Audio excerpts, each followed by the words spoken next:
Hi guys, greetings from Bulgaria. I'm Anton, and I'm really glad that the friends from Lambda Test invited me to do this video series about xUnit and how you can use it to create Selenium tests with C#. As I said, I'm Anton Angelov. I'm CTO of Automate the Planet. Maybe you read many of my articles on my blog. Also, I'm author of 3 books. Maybe the most famous one is Design Patterns for High-Quality Automated Tests in Java and C#. So in this course, there will be 7 modules. The first module that we're going to talk in this video will be what is xUnit, how you can get started, how we can migrate from version 1 to version 2. Then we're going to talk about how you can set up and create a new project in Visual Studio, what packages do you need to install, how you can run your test through command line. Then in the third video, we're going to talk about the different attributes that we use in xUnit to write automated tests. And we are going to create our first test with Selenium. Also, we are going in video 5 to run the test in parallel. In the 6th module, we're going to talk about the different how you can basically run the test with many parameters, again for Selenium tests. And our 7th module will be about how to do cross-browser testing with xUnit and combine it with Lambda Test. And Lambda Test has many awesome features like reporting, walks, video recording for our tests. And as you will see, it makes the cross-browser testing really easy. So first, let's begin. What is xUnit? Well, xUnit is free and open source unit testing tool, one of the latest and greatest for .NET development. It's written by the original inventor of xUnit version 2. It can be integrated pretty well with C#, F#, Visual Basic .NET, and other .NET languages. Of course, for this video tutorials, we're going to use C#. Not to mention that basically you can use .NET Framework or the latest .NET Core for cross-browser, cross-platform development. Also, it integrates well with all of the popular .NET integrated environments and popular tools such as Sharper, CodeRush, TestDriven.NET, and Xamarin. And last but not least, it's part of the .NET Foundation. Here you can see on the screen a sample test structure. And as you can see, it's pretty straightforward and lightweight compared to other unit testing frameworks in .NET, such as MS-Test and NUnit.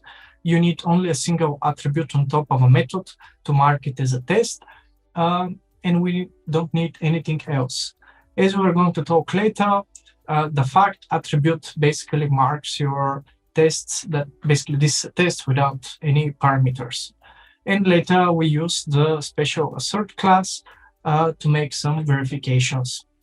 Now, what are the advantages and why you should care about xUnit.NET compared to other unit testing frameworks? First, xUnit.NET is much more extensible when compared to other .NET test frameworks. You can customize and write custom functionality for not equal, equal, does not contain, contains, etc., or any other related attributes.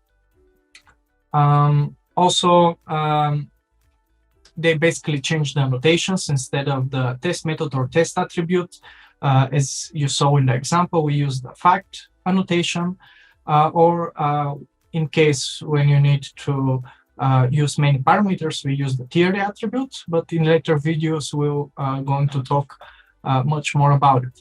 Then the second thing, it's the better resolution of the tests. There are many other under the hood changes. But basically, a new class is again instantiated for the next method, and the same sequence is followed.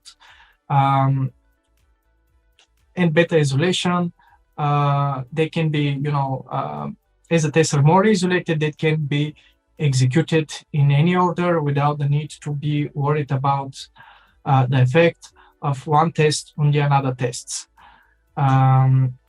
Hence, it eliminates the dependency between different test methods. Also, you will notice the absence of setup and teardown attributes, or basically the test initialization and test cleanup, which we have in NUnit and MS Test. Here, basically, the inventors decided that basically these attributes and methods they lead to a lot of code duplication. This is why right now in xUnit.net we use constructor for the initialization logic and implementation of a disposable interface for test cleanup. Also, another advantage is the minimal set of attributes. Many of the popular attributes in the other unit testing frameworks are deprecated or combined in order the framework to be more user-friendly. And last but not least, instead of using the expected exception attribute, now we have this generic method assert throws, which eliminates many of the drawbacks related to this. Now, let's talk if you already have many tests written in version 1, what you need to do to migrate to version 2, the latest version with the new features. Well, it's relatively easy. You need to uninstall the existing NuGet package and then install the latest version 2. And also, previously, there was this xUnit extensions NuGet package where it brings a lot of methods. Right now, you don't need it. In case you have other exceptions, you can go to xUnit.net docs test migration. There is a really great article where you can see the images and everything step by step. And the most important part here is that if you, in case you have compilation errors, there are some descriptions what you need to do to eliminate them. Thank you for watching. In the next video, we'll continue with the next module, and I will show you how to create projects from scratch in Visual Studio. In case of any question, you can write to support Lambda Test or contact me in LinkedIn. I'll be happy to help you. Also, if you want to increase, even improve more your knowledge, you can visit the Lambda Test blog. They have a really great article, really detailed about xUnit and other popular technologies. Or you can contact the community directly.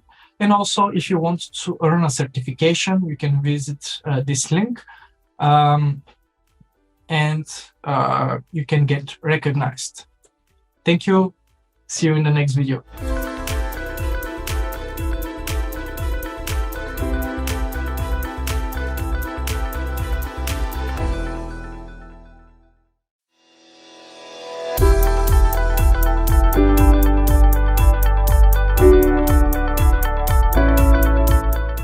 Hi guys, welcome from Bulgaria and thank you for watching our series. In the course, I'm teaching you how to get started with xUnit writing Selenium tests. In the first module of the course, we talked about what is xUnit and why you should care.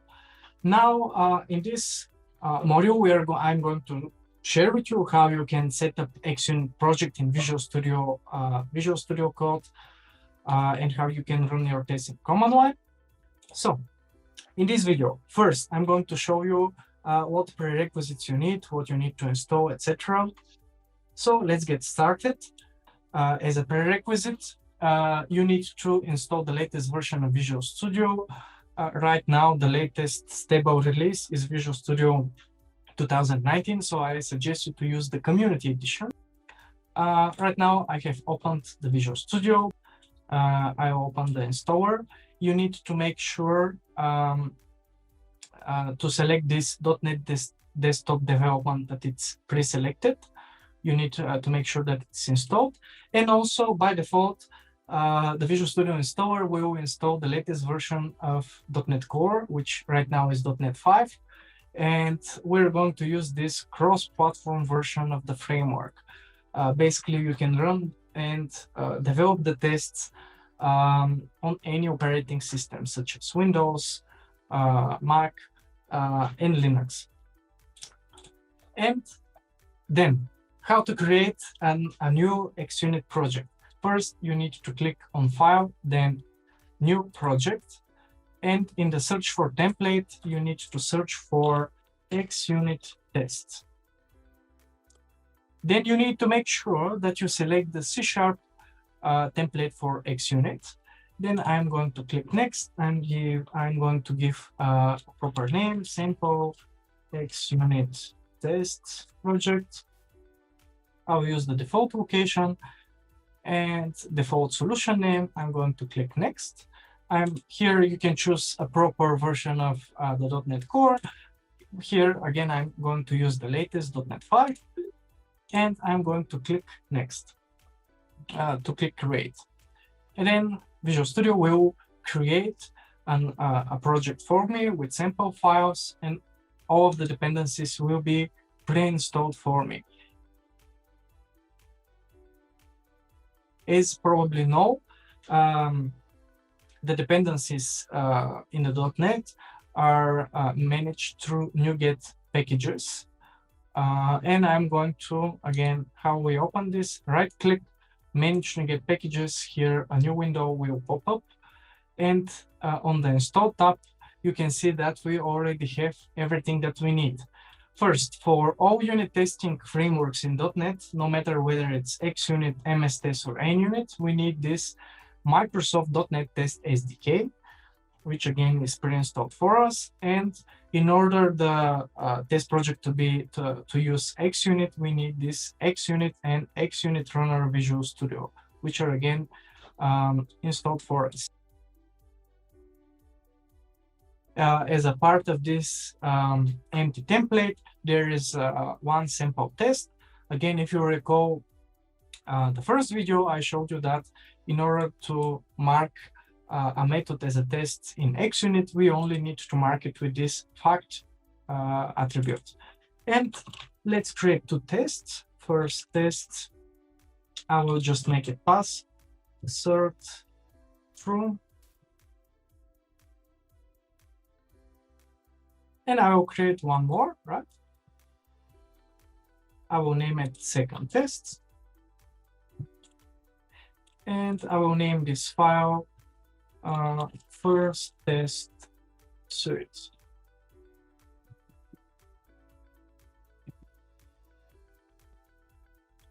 I will rename the file manually, and I will create a second test suite file.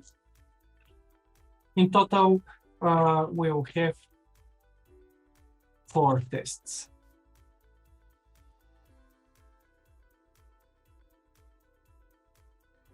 If I rebuild the project, right-click, build.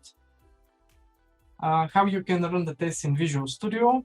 Well, you need to go to Test menu and open the Test Explorer from here.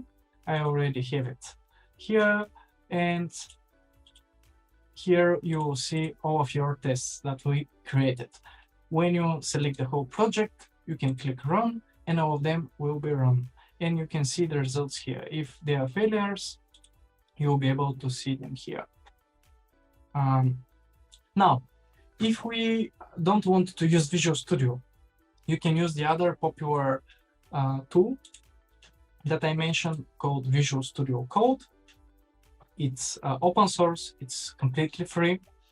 In order to use it, first you need to install the latest .NET. Again, the recommended version is .NET 5. You can check this site regularly. There are new versions each month. And when you install the Visual Studio Code, I already have it. Again, you don't have this visual editor for creating projects. This is why we are going to use the .NET CLI tooling for creating the projects and solution from command line. Here I created an empty demos folder, and I'm going to open the command prompt, and I'm going to change to D drive to my demos folder. And the first thing that I need to do is to create a new solution folder. So I will type .NET new sln/o and the name of the folder of the solution and the name of the solution itself. I will name it unit testing using xUnit. Now I can change to the new directory of the solution. As you can see, if I open it, you will see the solution, right? And again, this .NET command comes when you install the .NET Core. And now I can type and create the empty project. There is a special command, .NET new, and here we mention the name of the template. In our case, this is xUnit, and I can name it again O and xUnit simple test project. This is the name of my project, right? And as you can see, it was created successfully. Here is the new folder. If I open it, you will see that we have the same thing that I showed you in Visual Studio. The last thing that we need to do is to add this new project to the solution. Again, I can do it from the command line. .NET sln add / name of the project folder / name of the project itself and the extension of the file, which is C#proj. And this will connect the solution to the project. And again, if we want, I already have installed the Visual Studio Code. Let me open it. Again, we need to open the folder itself. Here from Open Folder, I can select the folder of my solution. In this case, I don't want to do any updates right now. And here from the left, you can see the project, everything that I showed you before. Again, there isn't this visual representation of it, but here, this is the MS Build representation of the project. All of the dependencies are already pre-installed for you. Also, we have this, again, empty xUnit test file. We can create a second test.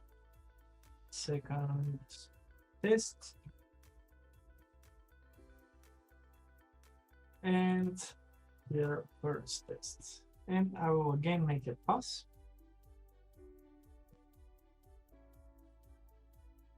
So true. And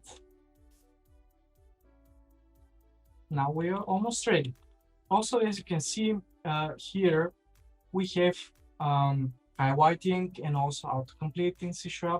In order to have all of that, when you click here at the bottom left, you can see and click on the extensions. You need two important extensions. The first one is the C#, and the second one, in order to run the tests, you need .NET Core Test Explorer if you want to be able to run the test directly from Visual Studio Code. When you install this plugin here, .NET Core Test Explorer, you have this icon here, which is called Testing. And when I refresh, click the refresh button, basically Visual Studio Code will recognize my new two tests, and I can click the play button and they will be executed. The same way you can debug the test and everything. As you can see, they already passed. This is the easiest way to basically develop your tests in a really lightweight code editor. And now, if we want to run, our last point was to run the test through command line. In order to do that, we can use again the .NET CLI here. I will open it again. And if we open the sample project that we already created, we can try to run the test from here. I will navigate to this folder. It's on my C drive, which is the default one. I will change to this particular folder. And in order to run all the tests directly, as you know, first you need to build a project, restore the NuGet packages, but actually all of this can happen with a single command, .NET Test. This basically will execute all of the tests that are part of your project, right? And there are many other options part of this command. As you can see, if you open MSDN, this is the Microsoft documentation, and search for .NET Test, you will be able to see all the different options. Maybe my favorite one is if you search for filter. There are different filtering options depending on the unit testing framework, but as you can see here in xUnit, we can search by, we can filter by fully qualified name, and this will allow us to execute the test only in one of my test classes. And if I type .NET Test filter fully qualified name, first test suite, first sample test, this will basically should execute only one of my tests. I can even, here maybe I misspelled something. Yeah, basically this option here, we mentioned the name of the class. And this is why we executed only 2 of the tests. And this is how easy it is to run your tests in the CLI.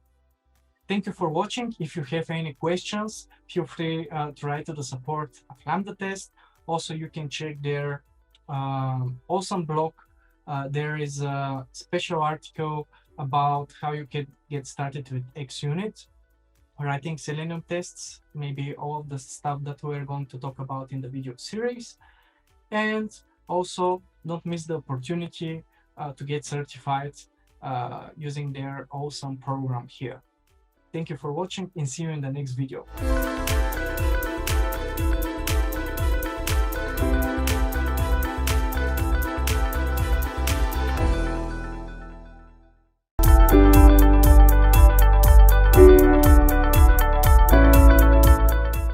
Hi guys, welcome from Bulgaria. I'm Anton. Today, 10 minutes ago, I finished yet another chapter from this awesome book, C# in Depth, written by John Skeet. Probably you know him. He is like the top C# coder on Stack Overflow. And yeah, I got excited to finish yet another video from our xUnit tutorial using Selenium C#. In the previous modules, our course, we talked about what is xUnit, what are the advantages. Then I showed you how to set up xUnit project in Visual Studio and Visual Studio Code. And in our in today's xUnit testing.NET Core module, we're going to set up a project for running Selenium tests. And I'm going to show you many tips and tricks for Selenium and xUnit. So don't forget to subscribe to the channel to get notified about the next videos, and also check the channel for some other awesome videos from other top authors. So let's begin. I already opened Visual Studio, and again, I will create a new project. If you remember, we need to type xUnit test here, or you know, from my recent projects, I can just click C# xUnit test project. I will name it Selenium test project. I'll use the default directory, but if you wish, you can change it. Here you can choose the .NET Core version. I will use the latest .NET 5. And just we need to wait a few seconds. Again, from using this pre-configured templates, Visual Studio will add all of the reference that we need, all of the dependencies. If you scroll down here, all of the packages that you need for running xUnit tests. So you don't need to worry about this. But yet, let's discuss our demo website that we're going to automate. It's LambdaTest.github.io sample to do app. So we're going to automate this application. It's an Angular application. So I'm quite excited. First, we need to install the dependencies for Selenium. So we open from here, manage NuGet packages. We go to browse and search for WebDriver. And we need to click Selenium WebDriver. Again, if you want to use the latest Selenium 4, you need to include pre-releases. And then from the dropdown, you will see here the alpha, here for version beta, the beta. However, we're going to use the latest stable version, which is 3.1. And we need to accept everything. As you can see, the NuGet package is installed. And now we need to rename our test. First, Selenium tests. And this will be our, for example, we can navigate to the page and verify the title. So I will mention it, correct title displayed when navigate to homepage. Again, I usually use this convention where I mention the result and then what is the actual condition for this. This is a really nice convention for unit testing, but I found out that this is really awesome for UI tests as well. So if you recall, we need to use this fact attribute to mention that a particular method is a test. This is the only thing that you need for xUnit.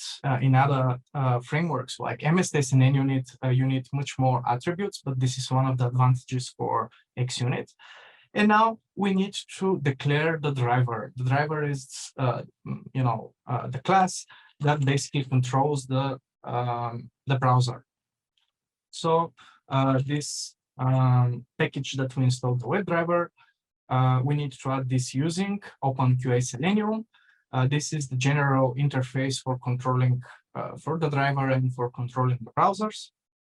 And as you know, the private variables, the best convention is to start with underscore. So declare it like this. For in xUnit, in order to execute a code before each test, we can initialize a constructor. In other test frameworks such as NUnit and MSTest, we usually use another methods called test initialize or test cleanup to execute before the test, but here we use just a simple constructor. So here we need to start the proper browser. In our case, I will just initialize a Chrome driver. Basically, this will start the Chrome browser. In order this to work, the architecture of Selenium is as follows. We use the C# library or Java binding or another language, which behind the scenes calls the so-called driver, which is like a server who communicates with the proper browser. In this case, this will be Chrome. But in order this to happen, we need to download the proper driver and place it into our bin folder when we rebuild the project. You can, of course, do it manually. You can, for each browser, there is a dedicated project who is responsible for maintaining these drivers. In the last few years, actually, the actual browser vendors are responsible for this. So if you navigate to Chrome driver, chromium.org, this is the project responsible for developing the Chrome driver, or this is the server for controlling the browser, Chrome. There is another project called Gecko driver. This is the driver for Firefox. It's a GitHub repo, part of Mozilla. There is an Opera Chromium driver for Opera. There is one for Internet Explorer driver. And also there is a dedicated page for the latest version of Edge. Actually they switch, if probably you know, they switch to using the Chromium engine. But there is a dedicated channel here, Microsoft Edge Developer. However, it will be tedious every time to go and download the specific version of the driver for the particular version of your browser. They need to be equal, right? If you use Chrome version 91, you need to download the proper driver for it. However, it's not a good practice to basically add all of this to your source code, and nobody does that, right? In .NET, basically, there are two ways, best practices. Again, we go to manage NuGet packages, and we can search for WebDriver Chrome. And here, with the most downloads here, you can see 18 million downloads. There is a Selenium WebDriver Chrome driver. This is the package responsible when we install it. As you can see here, the version is equal to the version of the driver, and your browser, they need to match. I'm going to install it. Also, this is really awesome NuGet package because it will detect on which operating system you are working right now, and it will download the proper version. Because if we navigate here, you will see that there are different basically executables depending on the operating system. But this NuGet package is responsible for downloading the correct one. If we rebuild our project, you will notice here, when it's rebuilt, actually this driver executable, the Chrome driver, will be automatically copied, downloaded and copied to your bin folder. Here it is, Chrome driver executable. Behind the scenes, when you call the Chrome driver, basically this process will start and the code will communicate with the server who will be responsible to communicate with the browser. Otherwise, the tests will fail. So another thing that we can do here is we want our browser to be started maximized. Of course, you can do that. We need to use the manage methods, and then we have the window interface, and then we can say maximize. And what else we can do? We need to navigate to the URL. And again, I will just copy here the URL of our test application. And here I use the navigate methods and then go to URL. This will navigate to the page. And the simplest test, as I said, that we can do is to verify the title. So I can say assert equal. Usually we paste the sample, the expected result. In our case, this is sample page LambdaTest.com. And I can use the driver to get the current page title, or this is basically the thing displayed in the tab. Here, if I hover, you will see this sample page LambdaTest.com. So I will use the title property. And again, if we go to the test explorer, again, if you don't remember where it is, from test, you can go to test explorer. If we scroll down, you will see our test here. And if I run it, again, behind the scenes, the Chrome driver executable is started. Here it is. We assert the title. However, there is one problem. The browser was left open, and this is happening because we didn't mention and we didn't instruct the Selenium to close it. In order to do that, we can use another feature of xUnit. Again, we don't use attributes for this, basically to execute logic after the test, but here we need to implement the so-called iDisposable attribute interface. Here we click implement, and as you can see, Visual Studio generated this dispose method for us. I will use the normal syntax, and here we need to mention driver which will close our browser. Again, in MS Test or xUnit, we execute this in teardown or test cleanup methods, and we need to place on top of them special attributes. But here it's much simpler. And again, I'm going to run my test. Here is the browser, and it was closed. Another way how you can do this without using the dispose, if I delete this, and actually probably we don't need this here, so I will just comment it, is if you use a using statement. It is using statement, we can say var or iWebDriver, no problem, iWebDriver driver equal to new Chrome driver, and then we can move this code here.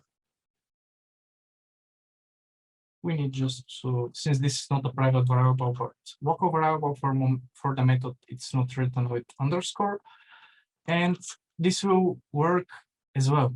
Basically, after the using statement, after it, since iWebDriver is implementing the iDisposable interface, automatically it will close the browser. So let's run it again. It was closed, and now it's passed. Now, in the latest version of C#, there was an improvement of this using statements, and actually we can remove these brackets here and this here. We can say var, and as you can see, the test got much shorter, and this will work as well. If we, as you can see, it was opened and then closed. And now, if I want to use Firefox instead, I need to install the Firefox driver, right? The NuGet package, if you remember. You need to be careful, always install the NuGet packages with most downloads. So I search for Firefox, WebDriver Firefox. As you can see, there is a Gecko driver and there is the Firefox WebDriver. I will install this one. Now, if we go here, we can change this to Firefox driver. And if we rebuild, you will see that unable to delete file. And this is happening if I open my task manager. This happened because the first time my Chrome driver wasn't closed. If we search, you will see that this process has been left. We need to kill them first because basically Visual Studio, because they're still in use, the bin folder cannot be deleted, so you need to do this manually. This happens a lot when you debug something and forget to execute the dispose. So you need to be careful. And when we rebuild, and if we open again the folder, if we navigate to bin debug .NET 5, you will see that we have the two drivers, and we now have the Gecko driver, which is responsible for managing the Firefox. And if we start again the test, you'll see here Firefox will pop up. Firefox is a little bit slower to start. Here it is. We navigate, we check the title, and the browser is closed. Now, however, as you can see, there is one big problem. Every time when there is your browser is updated automatically, you need to update your dependencies as well. And sometimes when you basically on your machine, you can have one browser version, your colleague may have another. When you execute your test in continuous integration on the build machines, there will be other versions, and this might be a huge problem. In order to solve this, and also not to install all of these packages by hand, we can utilize another cool project. It's called WebDriver Manager. Probably some of you, if you have worked with Java, this is original Java project. This WebDriver Manager, there is this NuGet package here, WebDriver Manager. We're going to install it. It will be responsible for downloading the correct version of the drivers, matching your current version of the installed browsers, which is really cool. Also, there is one huge another advantage is that, for example, for the Opera driver, there isn't such a NuGet package that it's maintained over time.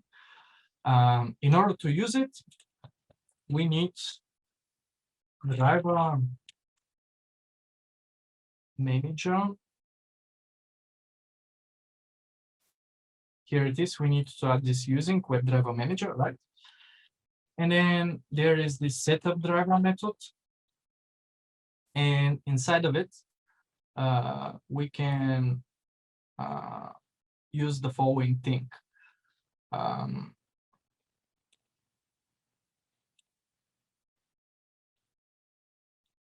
If you're not sure, you can check their awesome in their resources under the video. I will here it is, WebDriver Manager. In the description below, you will find all of the resources that I mentioned in the video, and you can check it. And here on their official GitHub project page, there are a lot of examples how to use it. But basically, you need to use, it's just single line of code. Here, you need to use the setup driver, and then Chrome. For each browser, there is additional configuration class. In our case, we need Chrome config. We need to add the using to WebDriver Manager driver config. And as I mentioned, by default, it will install just the latest version of the driver that it's published. However, as I said, I want to be able to use the matching version of the driver for particular machine where I run the tests. We can configure that through version resolve strategy argument. Again, I need to add the using, and then through I added the using to WebDriver Manager helpers, right? And then I need to mention matching browser, which is really, really cool. And if I again open the bin folder and delete everything, again, I will delete the previously downloaded drivers, so that I'm sure that it will be downloaded. As you can see, I basically removed the previously installed Firefox and Chrome dependency. And if we rebuild the project, and if we run the test again, this will use Chrome, and it will download the correct version. However, as you can see here, I missed to delete the Firefox again. Second, actually, we need to change here this to Chrome driver.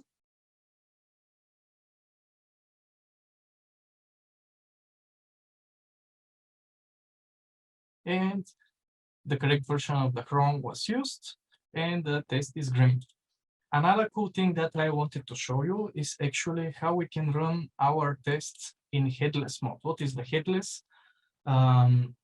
Headless is actually a browser without the UI, and it's getting more and more popular, especially for continuous integration systems such as GitHub Actions.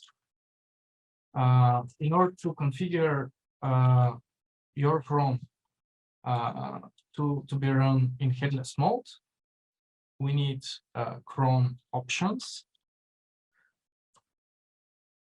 plus Chrome options equal to new Chrome options.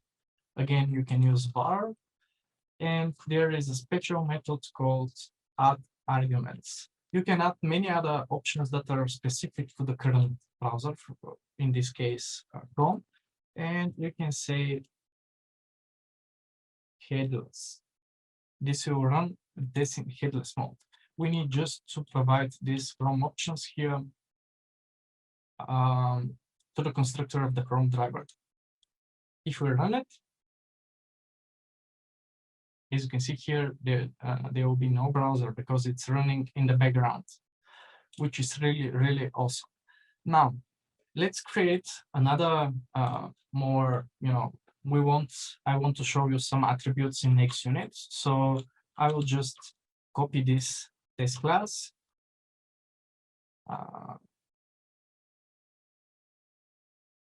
And we are going to create more advanced scenario for our tests, right? I will use now the thing that I showed you previously with the constructor and the IDisposable interface instead of using the using statement. I will move this initialization to the constructor. I'm not going to run the browser in headless mode. And here, we're going to initialize just the underscore driver. Now, we navigate first to the page, and we need to find some elements and interact with it, right? Now, I want to type a birthday, and then I want to check it and verify that the correct text is displayed. In order to do that, first, you can inspect directly in Chrome, in the so-called developer tools. We can check the HTML, right? And as you can see, this is a text input. And usually, the best case is to use the ID. And we're going to find the element. As you know, in WebDriver, we have the web element interface for representation of the elements. So this will be our to-do input. And then we use the driver find element method in order to find the element. And there is a special class called by, which has a static method called ID, where we need to mention the ID, how we are going to find the elements. This is through the developer tools, how we find it. Then we need to use the same keys method to, as you can see here, we can mention the text, right? In our case, I'm going to create a new, basically a new date, birthday, a new birthday date. Birthday is equal to new date time. This is a special class in .NET for working with date and times. And there is a special constructor where I can mention first the year, then the month, and then the day. As you can see here, you can check the constructor, and with the arrows, you can see the different other constructors. And now there is another thing that we are going to do. Basically, we can format this to a date similar to this one. Right now, my current culture of my machine is set to United States. So I can say birthday. Right now, this is a date time, so we can use it. We cannot use it for typing the text. We need to convert it to text. So I can use the toString. And if I open the, as you can see, the basically this is called a formatter for the date. You can see that Visual Studio is really smart, and it shows the different options. Long date with a lot of examples, right? And actually, I'm going to use this short date, which is just the month, the day, and the year. This is the US formatting, which is, as I said, the current culture. And this will be the thing that we're going to type. And now we need to click the add button. Here, the add button. Again, the add button, we're going to click it through ID. We can directly use the var. So this will be add button equal to underscore driver find element by dot ID.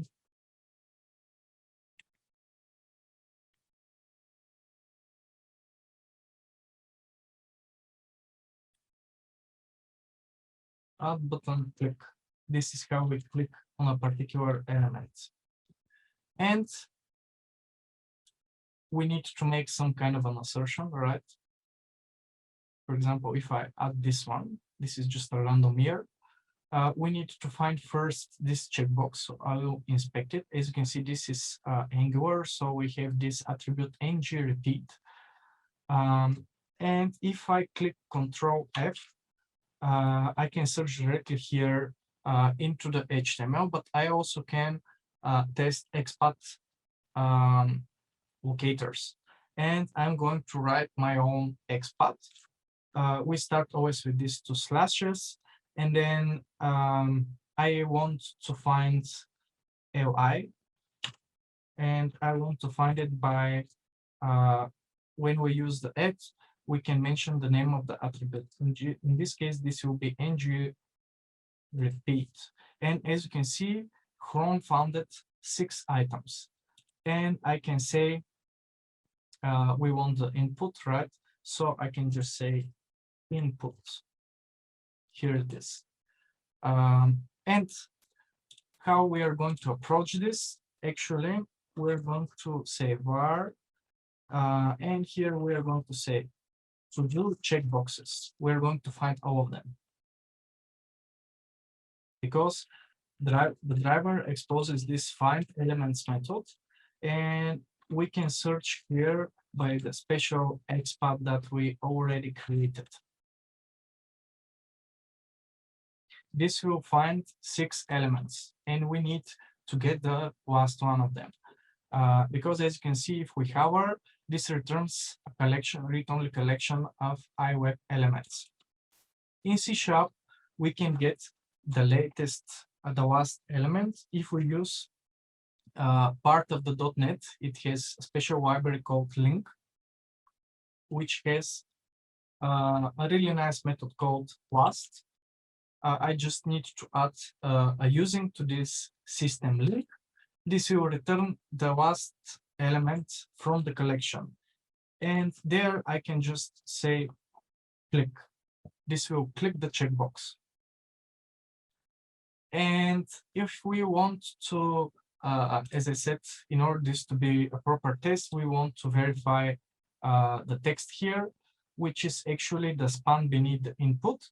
So I can just basically modify a little bit the XPath to say span, which will, and again, we can use the same approach. So I can say var to do infos equal to driver find elements by dot XPath. And again, we can use the same approach using link this method last. And I can assert it, assert equal. In our case, we added this special year, right? So I can say the expected date should be 10/20/1999. Last. And in order to get the text, we can use the text property. Let's see what will happen if we rebuild and run the test. Another cool approach is just to place here in the search the name of the test. If we press enter, here it is. Actually, we can rename this to proper checkbox selected.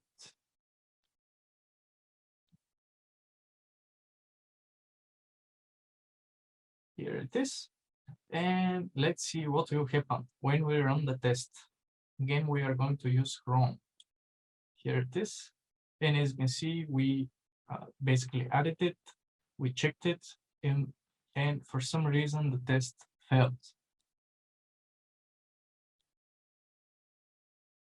Yeah, we didn't implement the dispose. I forget to do this.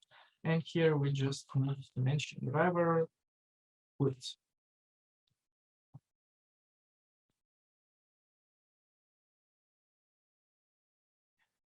As I said, I wanted to show you some other cool some other cool attributes part of xUnit. For example, imagine that there was a bug in our test. For example, if the test failed for some reason here because the error wasn't correct, now the test will be right. Here it is. And this is a bug in our application. If we want to mark it, we can skip it in the next one because it was associated to a bug. There is a bug. Jira ID equal to JI something. And next time when we try to run this test, it will basically be skipped, right? And marked as skipped. This is one way how you can do it. Another thing that you can do is that you can install another NuGet package. It's called skippable fact. This skippable fact NuGet package can help you to, for example, sometimes you want to fail the test with the, when you know that it's a real bug, like right now. But sometimes there will be some more general stuff like missing driver or whatever. And this can help you to mitigate this thing. For example, if you recall the problem with the driver when we haven't installed the proper version, we can say skippable fact, driver service not found. If we delete here this, and if we don't use Chrome, but for example, Opera, we don't have the Opera driver, right? And we can say Opera driver. And now, if we use just the facts attribute, this will basically fail with the driver not found exception, right? Because we didn't basically install the proper NuGet package. Here it is. It failed with this exception, driver service not found. And if we change it to skippable fact, now if we run it, the test will be marked as skipped, which is really awesome. Yet another thing that we can do is imagine that you want to categorize the tests when we run them through command line, as I showed you in the previous video, in the previous module, in our xUnit tutorial for beginners. We can use another attribute, which is called a trait. Here it is. I will remove that now, the skip. The trait is basically an attribute that allows you to add any random metadata to the test. But later, we can, if we rebuild the project, if you recall how we ran it before from the command line, here it is. I will open just the command line in the current folder. You can write just cmd. And as you can see, we are just in the proper folder. And now, if we run just .NET test, this will run all of our tests. But we want to, sometimes for continuous integration, we want just to run a few tests that are marked with particular category or particular priority. In order to do that, we can use the .NET test filter, and you can use this trait attribute with any metadata that you put into the first place. And then the second thing is the second option that you gave it. And let's run it. Again, .NET test command is responsible for downloading all the NuGet packages and everything. And as you can see, we ran only a single test and it failed, which is cool. I mean, right now I made the test fail. Another thing that we can do, another really cool attribute, is the option for retrying the tests. In order to be able to do that, I'm going to show you another awesome repository that you can download, which is called samples xUnit. I already downloaded it. Again, you will find all the resources in the description. This samples xUnit gives you the possibility of how to extend the xUnit, how to use all of the different attributes that we won't have the time to talk about. Here, this I already downloaded it, right? It has 20 projects. It has a lot of running examples. But one of the attributes that I want to show you is actually the sample with this retry fact. This will help you, this custom attribute will help you to retry the test a few times if the first time the test failed. As you will notice, if we try directly to use this in our tests, we won't be able to do that. There isn't a using statement because this is a custom thing that people from xUnit built here. And we need to basically copy paste this retry fact discoverer, the attribute, and the message, and the retry test case. These are the three things that we need to copy paste. The way you do it is just we navigate to the folder. It's really easy in .NET Core. We need to copy these 4 files, and I will just need to paste them in our project. Here, I will just create a folder, customizations, and here I will place a folder retry. And I will just copy my default namespace and I will change this one, right? Here, I will just need to change the XML test case discoverer. We're not going into details what they did. Basically, we just want to have access to this retry test case attribute, right? Also, they used some other syntax, a shorter syntax for some of the statements. I'm going to follow my high quality code standards here. And now, since this is a retry fact, I need to comment the fact one. And basically, this test will be retried 2 times, but you can increase the thing, which is really awesome. This is another really cool attribute that you can use, that it's really helpful for Selenium tests in order to mitigate these flaky tests and sometimes to make them more stable.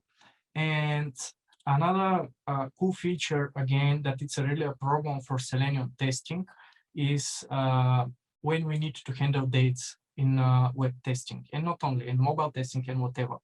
But since this is Selenium tutorial, I'm going to talk about the dates here. So as you know, if we go here to this sample project, as you can see here, there is this use culture attribute, which is really awesome. Sometimes there are many sites that use many languages, and we need to check them on the specific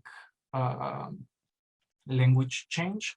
But also this is especially cool for again formatting the dates, because the formatting of the dates, for example, in United States and here in Bulgaria is totally different.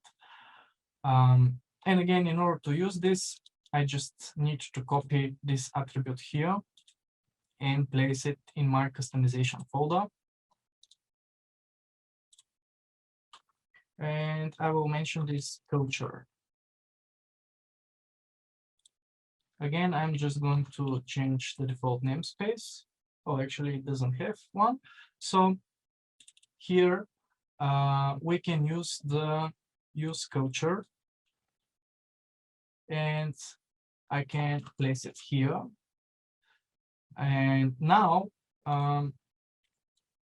we're going to use for this test baggy culture. Let's run it, and you will see that basically it will fail because we are going to format the dates in a totally different way. In some of the next modules, we're going to talk about, as you can see, the actual formatting was this one, which is coming from the baggy culture, right? And if I change it right now, this will basically use the current Bulgarian culture, which is really, really awesome. And one last thing, Sometimes, again, I don't suggest you to do so, but sometimes it's necessary to run the tests in particular order. In order to do that, if we go again to the samples, you will see that there is here test order examples. And basically, in order to do that, xUnit, as I mentioned into the advantages, they allow you to use this itest case order interface, but you don't need to implement it yourself. We can just copy paste these classes here. And this will allow us to be able to order our tests and run them in particular order, which is really, sometimes it's useful for web testing, ordering. And again, I will copy paste them. I already copied the namespace, so I'm going to change it everywhere. We need to change it here. So you can basically order the test by alphabet or by priority. I'm going to show you how you can use priority. And here is the test priority attribute. In order to use it, you just need to here you need to say test priority 0. And if we have a second test,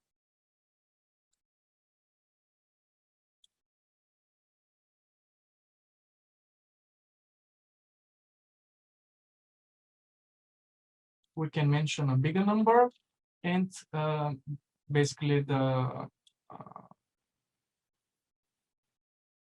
smallest number we will run first. Right? This is how it works. So many really awesome things. Don't forget to subscribe for the channel. Again, check the description for finding all the resources and for the code. Thank you for watching. Subscribe to the channel, check out the videos. Also, you can go to the awesome blog of Lambda Test. As I said in previous videos, there is really 2 great articles about xUnit, really won't read it out. You can check the community and you can get a certification. Thank you for watching, and see you in the next video of our xUnit.NET Core series. Thank you.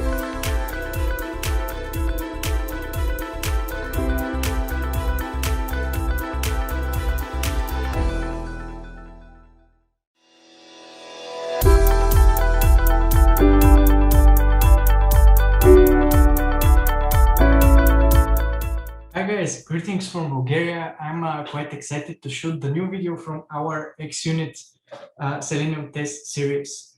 I got inspired yesterday. I watched a really nice webinar organized by JetBrains. It was called Modern UI Test Automation with Selenium Libraries. Actually, it was dedicated for Java test automation. However, I got inspired by the demo project they used, and today I prepared something really exciting for you, so keep watching. And also, don't forget to subscribe to our channel for Lambda Test videos, because each week there are quite exciting new videos and tutorials. So let's begin. First, in the previous chapters of our tutorials and our course, we talked about what is xUnit and why you should care. Then we set up a project using Visual Studio and Visual Studio Code. And then in the previous video from the series, we talked about the different attributes and some tips and tricks and how you can write a simple Selenium test.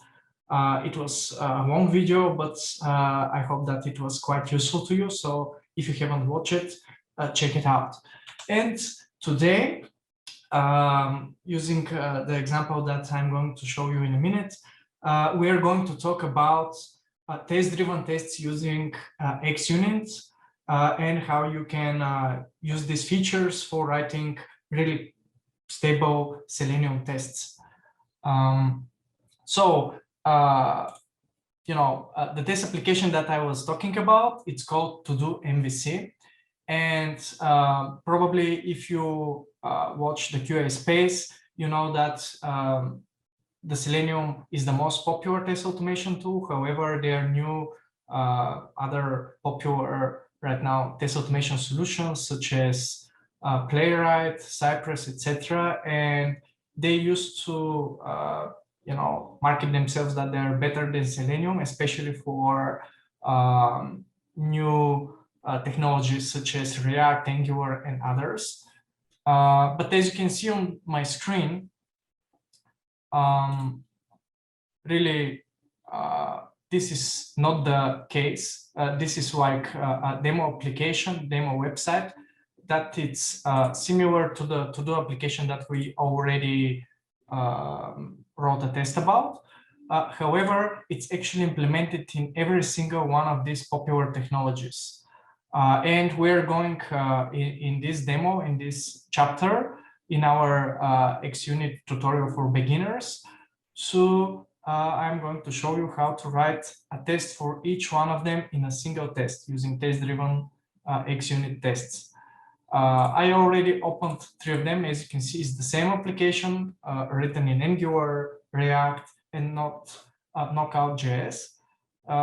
It's just a simple to-do application where you just type something, clean the car, press enter, and this is added here, and then you can delete it or check it. So our test will be to open a single technology here by the name of the technology. Then when it's opened here, we are going to add a few items. We are going to check one of them and check that one of them left. But we are going to write it in a really generic manner. And I'm going to show you the real power of Selenium, that you can use it to automate all of them in a single test. So let's begin. Just as a quick reminder, in the previous video in the description below, you can find the previous source code. Just as a quick reminder, we created in the previous chapter this project, xUnit for first Selenium project, and we added a few dependencies. The most important of them are WebDriver Manager, who is responsible for downloading the correct driver, matching your browser. Then we use these 3 for xUnit. We have the Selenium WebDriver. Right now I'm using the stable version, but if you wish, you can use the new Selenium 4. And also we will need this .NET Selenium Extra Suite helpers. This is the so-called smart waiters that can wait for particular element to appear or for particular text in a field, right? So I'm just going to copy paste this particular test and start from the beginning. So I'm going to name this test class to do tests. Here it is, to do tests. I'm going to remove any other attributes, right? And we're going to start clean just with a single Chrome driver and the driver manager. And right now, if you remember, to create xUnit test, we need to mark it with the fact attribute. So first, we're going to create and automate just one of the technologies, for example, React. And then we're going to change the attribute, and I'm going to show you how we can create a test-driven test using xUnit. So we're going to name it, for example, verify to-do list created successfully. This is a really good name, right? We're not going to use Chrome options. Actually, you can, if you remember how we define,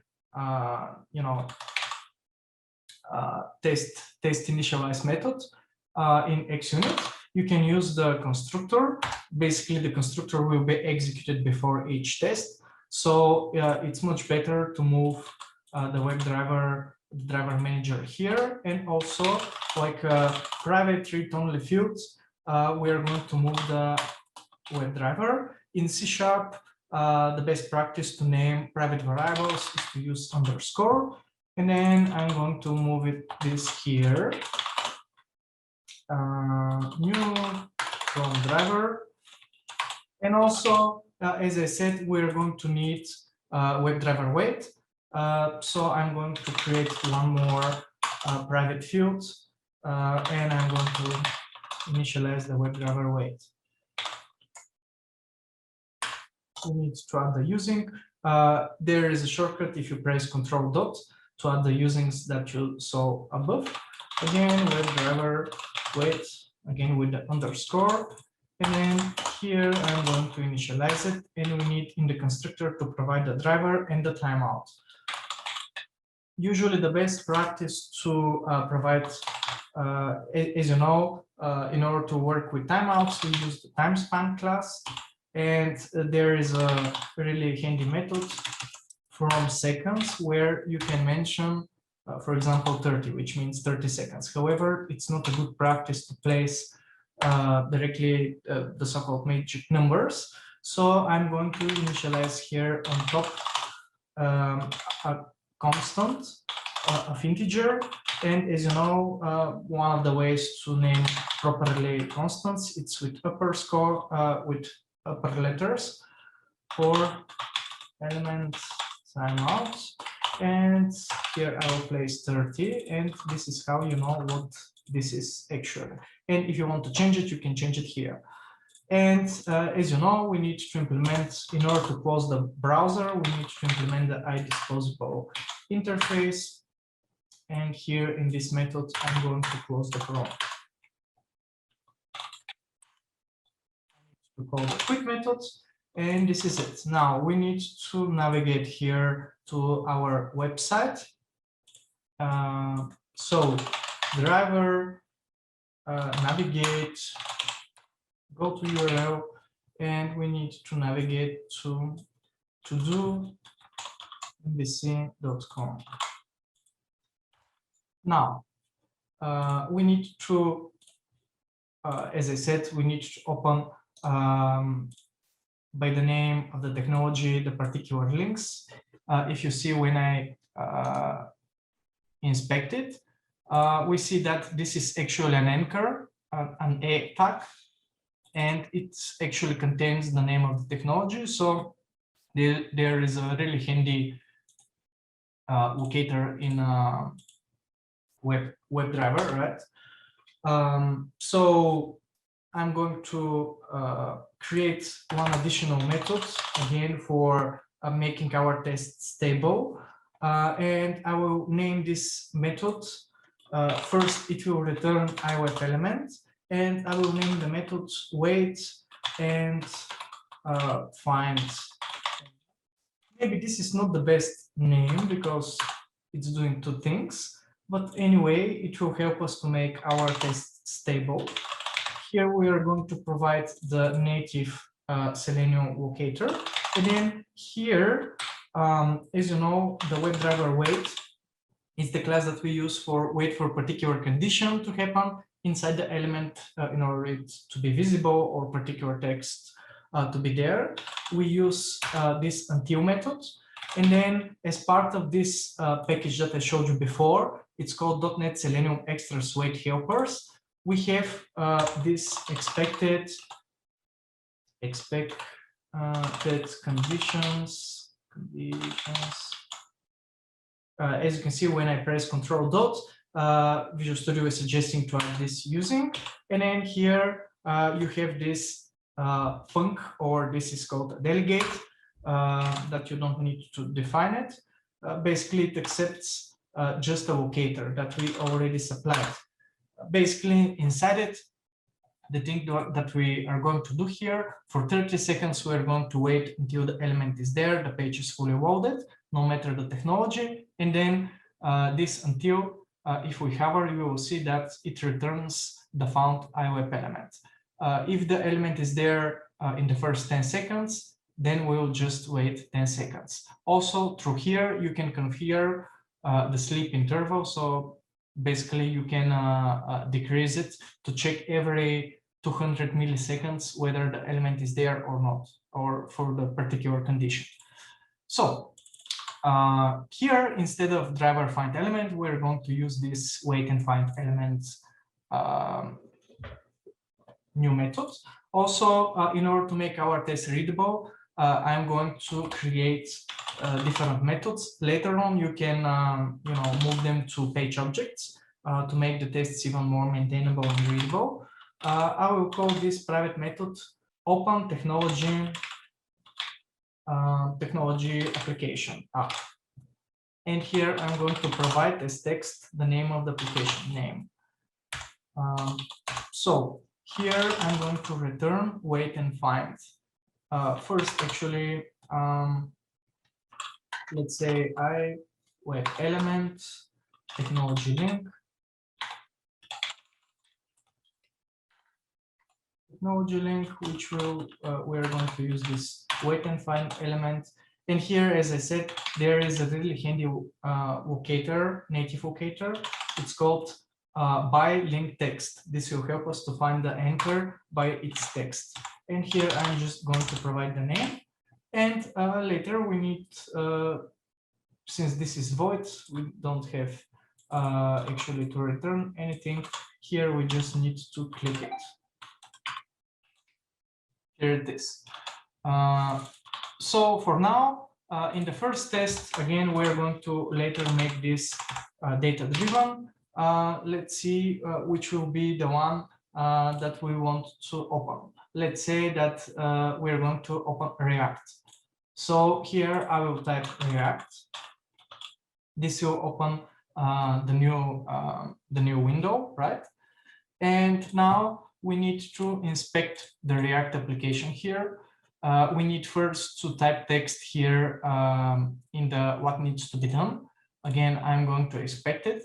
As you can see, there isn't any useful like ID or something more stable. Here, when you press Control F in Chrome, we can test XPath locators. There are certain extensions for Chrome and Firefox for generating these XPaths for you, but I suggest you to learn how to do them yourself because they cannot usually write stable locators like I'm going to use to do right now. Also, in the descriptions below, you will find a few articles that can help you to learn how to master XPath and other locators, so check them out. So here in this input, I propose to find this input by this placeholder, because if we see it here, you will see that it's again the same input and we have the same placeholder. The placeholder is this gray text here. If we inspect it, we see that in every different technology, this is the same. We have the same placeholder. So in React, again, I can test it. We need to find an input.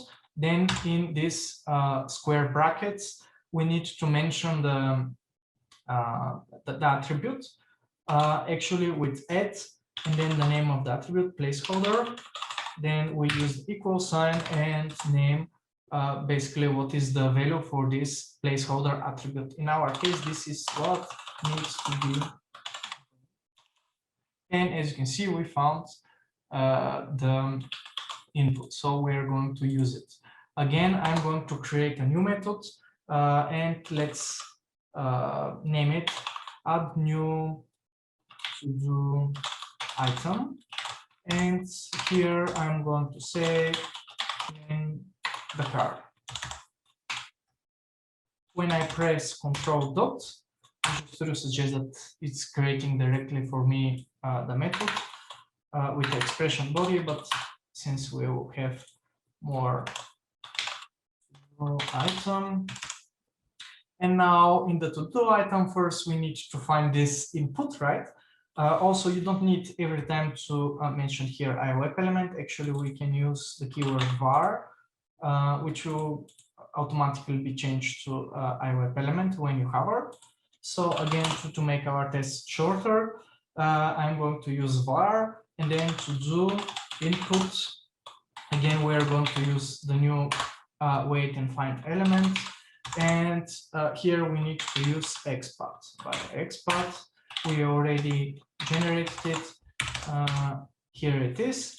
And then we need to type the text. As you know, we type texts with the method send keys, and here we're going to type this to-do item. This will type the text into this input. However, this is not enough. Clean the car. Actually, as you can see, there isn't a button to click it. Actually, we need first to click in the input, then press enter. In order to be able to do such operations, there is another special class that comes from Selenium. It's called actions. Actually, you can do with it any kind of more complex actions such as drag and drop and others. But in this case, we're going to press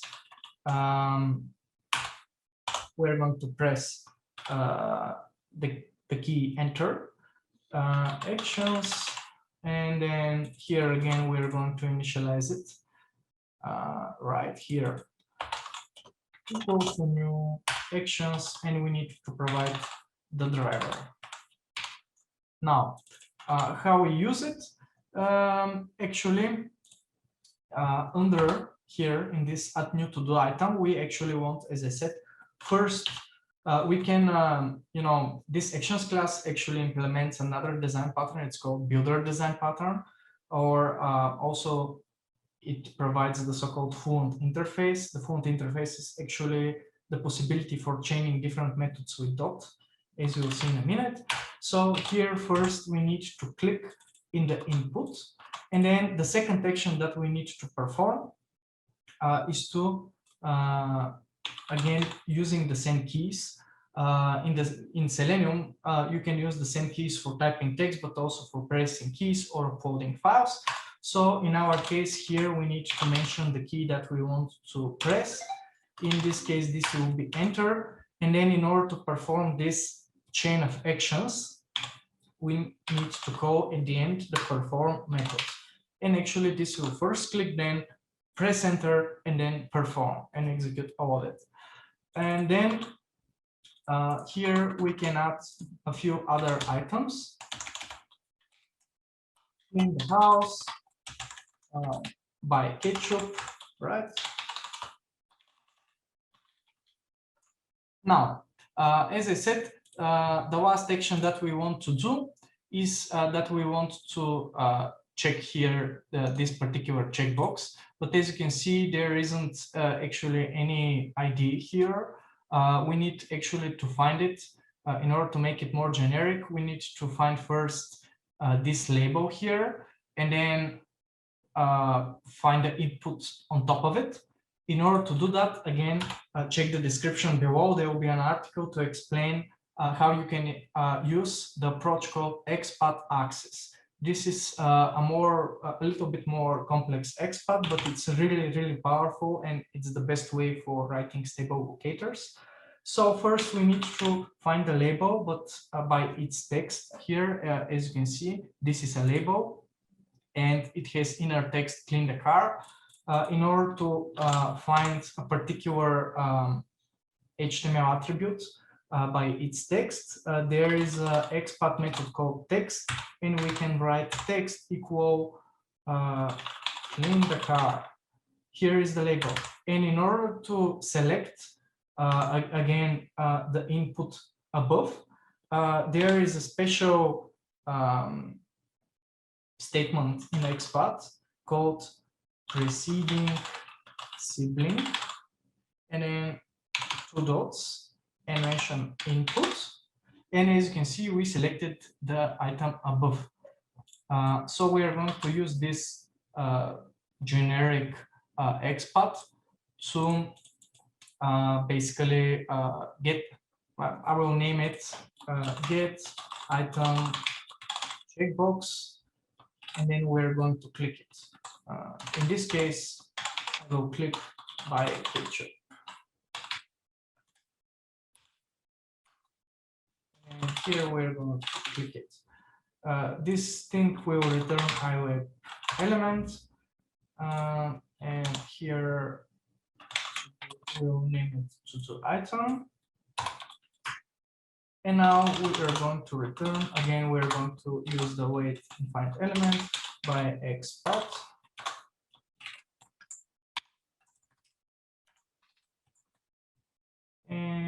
here, in order to make this more generic, we are going to use the so-called string interpolation. We start with $, and then we use curly brackets, and inside of them we provide the parameter itself. And now the last thing will be to verify that we have exactly 2 items after we checked the third. Let me show you how we are going to do that. Every test needs to verify something, right? So here I will name it by ketchup. We're going to cross it, and we need to verify this span here. How we are going to find it? Actually, if we expand the span, you will see that here, this is the footer. Again, we can use expat footer/span, and this is completely enough. Footer span, maybe you can use later this to do count, but I found out that in the different technologies, not everywhere we have this class. So we are going to use just this particular expat. And now I will again create a private method called assert left items. And here we are going to provide 2. I'm going again to press Ctrl dot and generate this particular method. Here I will name this expected count.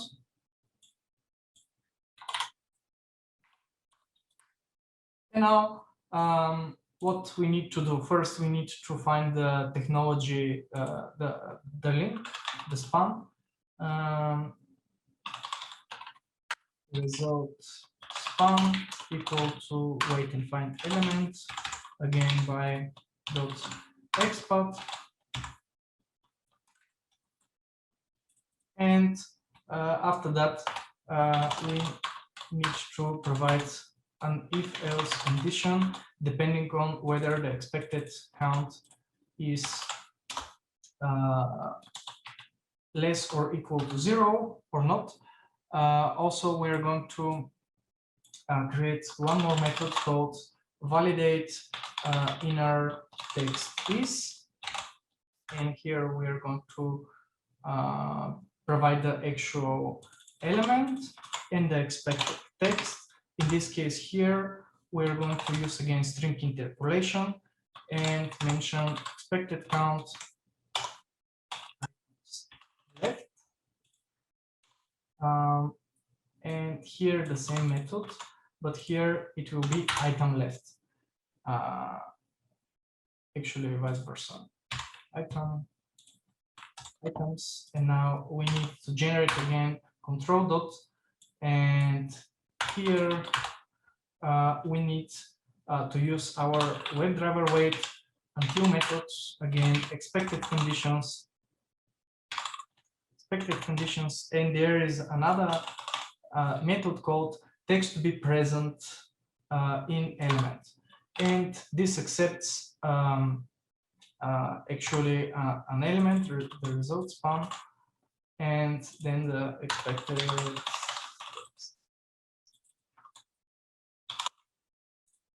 Here it is.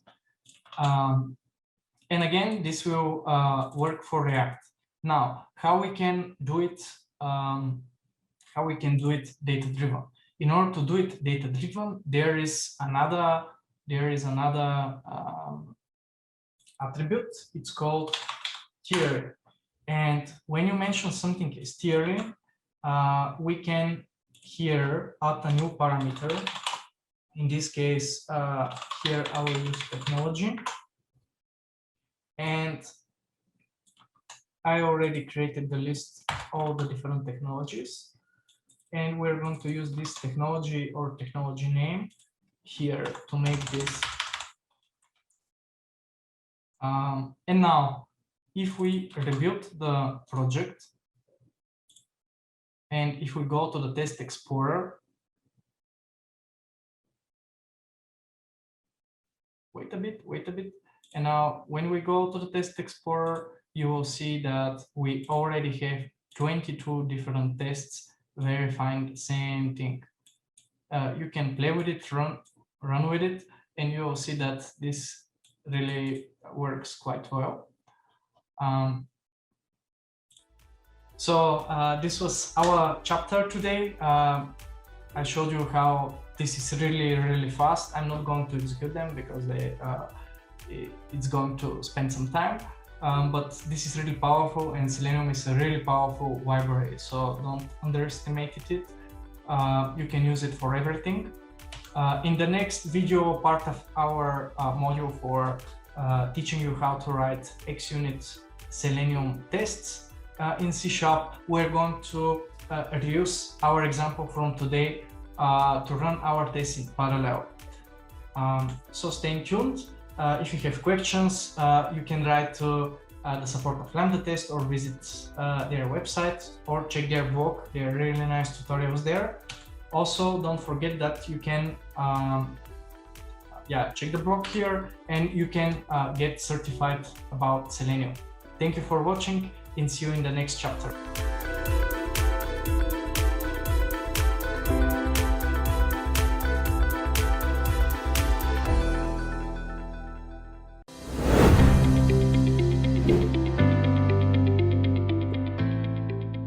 Hi guys, greetings from Bulgaria. I'm Anton. It's really hot here. It's already summer and vacation time. However, I started working the last few days on the second edition of my C# book about design patterns in automated testing. And I started to work on a new chapter about running tests in parallel so that you can run them faster. And I got inspired about this new video from our course about xUnit, using xUnit for writing Selenium tests in C#. And let's just quickly review what we talked about until now. In the first module, we talked about what is xUnit and why you need to care about the different advantages. Then we discussed how you can set up a simple xUnit project in Visual Studio with all of the dependencies. We talked about the different attributes and how you can use them for Selenium testing and how you can benefit from that. And in the last, a little bit longer module, we looked into a really advanced topic, how you can run data-driven, how you can create data-driven tests, and how you can use the awesome Selenium for automating all the different new cutting-edge web technologies such as Angular, React, and many more. And in the module today, we're going to talk about parallel testing and how this can help you to run your tests much faster. We're going to talk, of course, about the different advantages and the disadvantages of xUnit and how you can utilize them. Don't forget to subscribe to the channel to get notified about these awesome Lambda test videos. Also, in the end of the video, in the description below, you will find all of the many resources and, of course, the source code. So let's get started. Just a quick reminder of what we automated the last time. I showed you this awesome practice website to do MVC, where basically, by the way, it's open source and free.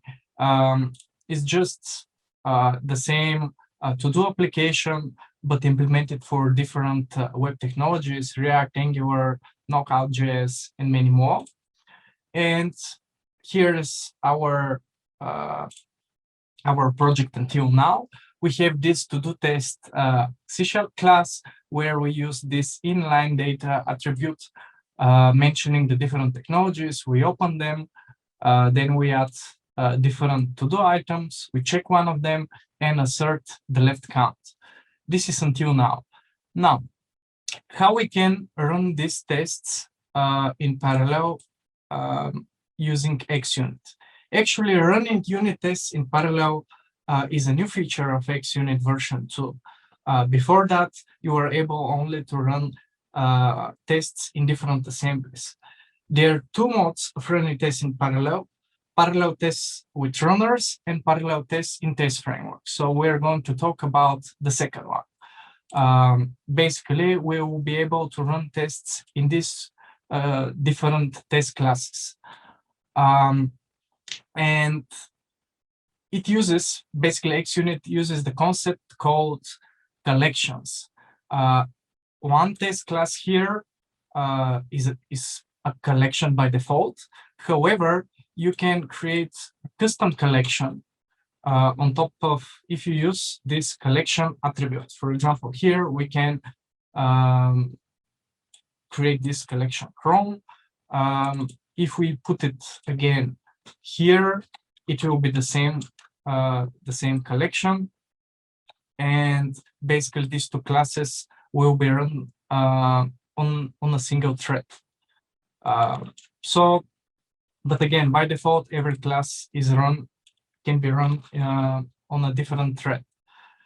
Now, if you want to configure, since we are using .NET Core, if you remember the cross-platform version of .NET, not the .NET framework, you need to do a few stuff before you are able to run the test in parallel. First, we need to create a JSON configuration file for the execution. It's called xUnit runner JSON. First, you need to search for JSON format, select JSON file, and we'll name it xUnit runner.json. And inside of it, we need to place this stuff: parameterizable assembly true, parameterizable test collections set to true. And also we need to make sure when you click here properties, you need to choose here copy always. This will copy always this particular file when you build the project, because we need it into the bin folder. Now, the next thing is that you need to use the parameterizable, you need to put a single attribute in one of your classes. Let's for now assume that we want to put it here. It starts with assembly, 2 dots, collection behavior, something. Actually, it needs to be on top of the namespace here. You need only one of them. You don't need it in every class. And with this collection behavior, we are saying we are executing in parallel all of the classes, collection per class. And also I'm saying that the max parallel threads count is equal to 4. Most modern machines have more than 4 CPUs, so you're good to go, maybe up to 6 or 8 threads. However, let's start with something smaller, like 4 or 2. And now, I want to be able to execute these tests faster, because they're, if we look, if I build a project, you will notice that these data-driven tests, I think we have a lot of tests here, right? We have 22. However, since they're in a single class, we cannot run them in parallel. We need to split it. How we can split it? I propose, if we look here, you will see that we have an example written in pure JavaScript and compiled to JavaScript frameworks, so we can split them into 2 files. I will just copy this file and rename it to compile to JS to do tests. Here, as I said, we only need one. We need to rename the constructor as well.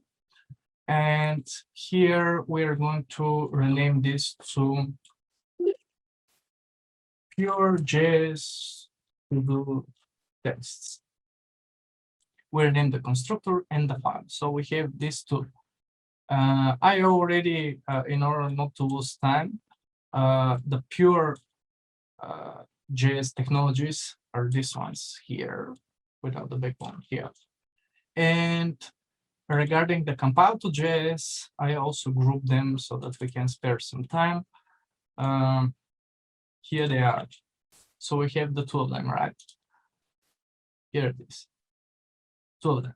Now, in the test explorer, you need to click here. I will just resize it a bit. Just wait a bit, wait a bit. Visual Studio is slowing down with these parallel options.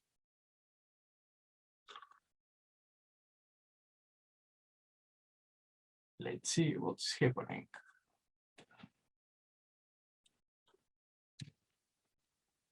Okay, my mouse. I have problems with my mouse. So now here from the settings, you need to choose run tests in parallel. And when you basically select this and this one, we can run them, right?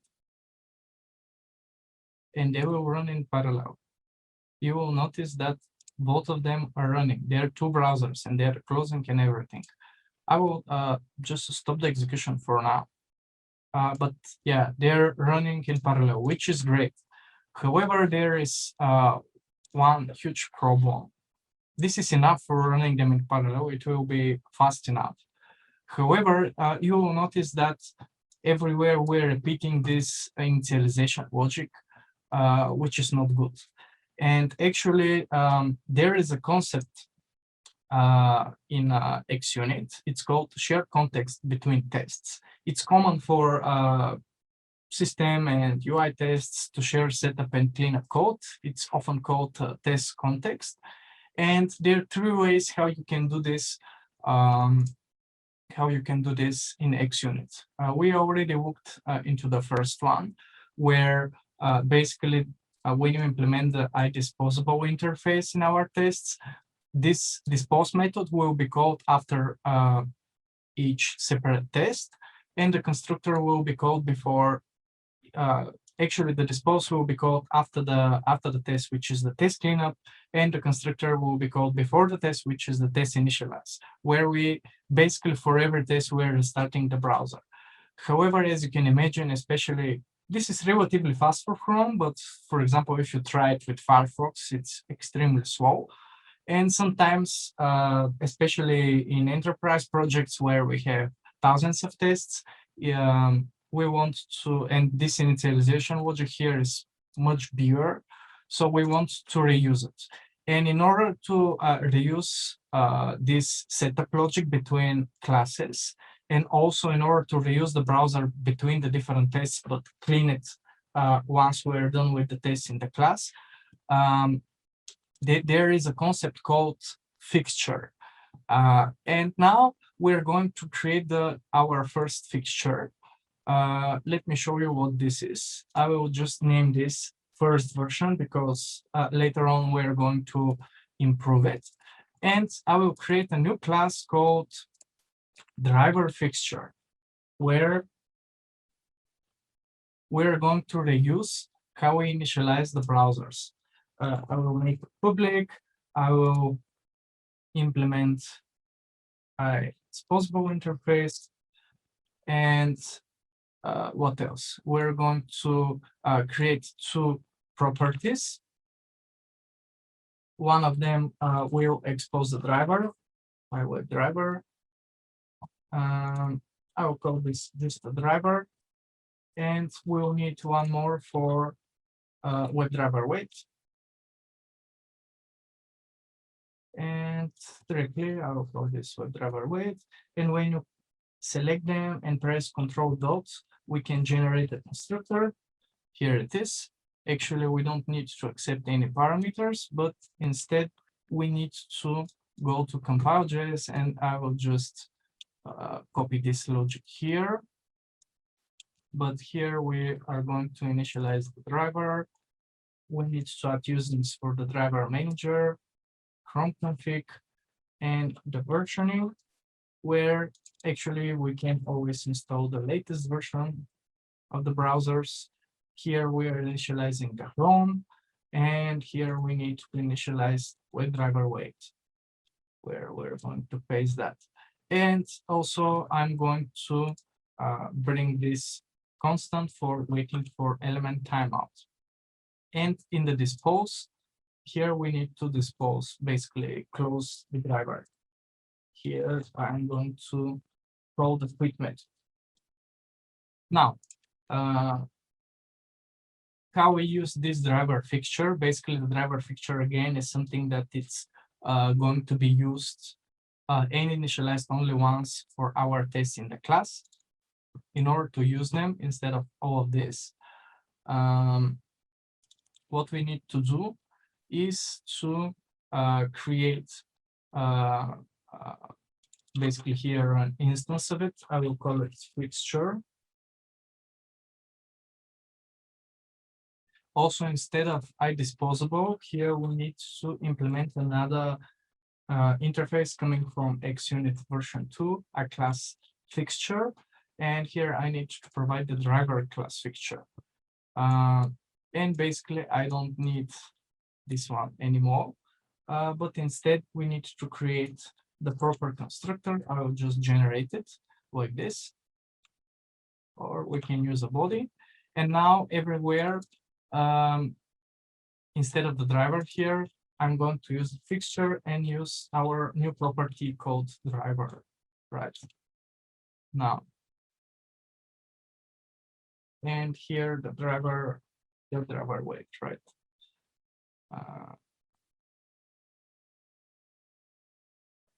This is the refactoring.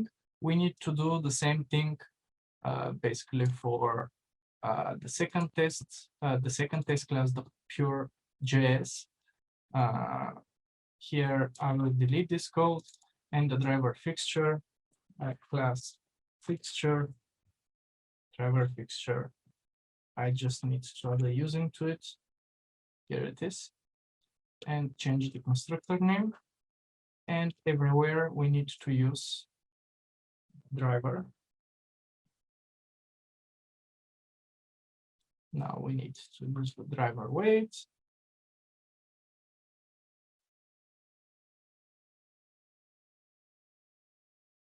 Here it is. Perfect. We reused all of the logic.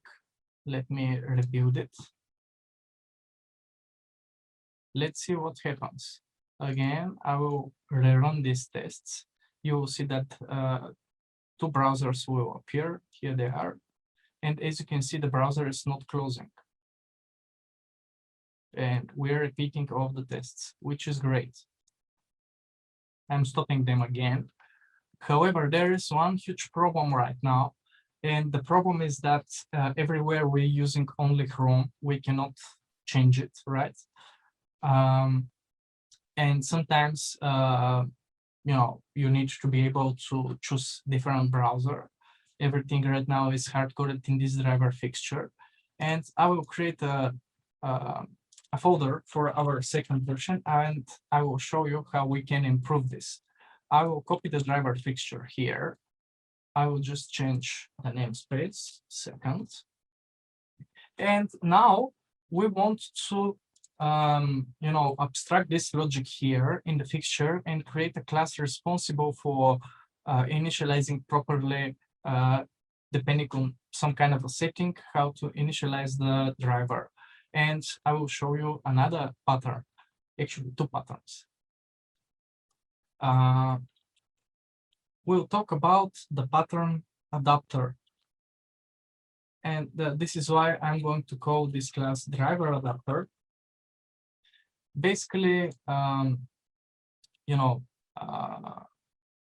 this adapter, the adapter allows you allows the interface of an existing class, in our case, WebDriver, to be used as another interface. I'm in the resources below, you will find the detailed article. Right now, I'm going to implement a simplified version because we don't have so much time. Again, here we are going to implement the iDisposable interface. And so I'm going to move some of the logic right here in the adapter. Also, we are going to use the adapter instead of the WebDriver. And yeah, also we're going to use composition. The composition means that we're going to use here the driver and the WebDriver weight. We're not going to expose them publicly. And we're not going to get them from a base class, but instead we're going to use them as private variables. This is another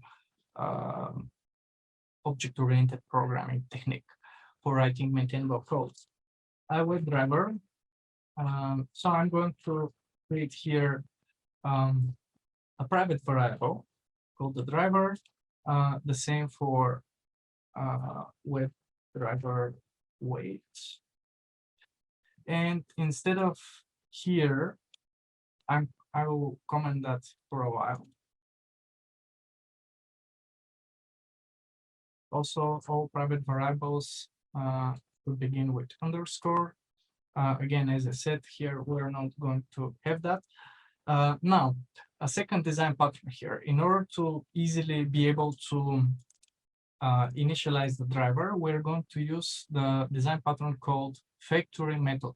Factories, as you can get from the name, are classes or methods that can basically, we use them to initialize, create objects or initialize them, whatever. In this case, we'll have this factory method, basically a method that will produce or initialize the driver. Now, I'm going to call this method start, and we will need one more thing. I will create a new enumeration called browser type. This will be a public enum. And in this enum, I'm going to, basically, we're going to have all the different browsers, right? Now, we're going to provide this in our adapter and into the factory methods. And we will have a switch based on this browser type. And here we're going to place our initialization logic, again, that we had before. Here is for the Chrome, we need all of the different usings.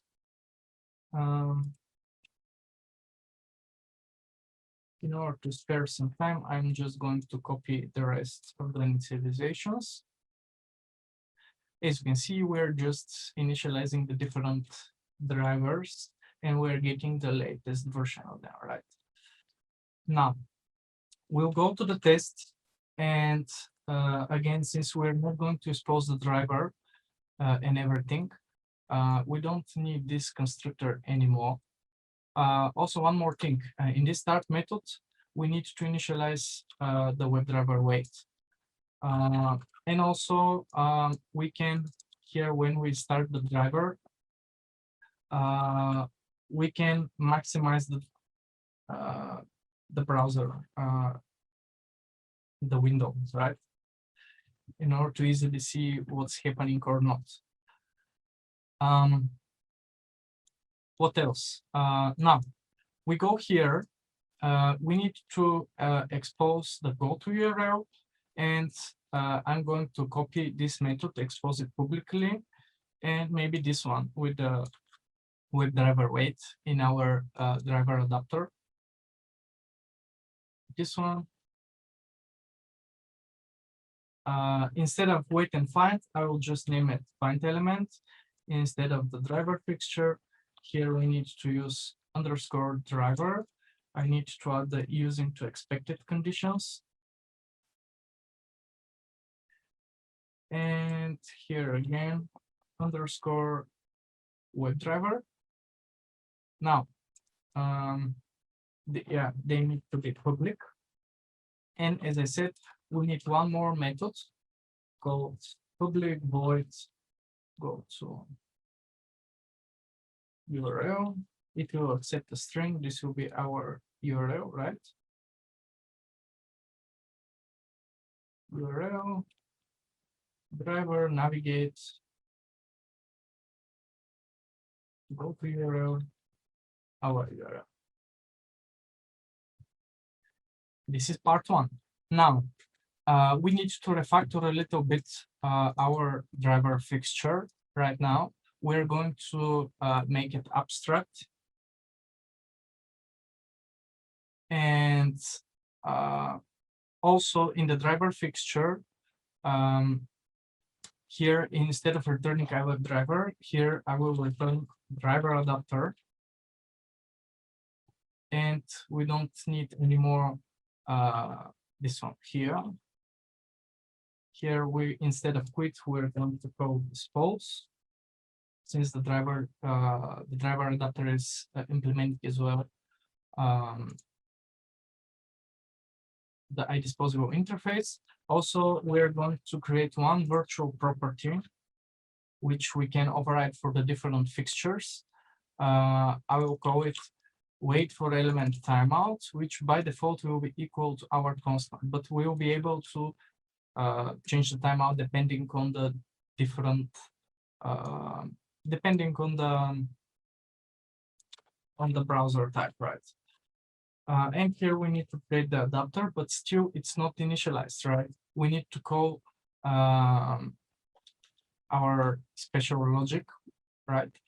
And here I'm going to use another pattern.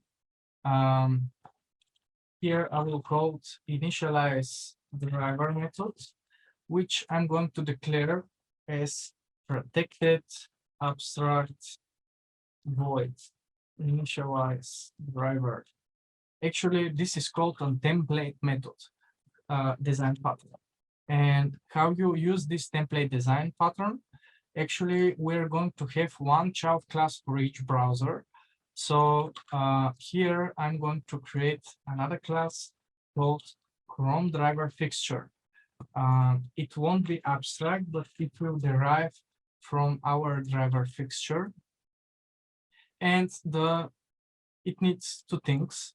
First, when you press Control dot, we can implement it, the initialize driver. And actually right here, since this is Chrome, we just need to call the adapters start factory method with the browser type of Chrome. And also we can override, as I told you, actually this can be protected as well. The wait for element timeout. In this case, it can be 40. In case of Firefox, this should be even more. Now we'll have, as I said, one more class for Firefox driver fixture. And here I'm going to change just Firefox. I'm going to change the seconds to 16. And we'll have one more for the Edge and Safari.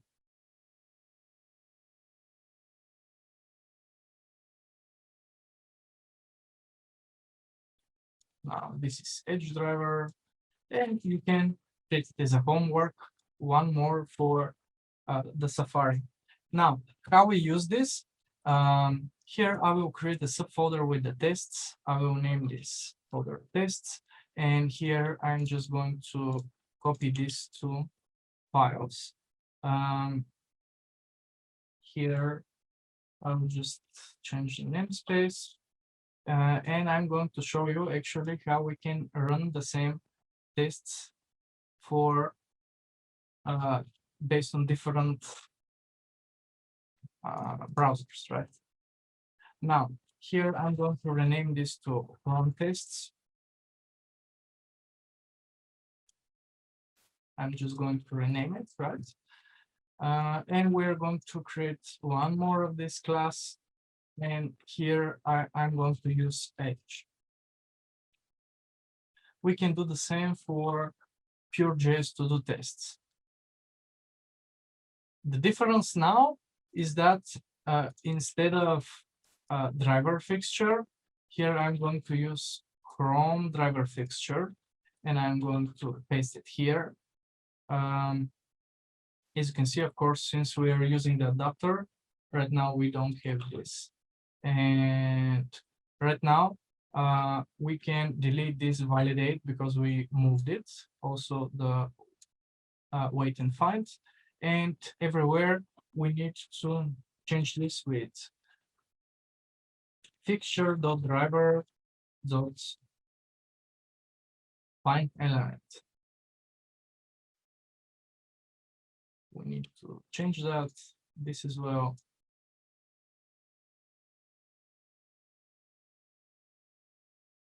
One more. Almost ready. And now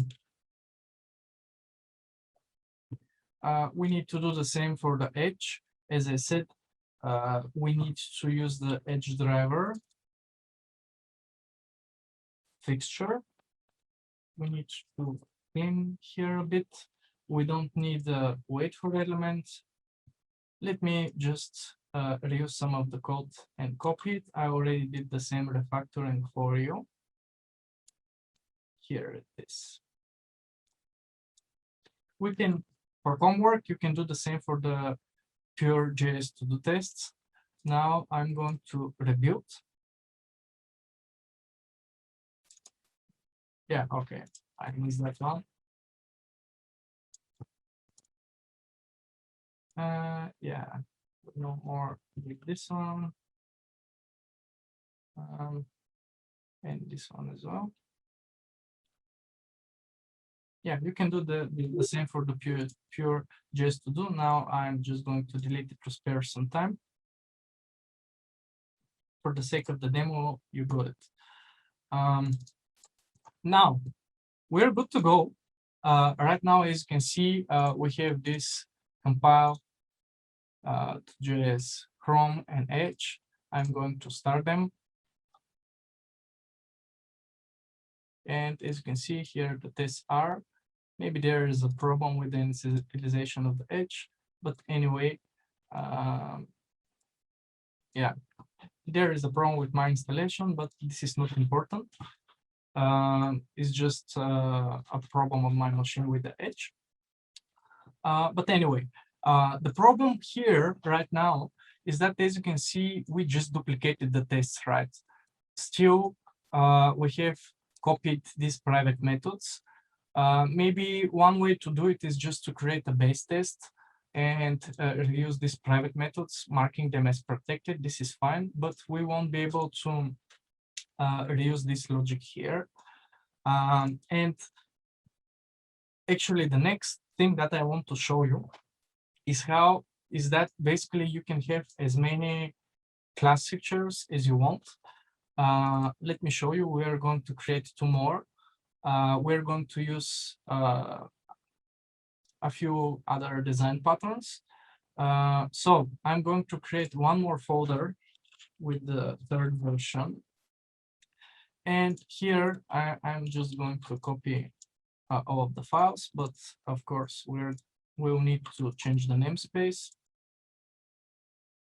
in order everything to be able to compile. And we're going to move all of this logic in page objects. As you know, page object is one of the most popular design patterns in test automation. Basically, it represents one page, all of the elements there, and all of the actions that you can do there. In our case, we have 2 pages. This is our main page, and then we have the to-do application page. These are our 2 pages. So we can create a new folder called pages, and I'm going to create a new class called name page. And here we can expose one property called, which is string.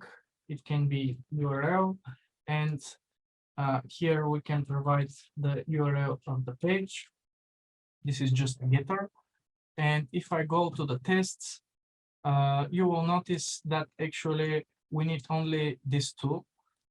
This is our URL, so we need to move this to a method called open. This is the URL, and we can create one more public method, public void open.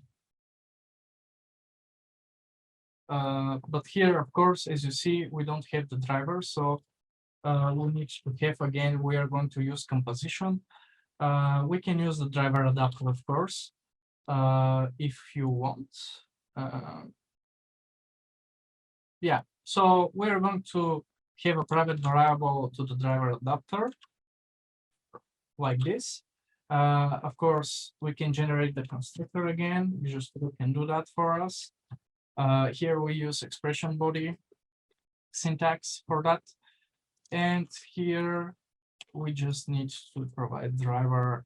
Now we need to go to the tests and copy the actually move this open technology method here. And here, of course, we need to use the underscore driver instead of the property. And we need to add a using.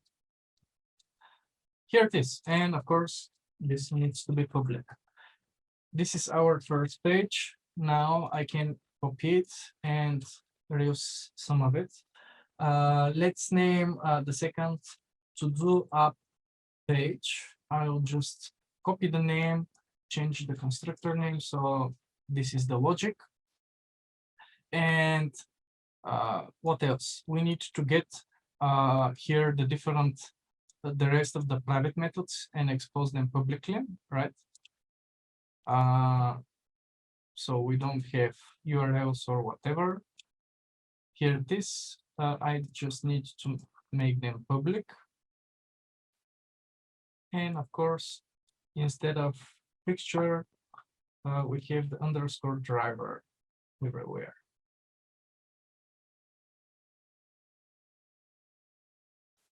That's it. Now we have pages. I'm going to show you one more pattern. It's called facade for the using the workflow, because right now we can move these two into the fixtures, but everywhere we're going to repeat this pattern. And sometimes you want to reuse the workflow. Sometimes you will want to have add more to-do items, right? So we will need to figure out how to do that, right? So I'm going to create, actually the facade is basically, you can think of it as a wrapper to the workflow. We are going to reuse the workflow and make our tests a little bit more user-friendly and maintainable. So regarding the facade, I'm going to create a new class and I'm going to name it to do facade. And here in this class, we'll have two read-only variables to our pages, main page, underscore main page. Of course, you need the using. And then we need to do a page underscore to do a page. When you select them and press Ctrl dot, Visual Studio will generate the constructor for you.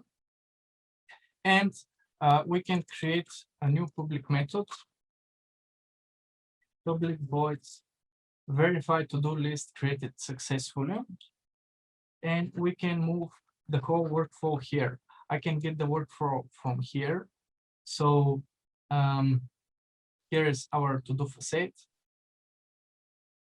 Just to see what we need to do. So first, we need to use the main page and open it. Then we need to call main page and then call open technology. But as you can see, it requires a name of the technology. So here I will move one parameter called technology and provide it here. And now we need to be able to add as many items as we want, and we want to make this a little bit more generic. So I will provide these items as a list of strings, items check, and we provide another list containing items to be checked. Actually, this is items to add, items to check. And the last piece is just to mention expected items left. Now, we can use a little bit of link magic. Link, it's like extension methods to different collections. So we have a functional programming syntax where you can provide anonymous methods called lambda expressions. You have the same, it's called stream API in Java. So here we mentioned the variable. This is actually each item in this for each loop. And then we can call the to-do up page and go add new to-do item item. This is as we hover, you can see that this is a string. And we can do the same for the check items, but we're going to iterate the other collection. And lastly, of course, the last part will be to use our to-do app page to call the assert left items, and we already provided this here. Now, as I said, we need to, we can have more than one fixture. And this is why I'm going to create a new fixture called pages fixture, where we're going to initialize the pages and everything. Pages fixture, here it is. It should implement iDisposable. This is requirement for from xUnit, right? iDisposable. Actually, in this case, basically this method will be just empty. But don't worry, this is fine. And now we need to expose the different pages. Probably we're going to use them from the facade, but anyway, here we'll have to do a page, and here we'll have to do facades. And now through the snippet tool, when you press tab, you can generate the constructor. We will need to create a new instances of the pages. However, as you can see, one major problem, our pages require the driver adapter, which is actually initialized in the driver fixture. We'll have to couple them a little bit. Of course, for more complex frameworks, etc., this is just a simplified version to show you some tips and tricks. In production, the code will be a little bit different, but anyway, I think you'll get enough patterns and concepts so that you are good to go. And again, for now, I will just provide no here, but we need to provide a meaningful version of the driver, right? And there is one big problem. This driver should be thread safe, because we're going to access the same between the different threads. In order to do that, we will need to change a little bit our driver fixture, the base driver fixture here. Since basically every class, every collection will have a separate implementation of the driver fixture, we want to be able to access statically the driver. However, there will be a problem because the different threads will try to work with the same driver, right? Which is a problem, and we want for every thread and every process to have the different driver adapter. This is why we can use a special class which comes from .NET Core. It's called thread local. Thread local, you can think of it as a container for holding information. Basically, the thread local is a container for holding instance of our class once per thread. And internally, it handles all of the complex logic between synchronizing between the different threads. So you're good to go, and basically you will be sure that only a single instance will be created for the thread. Now we need to change a little bit the constructor here. Again, this accepts Lambda, and it has something like a factory constructor where the first time we can initialize the new driver adapter once per thread. And when we want to actually get the value from this container, we need to use the value property here.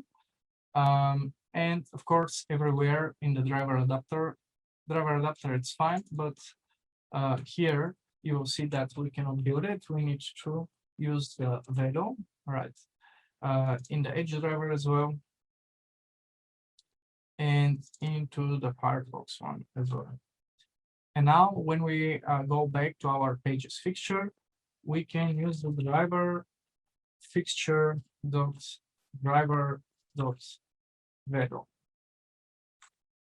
Since again, this is thread vocal, right? And we're going to use the same here. Now, if we want to use this pages fixture in our tests here,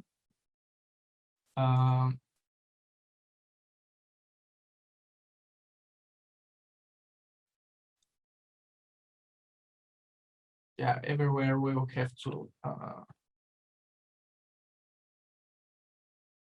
use the value driver.value, but we can change it like this. When you press Control F, current document, we can change it like this everywhere, which is completely fine. Driver value.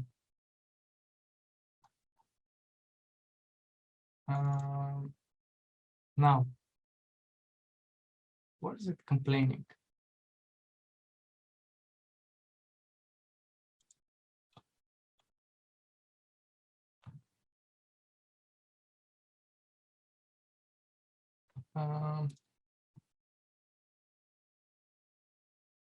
Yeah, actually, we no more actually need this stuff here.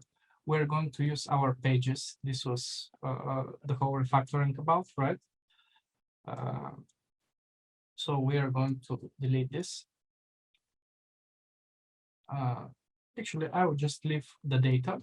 But now we need to put another high class fixture, pages fixture, and of course, here the pages fixture, underscore pages fixture. We need to provide it in the constructor. Here, we need to initialize it, of course.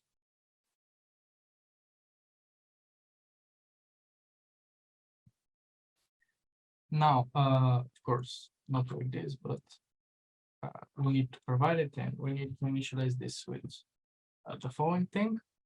Now, if you want, first, we can use directly this pages fixture to do facade verify methods, and we need to initialize these two collections. I already did that. Here it is. Of course, we need to start using the system collections. And as you can see here, first we arranged what items to be added. This is really generic since you can add as many items as you want, and you can basically change the parameters. Every time we're going to reuse this logic for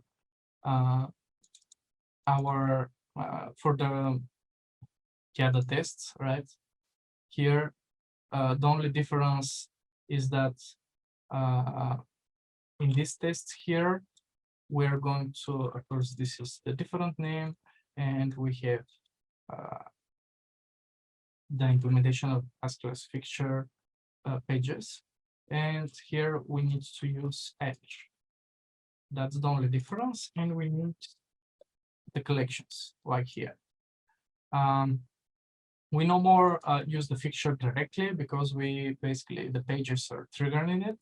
But since we're doing the starting initialization in the constructor of the edge fixture, which will be created once for all of the tests here, we're good to go. We can do one last improvement. Since not every time we want to hard code this data, and as I told you, we can create as many class fixtures as you want. We can add one popular library for generating data. It's called auto fixture.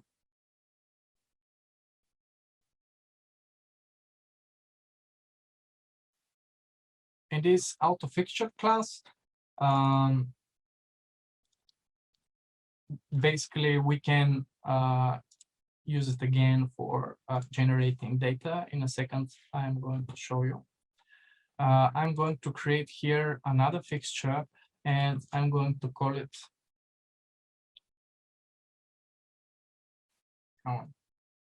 test data fixture. In this test data fixture, again, needs to be public, and it should implement the iDisposable interface. Of course, like before, in the dispose method, we're not going to do anything. And here I'm going to create and expose three properties. One of them will be items to out, and items to check, similar names to the ones that we put into the arguments of our set. And now we're going to initialize them, but in a different way. Let me show you. We're generating the constructor. In order to use auto fixture, I'm going to use var fixture or auto fixture, just to know that it's not connected to the xUnit fixtures. And now new fixture, no pages fixture, and we need to add the proper using control dot auto fixture. You need to add the using to this one. And now in this auto fixture class, it gives us new methods for generating automatically many items for us. This auto fixture has a method called create many, and I can say, since it's generic method, I can say create many strings, 5 of them, and then convert them to list. Now, since we want to check some of the items that we already added, of course, we need to get them. Right now, I will just basically check the last 2. In order to be able to do that, I can use again link methods. As you can see, they are implemented as extension methods, and I'm going to say skip string to list, and now items left is equal to 3. And how we use this? Basically, we are going to go to our tests now, and we are going to implement again iClass fixture, this data fixture. Of course, here, this data fixture, we need to supply this to the constructor. Of course, it should start with underscore. So underscore test data fixture is equal to test data fixture. And instead of providing this here, we can change it to be used directly from our like this, directly from our test data fixture, and this will be created once for all the tests, and we are using this creation logic, which is awesome. Again, in enterprise and production code, probably you can reuse some of these fixtures, but probably you will extract this logic to a special factory class, again using this design pattern that I already showed you called factory. This is it for now. You can try to do this on your own and work on it. You can download the source code below. Next time, we're going to, in the next video from our xUnit tutorial, basic tutorial for beginners in .NET Core, where I teach you how to write Selenium tests. We're going to talk about the awesome opportunity for running tests and in parallel and running them in the cloud. And we're going to talk about what cross-browser testing is. So don't miss it. It will be really awesome. Thank you. If you have questions, you can go to the LambdaTest.com and as directly in the chat. Also, you can check the awesome blog of Lambda Tests, where you can find some of this information there. They're really long and nice articles. And also don't forget that you can get certification about Selenium. See you soon in the next video from our series. Bye.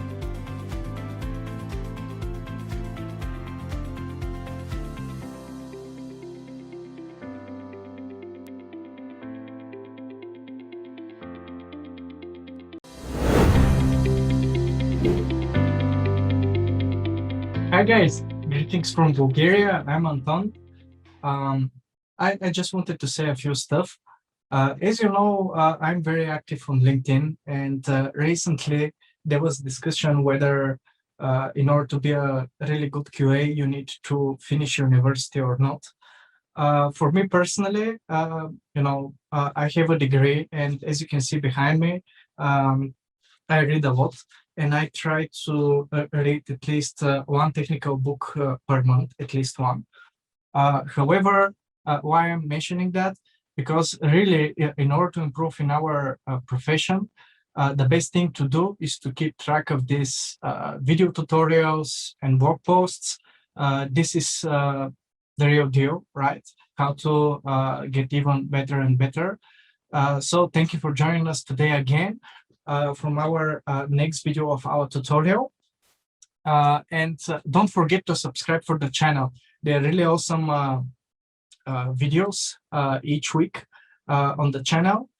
So click subscribe to get notified about these awesome videos. So let's begin. Today, yet another video from our tutorial for xUnit, teaching you how to write Selenium tests for beginners in C#. Lastly, we discussed first what is xUnit, then we set up the project in Visual Studio, installed all of the dependencies. We talked really deep about the different attributes and how you can write your own. Then we looked into how you can write data-driven tests and automate different web technologies. And in the last fifth video, we talked about how you can improve the speed of your tests and how you can run them in parallel. Today, we're going to step forward, and I'm going to teach you how you can run your tests in the cloud, how you can utilize the power of the cloud, how to run across multiple browsers and operating systems. We are going to use the cool product of LambdaTest. And then in the next video, we are going to improve even further using many other advanced features like geolocation, responsive testing, visual testing, and others. Many cool stuff. So now, as I said, let's improve our existing code from last time. Just to like a quick reminder, first, we're going to use for cross-browser testing the cloud of LambdaTest. You can visit LambdaTest.com to be, to create a free account. In a minute, I'm going to show you many of their features, and in the next video, we're going to check more advanced stuff. Just as a quick reminder, our tests are automating this awesome demo application to do MVC, where written in different technologies, you can find a simple to-do application where we are adding different items here. We can check it and we verify the items count. And now I want, before showing you how you can run the tests in parallel in the cloud, let's discuss why you need it. First, when you develop your tests locally on your machine, we usually, as in the previous videos, we're starting and working with real browsers, right, on our machine. However, as you know, the more tests you have, usually There are other videos on the channel about Jenkins and other continuous integration systems. Usually when we have 100 to 1,000 tests, we run them nightly or in continuous deployment a couple of times a day. And we use these continuous integration systems. Our tests there are run through built agents on these machines. And this means that we have a couple of options where we execute our tests. Really, it's not a good option, actually, it's an option. You can configure your own machines where you install the proper browsers, and you can use a tool such as Selenium Grid, Selenium Server. You can download it from the official Selenium site, right? This is this solution here. The drawback here, the problem here is that you have to maintain the correct version of the browsers. You need to keep them up to date and all of this infrastructure. Also, in my experience, when I worked with clients that maintain their own infrastructure, the huge drawback there is that they need to, you need to have a really good system administration team and DevOps engineers who know how to optimize the usage. Meaning that if you don't use the machines, you don't need to pay for them. Because in companies that I worked for in the past, they basically just keep these test agent machines running all the time. And this means that they pay a lot of money. However, nowadays it's much more popular basically to use infrastructure on demand, like this cross-browser testing cloud, where you just, basically these guys here will take care of your infrastructure needs. They have different, basically I already have an account, right? And I'm going to show you, this is the dashboard. Basically, the cool thing here is that first, even if you have, in many cases, as you know, we need to verify our applications manually first, because first of all, we're QAs, right? For this thing, you can use this real-time testing feature where you can start, basically, they will create a virtual machines for you with the different operating systems, different resolutions, and all kinds of versions of browsers, right? All of these combinations, which is extremely hard if you need to do it yourself. Also, they have the same capability with this LT browser, which basically you can verify on different mobile devices, taking screenshots, videos, and all of that. It's I have tried it and installed it. It's really cool. Also, you can, in the next videos, we'll discuss the test log and the visual testing. It's really awesome if you need to do pixel perfect verification of your front-end website or mobile application. However, in this video, we're going to focus our effort how we can run the tests in the cloud through code. And also, don't forget, later on, we need to be able to, run these tests in continuous integration. And not only that, when you analyze the tests, you want to be able to submit bug reports immediately or connect them with test cases. They have, you can see how many integrations with chats and with, this is maybe the biggest list of integrations that I have seen in such a cloud. And also here in the issue tracker, you can submit bugs, which is awesome. Now, let's focus on the effort, how we can run our first test in the cloud. Initially, we're going to convert one of the tests that are not running in parallel, just to see the code that it's not too complex. And then we'll see how we can run one data-driven test in the cloud. And later we'll discuss more advanced scenarios, how through xUnit, how you can basically make your own like a framework and integrate more deeply in the xUnit using the fixtures and other stuff that we discussed in our previous video. But let's start with just a simple test. First, don't forget you can visit the support docs about C#, right? C# with Selenium, they have really awesome documentation about NUnit, MS-Test, and everything, and other languages. You can see examples here. Another useful tool that we're going to use is this capability generator. Again, all of these cloud platforms, Lambda Test in particular, basically they created this, they're utilizing under the hood the Selenium grid for you and Appium and everything, and they're using this protocol, the W3C WebDriver protocol to communicating through the Selenium grid. So basically, we're using the remote WebDriver.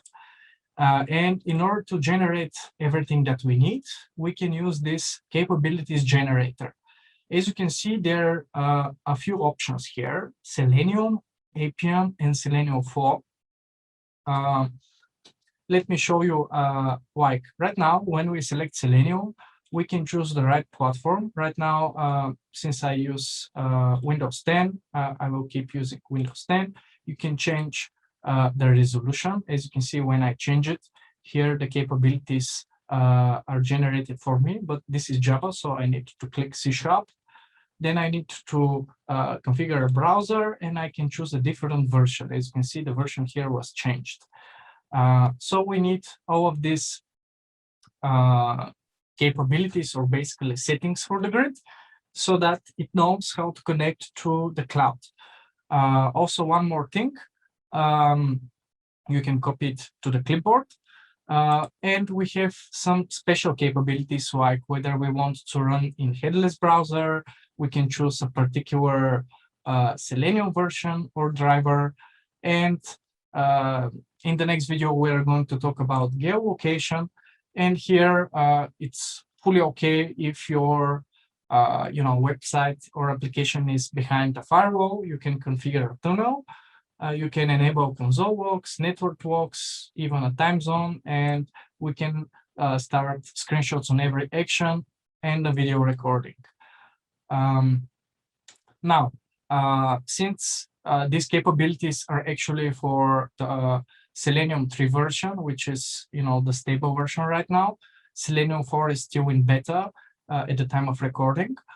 However, you can switch to Selenium 4 tab, and as you can see in the new API version, we need, instead of desired capabilities, every particular browser has its own options class: Chrome options, Firefox options, Edge options, and then we have this add additional capability, similar method to the last one, and we need to use that. You can do the same for Appium, by the way. This is not only for web tests, right? So let's see how we can work on our examples. Just to quickly remind you what we did. Here in the first Selenium web tests, by the way, under the description, you will find different resources like articles and the full source code. You have the same resources in the previous video as well, so you can get the source code from there. Until now, we used a NuGet package called WebDriver Manager. This here comes from there. And this WebDriver Manager is responsible for downloading the correct driver and caching it for us. As you know, the driver is, like an invisible process that starts together through this command, new Chrome driver. And our code is communicating through HTTP protocol with the driver, and the driver itself, it's communicating properly with the browser. And with the Selenium grid, the thing that we need first, basically, we're not going to use the Chrome driver, right? But instead, we need to copy the options, right? I already copied them, and I'm going to show you. First, it's not the best practice to hard code your credentials in the code, right? And the best practice, one of the best practices for folding credentials is to keep them in environmental variables. I already copied my username and access key, and I set system environmental variables with administrative access. And through this get environment variable, this comes from .NET Core. I'm reading these variables with these two names, right? One of them is my username, and the other name is the access key. Then again, I'm going to use Chrome for now. This is why we need the Chrome option, the Chrome options class. And then we need to set up the browser version. Let's say that we want browser version 91. And also we need a platform name. Yeah, as I said, in my case, this is Windows 10. You need, after that, to set the username and the access key that we read. Otherwise, you cannot connect to the cloud. We need to set a name of the build. Right now, I just named the build. Basically, the build is something like a name that later on you can filter on it in the cloud. Also, we can set a name for our test. Basically, we can just place here the name of our test, right? And then we have additional capabilities just to show you the different options. We have Selenium version, console, network. Just bear in mind here that we need Boolean. These two are not strings, otherwise they won't work. And then we need to generate the URL to connect to the cloud. Again, the capabilities generator will do it for you. We need to add a using statement to the remote driver. And as you can see, we formatted through username. This is called string interpolation. Basically, inside these brackets here, we are mentioning the variables, right? And this will, this syntax here will replace this with the correct username and this with the correct access key. This is the proper URL for the Lambda test grid that was generated for us individually. And later on, let's say that we want to maximize our browser to see correctly everything on the video. Now, we can run the test like this. Actually, I can delete this one. Here, I don't need anything else for now. I'm going to rebuild the project. And I can filter by class here in the test explorer. I can say class, then the name of my class, and I can run the test. And let's go back to the cloud. When I click to automation,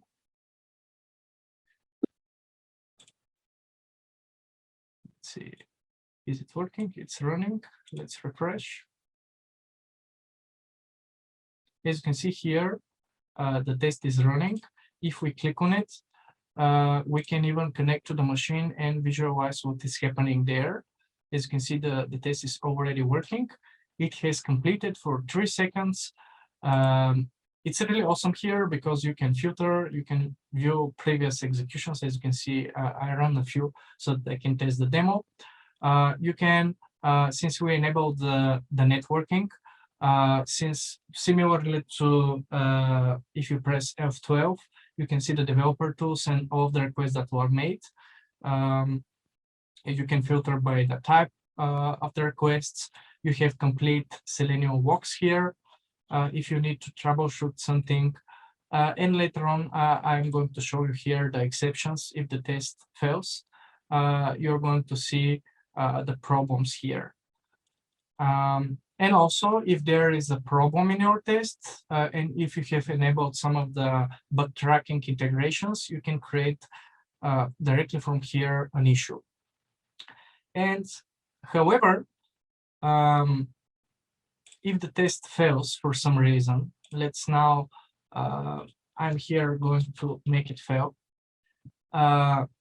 as you know, Lambda Test, we need to write a few more lines of code. Lambda Test won't know that actually the test failed. We need to make sure to instruct it. And the way we do that is that right now I'm going to do it, we need a few stuff. First, let's surround now the code with a try catch clause.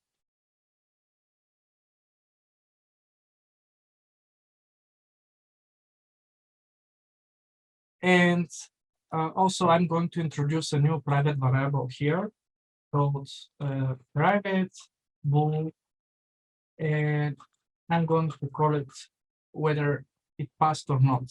By default, it will be true. And here at the bottom, if there is an exception, and for some reason my test failed, like again, I changed it to fail here. We need to throw the exception, right, in order the test to fail here as well. And we need to instruct if we want to save this exception in Lambda Test so that you can attach, for example, to the bug report. We need to send the exception to the Lambda Test cloud. You can do that using executing a JavaScript. We can execute JavaScript in WebDriver if you cast the driver to iJavaScript executor interface.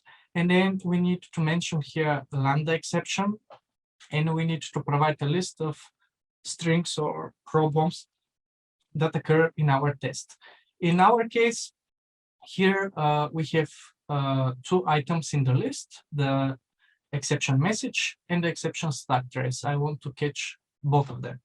And in a final statement, finally, this will be executed no matter whether the test passed or failed. I'm going to execute another JavaScript instructing setting the Lambda Test status of the test. As you can see here, we're checking whether this is true or false. If this is true, we're going to set the status to passed. If this is false, we're going to instruct the cloud that the test failed. Let's execute this again. And let's navigate again to the cloud. Again, automation. As you can see, new tests, it was updated automatically. Here it is.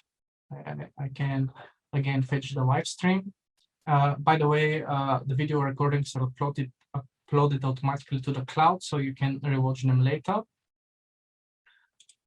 And yeah, later on, let's wait. It will wait a few seconds until it fails, right? And then we'll be able to see, we should be able to see here the exceptions. I can already show you one of the failed tests. The test will be marked as failed because of the JavaScript that we set in the final clause, right? Here it is. If we go to the assertions, you will see that right now we already have this, the real problem that occurred in our test, and this is because we used the execute script Lambda exceptions. And the whole stack trace is here. You can see the path, right, to my user folder, which is awesome. Again, you can rewatch the whole execution later. The video is saved for you. And if you enable the, again, the integration with the bug tracking, you can create an issue here, which is really, really awesome. Now, let's see what we can do to, I already showed you one test, but this is not enough. Maybe we should look, one of the more, I'm just going to return one of the to-do tests that we did in the previous module in the course.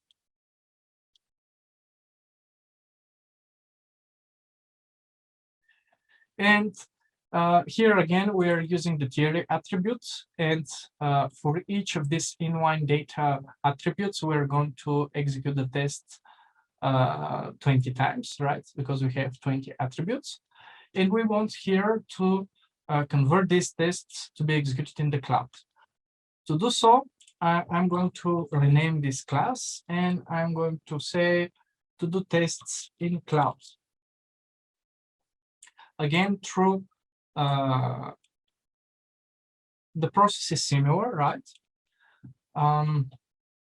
First, in the constructor, this constructor will be executed basically before each of these tests, right? So again, we will need this private variable, the Boolean one, right? Passed. We have the same codes. We can copy it from the other tests. Again, absolutely the same code. And then again, we need to wrap the tests in the same try catch finally here in order to be able to catch what's going on. This is basically the the thing that we need to update the status and to update the exceptions. However, I want to show you one little problem that there is with the current solution without updating it. Let's rebuild the project. And I'm just going to filter by this class here and start running the tests.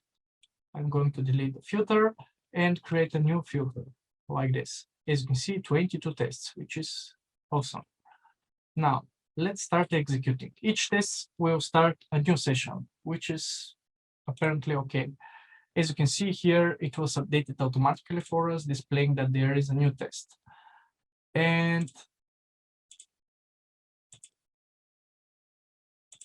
the test started. However, let's see what's going on. One test is running, and this is awesome. However, you will notice that since this is, it will keep displaying with this particular name.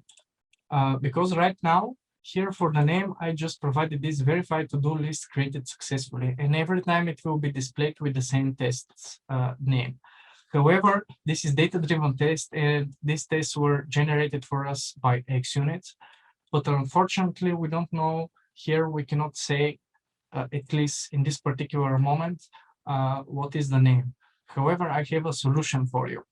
And the solution is that through Lambda Test, there is another command.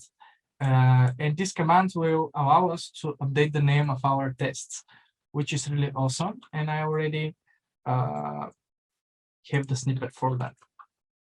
And this is another JavaScript with providing the name, the Lambda /name equal, and then the name of the test that we want. Here, as you can notice, again, through string interpolation or a string format in the latest version of C#, we're basically simulating and generating the same name that xUnit is doing for us. Basically, this name here, mentioning the name of the parameter, 2 dots in the name of the technology. And now, if I rebuild again and run it again, you will notice that in a second, I'm going to run the same class, and I'm going to show you again the cloud here. There are already a few tests, as you can notice. As I said, they're with the same name, but we're going to wait a second, and you will see that it will be updated once the test is done.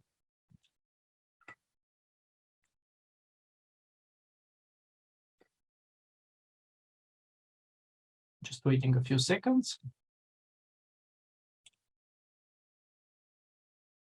It's really cool that live, you can see, as you can see, it was updated for us with the correct technology, which is awesome.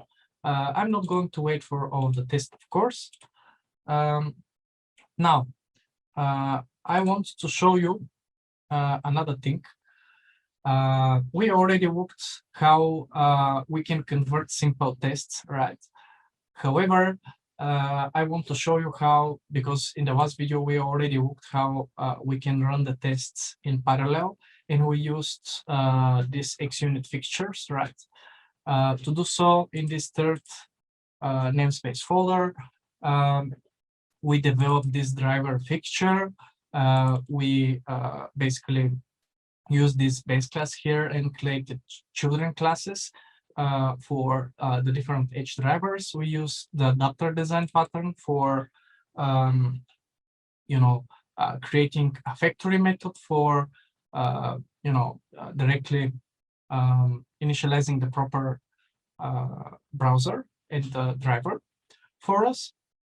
And we want to refactor this infrastructure to be able to run the test in the cloud, but based on this configuration here. This is usually how we do it in production in enterprise projects. Basically, in debug, when you run the test on your local machine, we test with real browsers.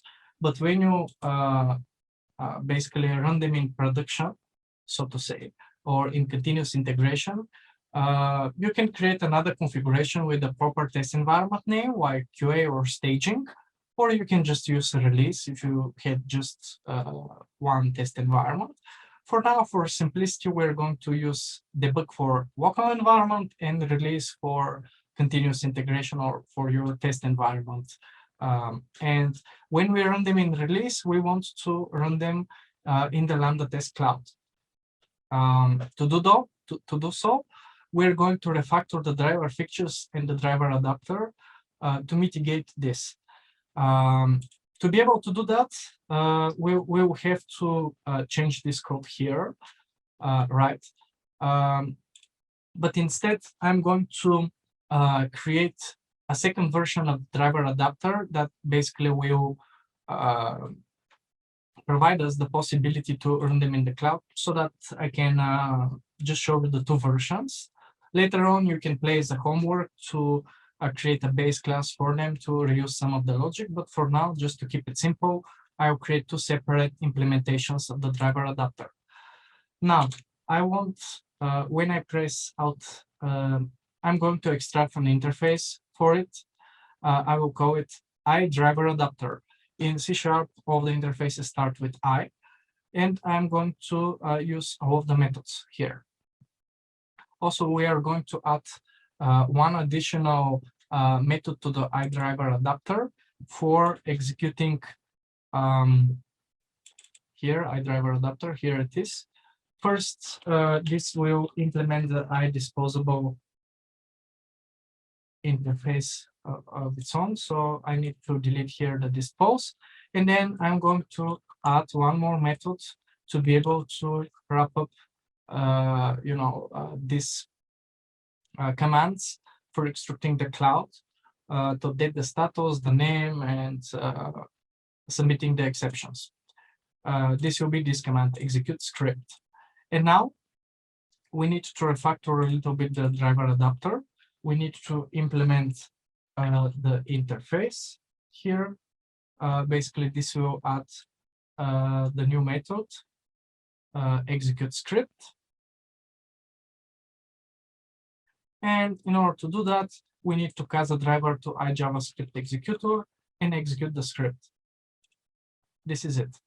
Now, I'm going to create a second version of the driver adapter. We are going to call this Cloud Driver Adapter. In this Cloud Driver Adapter, we're going to move all of the initialization logic that we used in this first Selenium test. Basically, we're going to move this logic here. Let's see what will happen. First, we need to get the access keys here.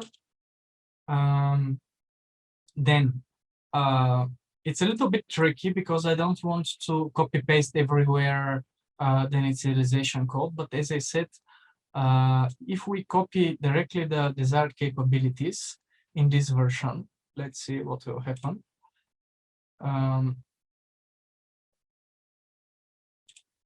If I go to the desired capabilities and if I go to just Selenium and copy these desired capabilities here. We need to add a using put.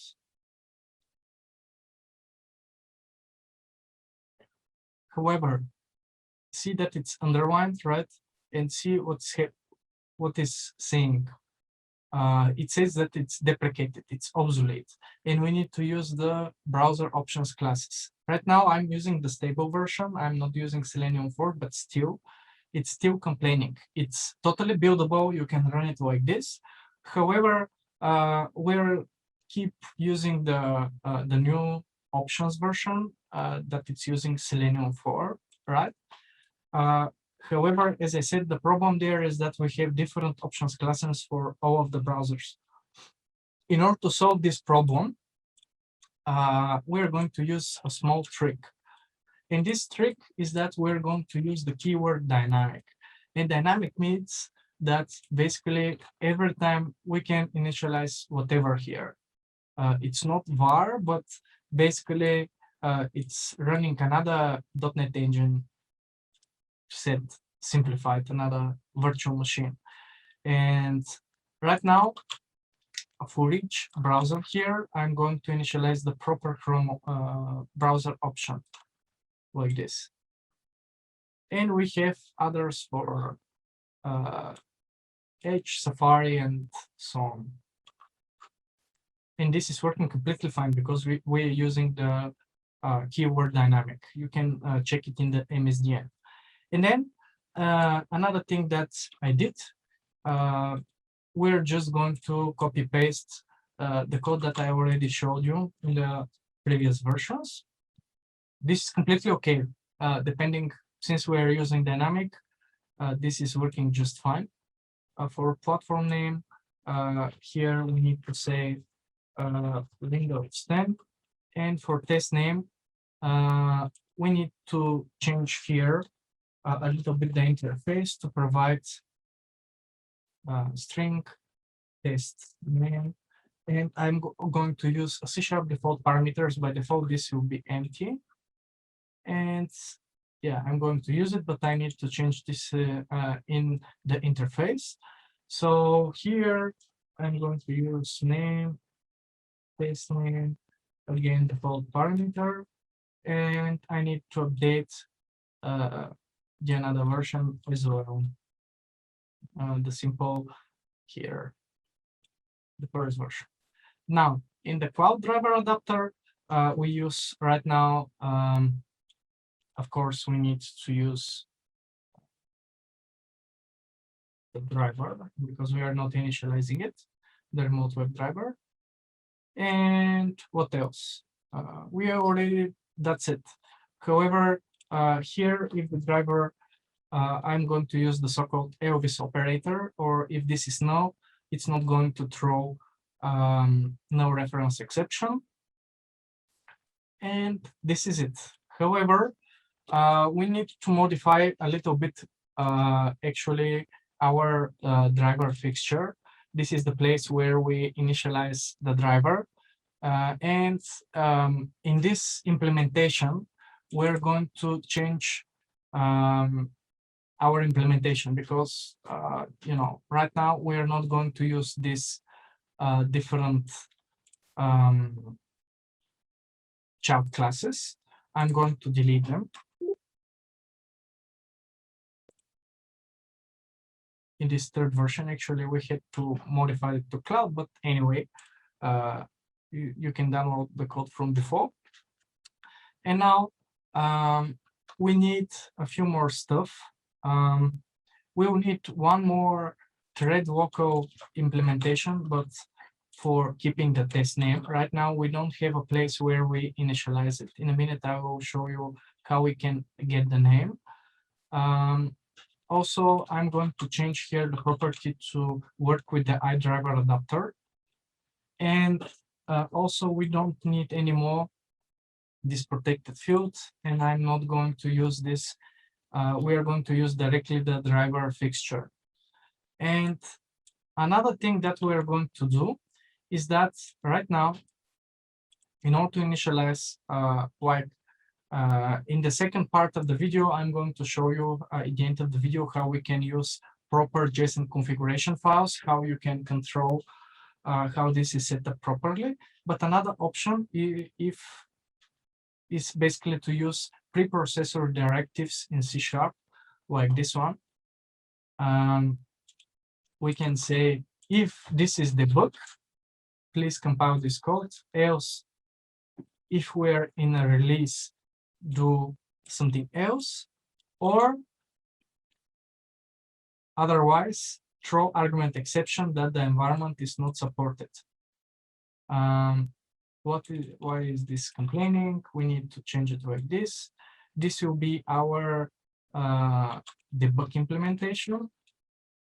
And for release, we're going to use, as you can see, this code won't be included in the source code if we are not in release, and vice versa. Here, I'm going to use the cloud driver. This is the power of these preprocessor directives. And if I change to release from here, you will see that right now this code will be included in the source code, which is awesome.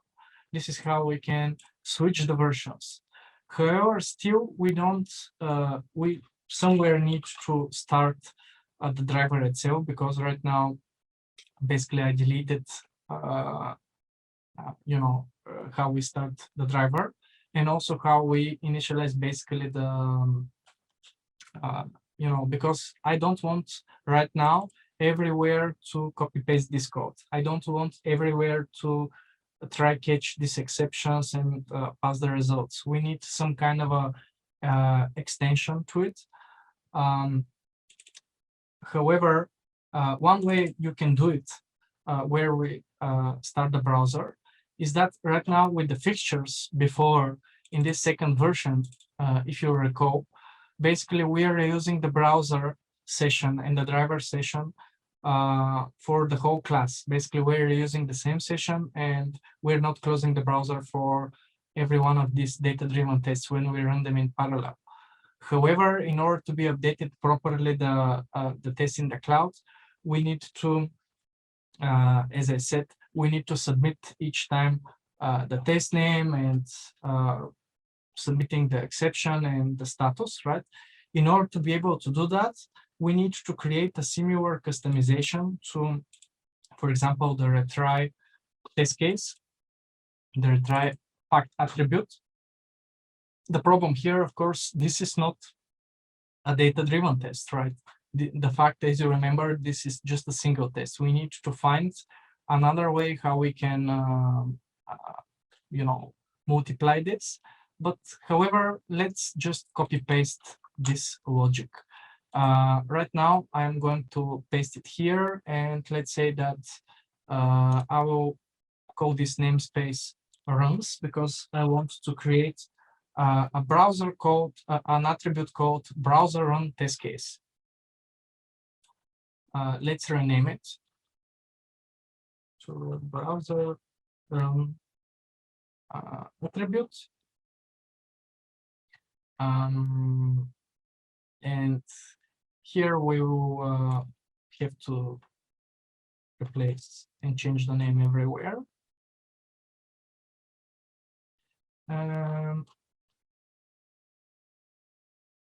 Browser run theory. In a second, we will have to figure out how this works. Browser run theory. This will be browser run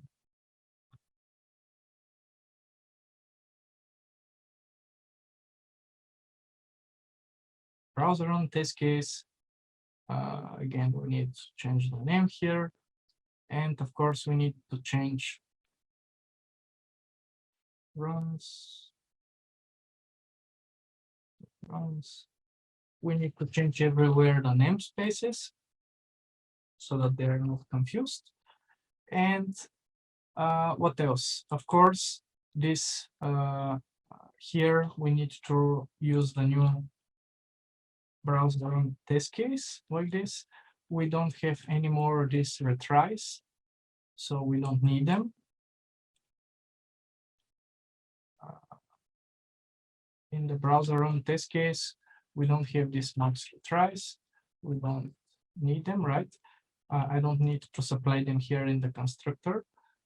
Again, here, the big problem is that actually this is supporting only, we're supporting here only one test case, one run, which is not the thing that we need. But we'll return in a second here. Also, we can use another logic. It's called before after test attribute. This is like another extensibility point. And I'm going to create this new class here. I'm going to call it browser attribute. This browser attribute, we should mark it with public. And we need to extend the before after test attribute that comes from xUnit SDK or the xUnit software development kit. Here, we are going to use the browser type, and we need to create one property for it.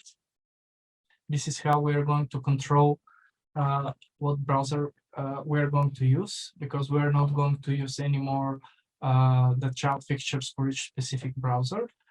So let's call this property browser. And by default, we're going to use Chrome. But since it's attributes, we need to provide this browser type from the attribute. And then we can override this before after test attribute. If we decompile it, you will see that we have two virtual methods, after and before. Basically, this is like a plugin for xUnit where when you use this custom attribute, you can execute logic before the test and after the test. And we will use this to close the browser and start it again for each particular test if you use this logic right now. So I'm going to say public override before the test, right? Because we want to start a new session for each particular test. Before starting it, every time we're going to use the driver,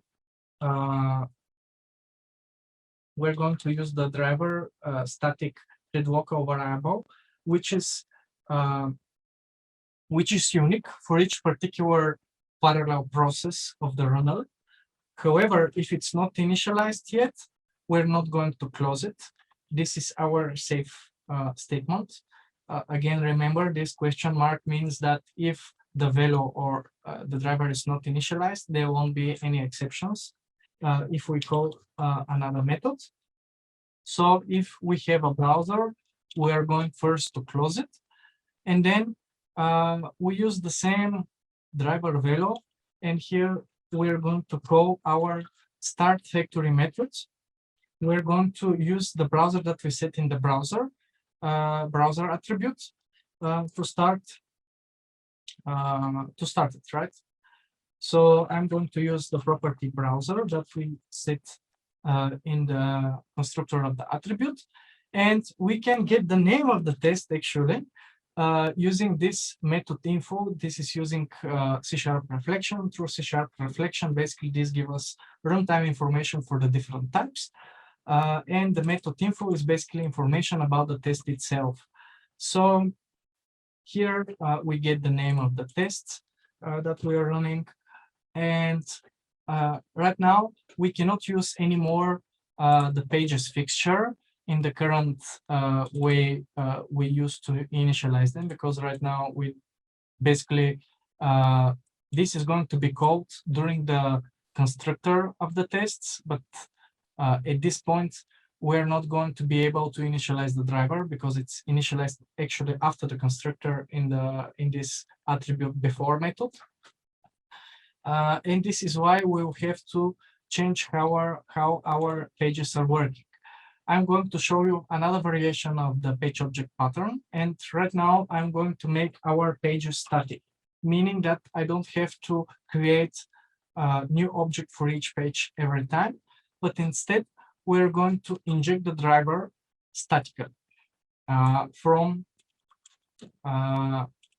again, this property, in order to make it thread safe, we're going to use the thread local. And everywhere, what else? This is the main page. We can use it directly like this. I make all of the methods static, and we use the driver value. I need to do the same for the to-do app page. We need to use this static property for the iAdapter. And then everywhere, I'm going to change all the methods to be static and to use the new static property. As you can see, right now we are using driver.value. Value is, if you recall, the thread local is just a special container in the context of multi-threading in C# that will give you the correct value for this particular process. We need to refactor the also our facade. If you recall the facade design pattern, here we use basically the whole workflow is described here. Right now, since our pages are static, I can mark the whole class static and the method itself as well. And instead of using main page like this, I can just use the like static, right? This is the name of the class, and that's it. Just we need to change the code a bit. Now, how we use the facade, it's even easier. We don't need anymore this pages fixture. Well, here for now, I'm just going to remove this code. And in our tests, we need to change them a bit. Now, we still need to use the driver fixture, because the driver fixture is the thing that will initialize the special thread local containers for each separate xUnit process. And we still need to initialize them like this. We no more need to initialize the pages because they are statically initialized. Actually, in a minute, we'll have to initialize them in our, we'll need to initialize them in the driver fixture. Not in the driver fixture, but in a second, just a second. Actually, in our browser attribute. We're going to do it in the browser attribute. We need here, because here is the place where we started the driver, the correct version of it. This is why we can get the static main page now. And they have this static thread local variable, right? And we can initialize it to the current driver fixture.driver. And we can do the same for the to-do app page driver. That's it. And if you return to the test, here we don't need this particular two fixtures. We just need to provide it here to the constructor. We need to remove it from here. And that's it. The to-do facade, since it's static, we use it like this. That's it. And now in the edge test case, we need to do the same. Driver fixture, we don't need the pages fixture.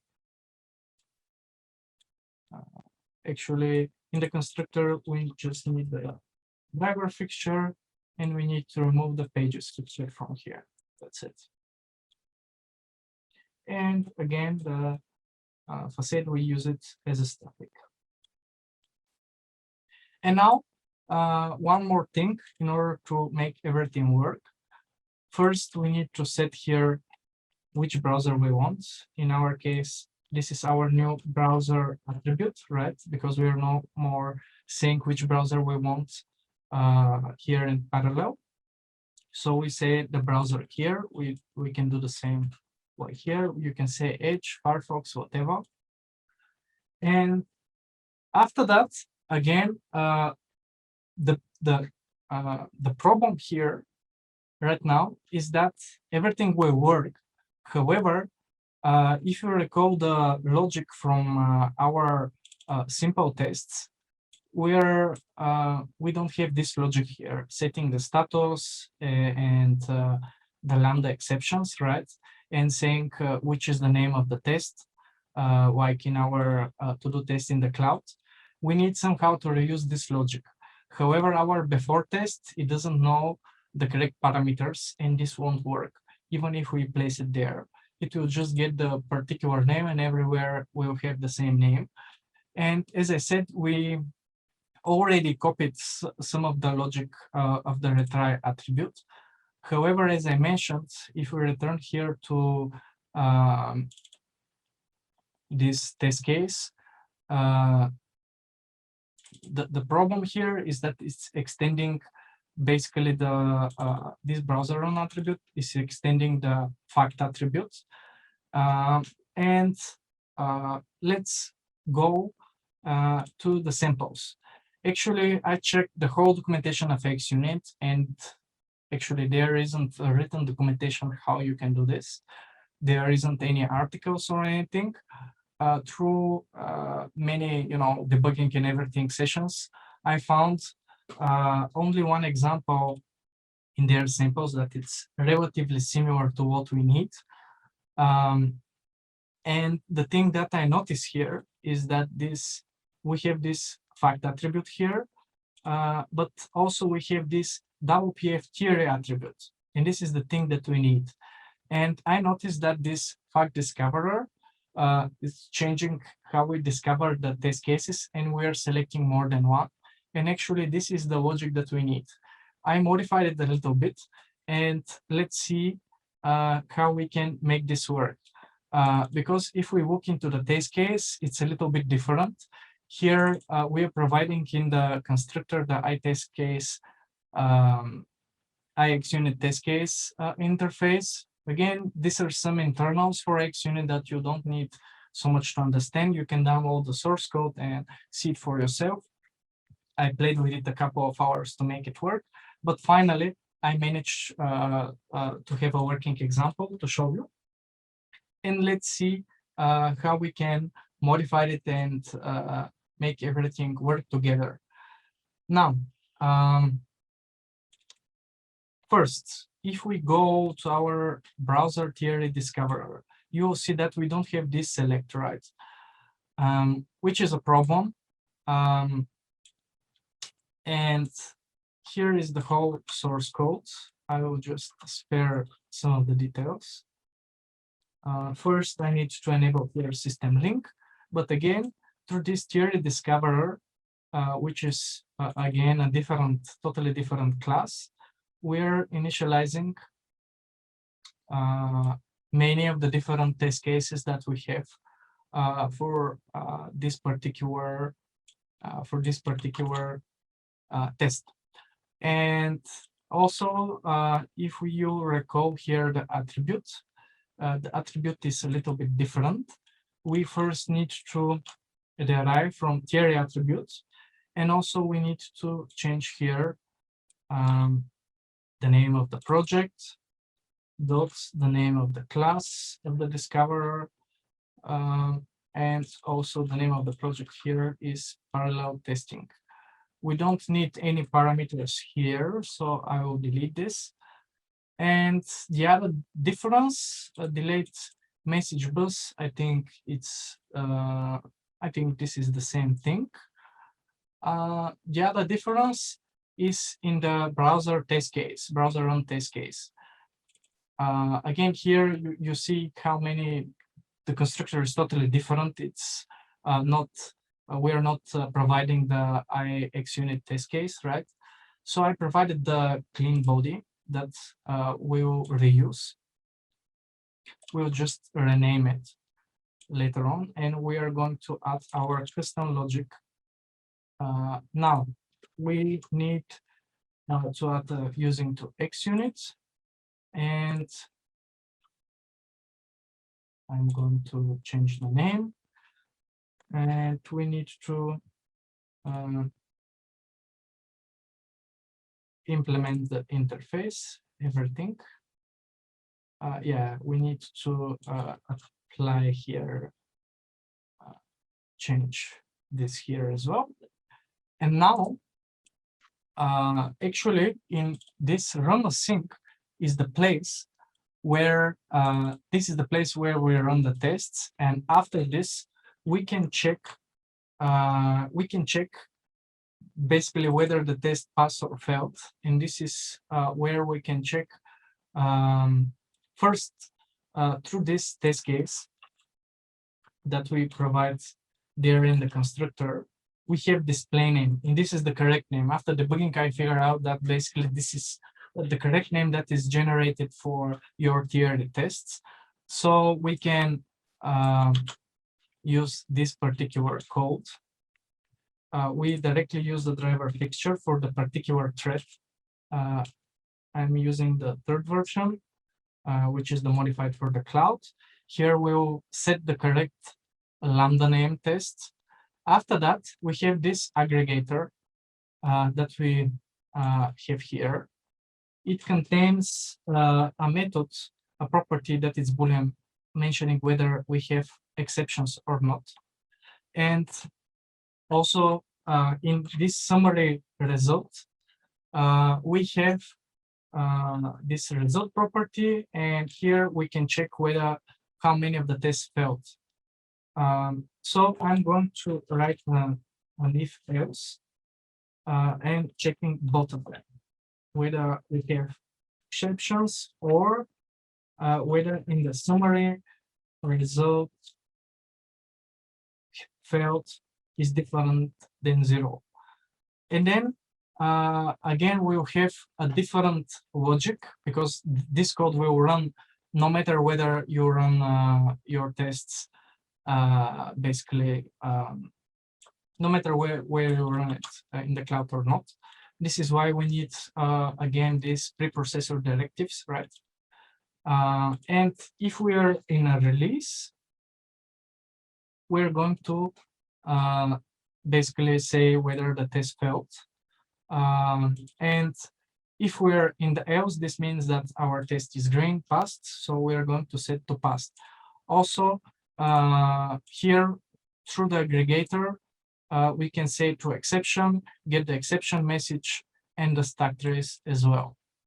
This is our way how you can basically reuse all of it. And now, in order to use our new logic, we need here, instead of using the default TRA attribute, in order to use our new attribute, we need here to use the browser run TRA. This is our new, or how I call it. Okay, browser run. Maybe I can just rename it the browser run TRA, because it's something like the TRAs that we need here. And this will use our new extension, which is really cool. We are going to reuse everything. As you can see, no more boilerplate code that you copy paste everywhere. We are using everything. And the last thing that I wanted to show you is how we can use JSON configuration files, something like this here. Basically, I want to create this particular JSON file. Again, we will have different configuration based on whether we're on debug or release, or you can name it whatever configuration you want, staging or QA. We want to say here in the configuration whether we run the test in the cloud or not, what is the default browser version, and in arguments, we can provide all of the different configurations that we'll have, right? Whether it's console, network, timer, resolution, and everything. Now, how we can do that? First, you need a couple of NuGet packages. I'm going to show you. In .NET Core, you can directly double-click on the project. And this is the name of the NuGet packages. They come directly, this possibility comes directly from .NET Core. The packages are Microsoft extension, configuration, and you need these two, JSON and binder. And now I'm going to show you what we need to do. First, I'm going to create a new package here called settings. And in this settings, I'm going to create a new settings class.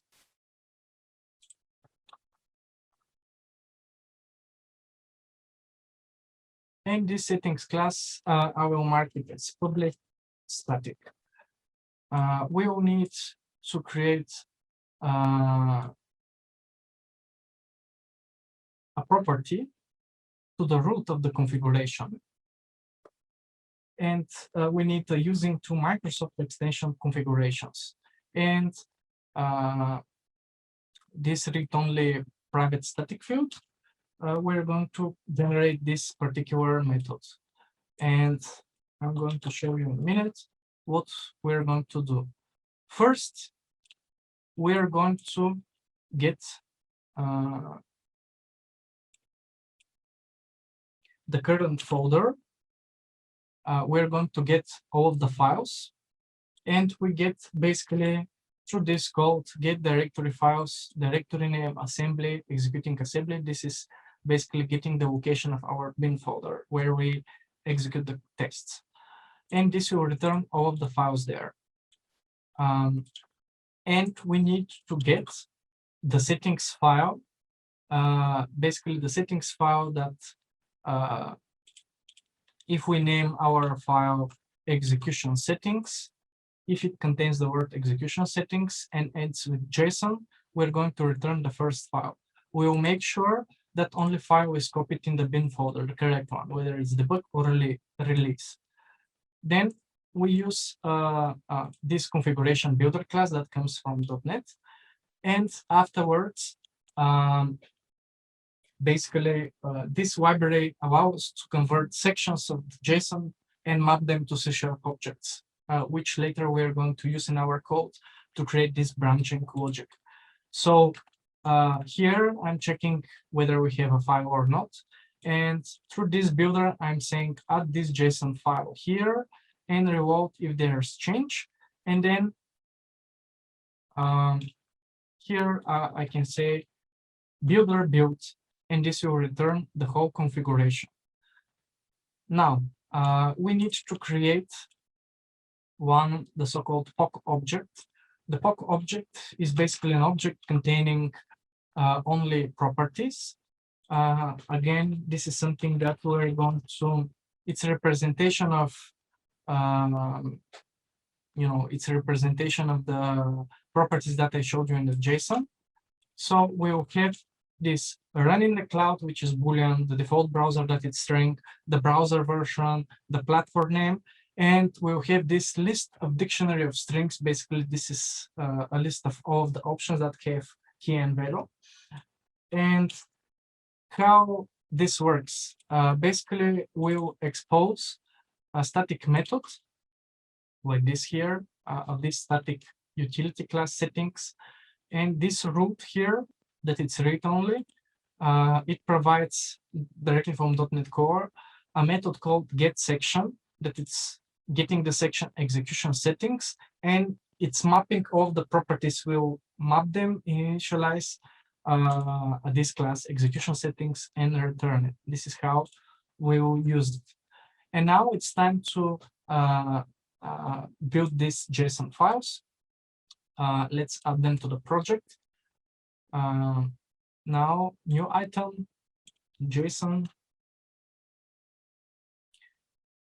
file, and again, I'm going to name this execution settings debug JSON.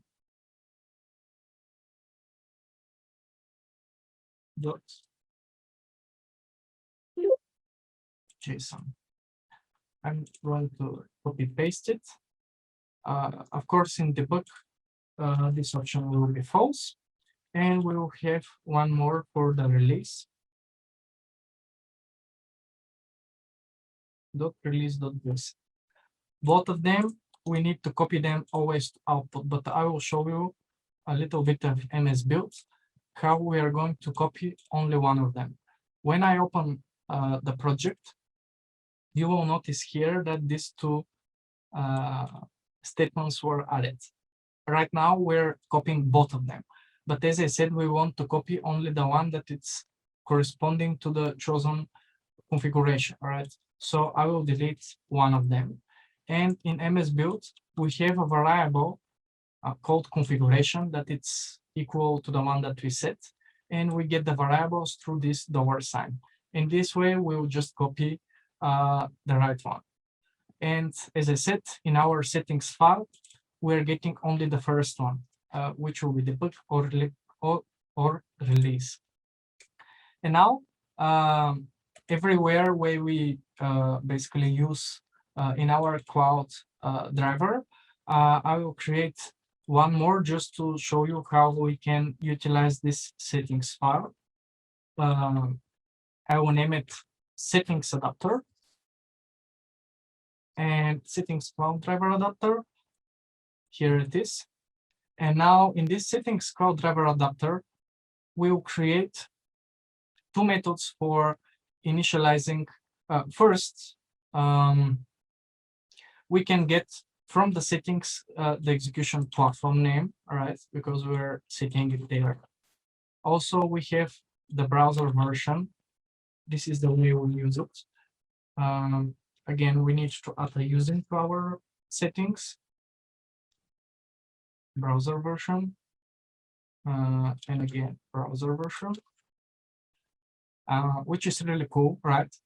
And next, we need to create one method instead of having all of this, because we're already setting them, in the settings file.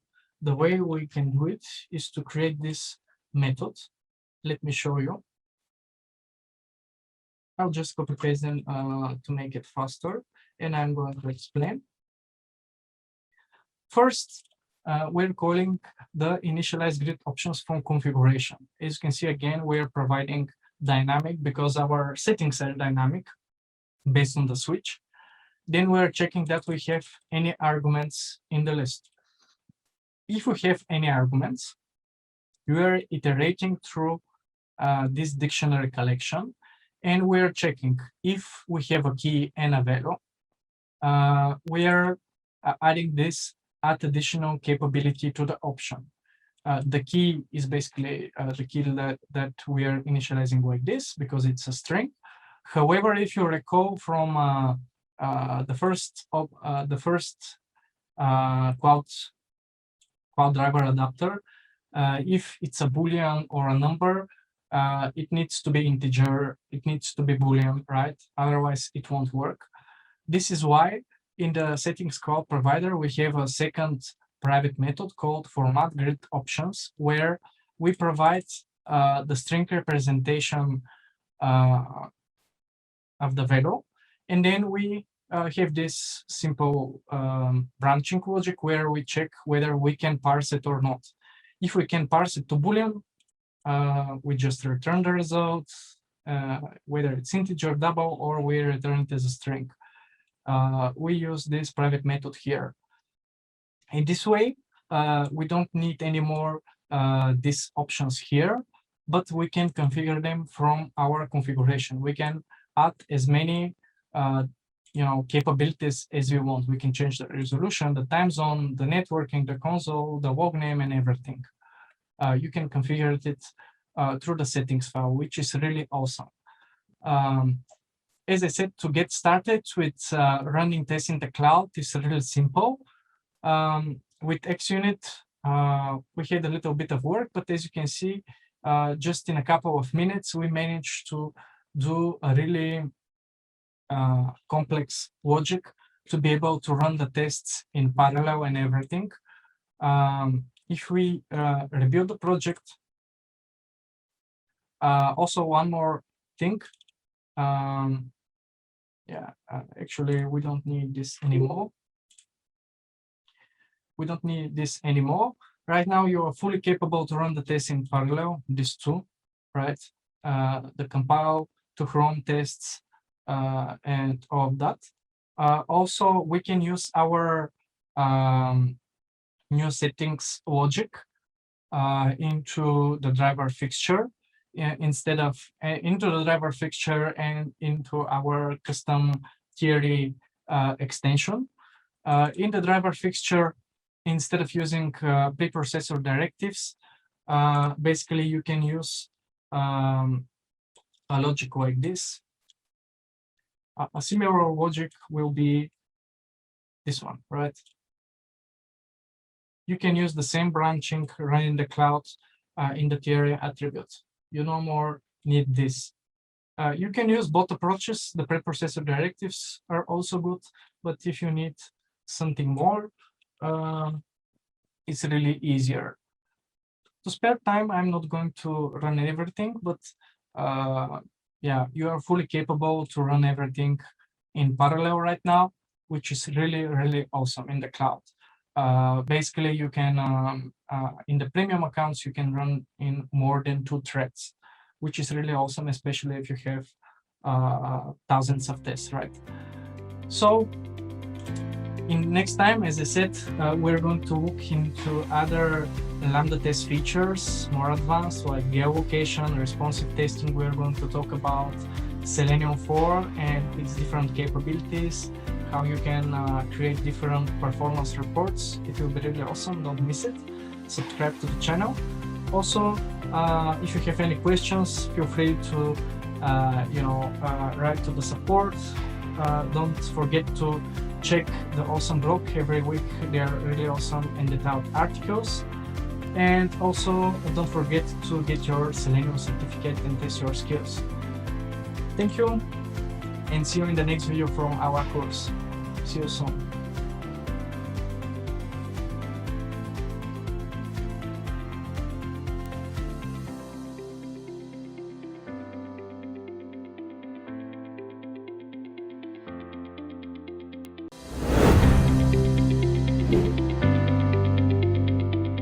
Hello friends, and welcome from Bulgaria. The last few days I was on a vacation in Greece, so I had time to to relax. But not only, I started to write down a few ideas about my next book. It will be about test automation fundamentals, everything you need to know in order to be a good automation QA. And as a part of it, one of the last chapters will be dedicated to continuous integration and cross-browser testing. This is why, in the past, I did lots of tutorials and courses regarding this. However, as you know, there are new stuff every day that it's happening in our field. So I try to keep up. And today, we're going to talk about a really exciting topic. That was part of my research, right? So let me share my screen. Let's begin yet another video from our xUnit test C# tutorial for beginners. Also, don't forget to subscribe to the channel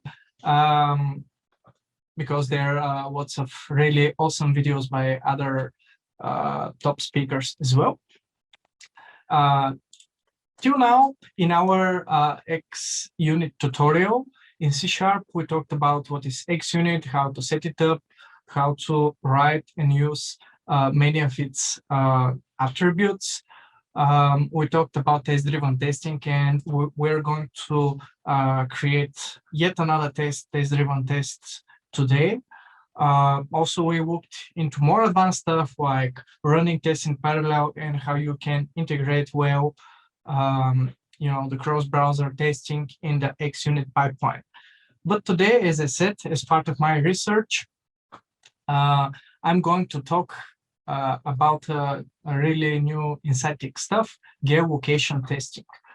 And in the next video, because we have lots to cover, we're going to talk about yet another cool new stuff in cross-browser testing, performance analysis, or I'm going to show you many new features that you can use basically reuse your Selenium test for doing performance analysis. But first, what is the geolocation testing? The geolocation testing is to test your website loading from different places around the planet. Usually, by the way, you can check the resources below in the description. I linked this nice article on the Lambda Test blog, which explains the geolocation cross-browser testing. But basically, usually why we need it, because you need to test your website when it's loading from different locations around the world. Usually we display different language, currency, location when there is a map. And what else? Also, you have, today I'm going to use this website, gpscoordinates.net, to show you, we're going to, basically the website is detecting automatically where is your location, and it can calculate distances from your place to another. And also, these pop-ups that show up because of the cookies, it's called GDPR policy, and they were basically enforced in Europe because of law of protecting our data.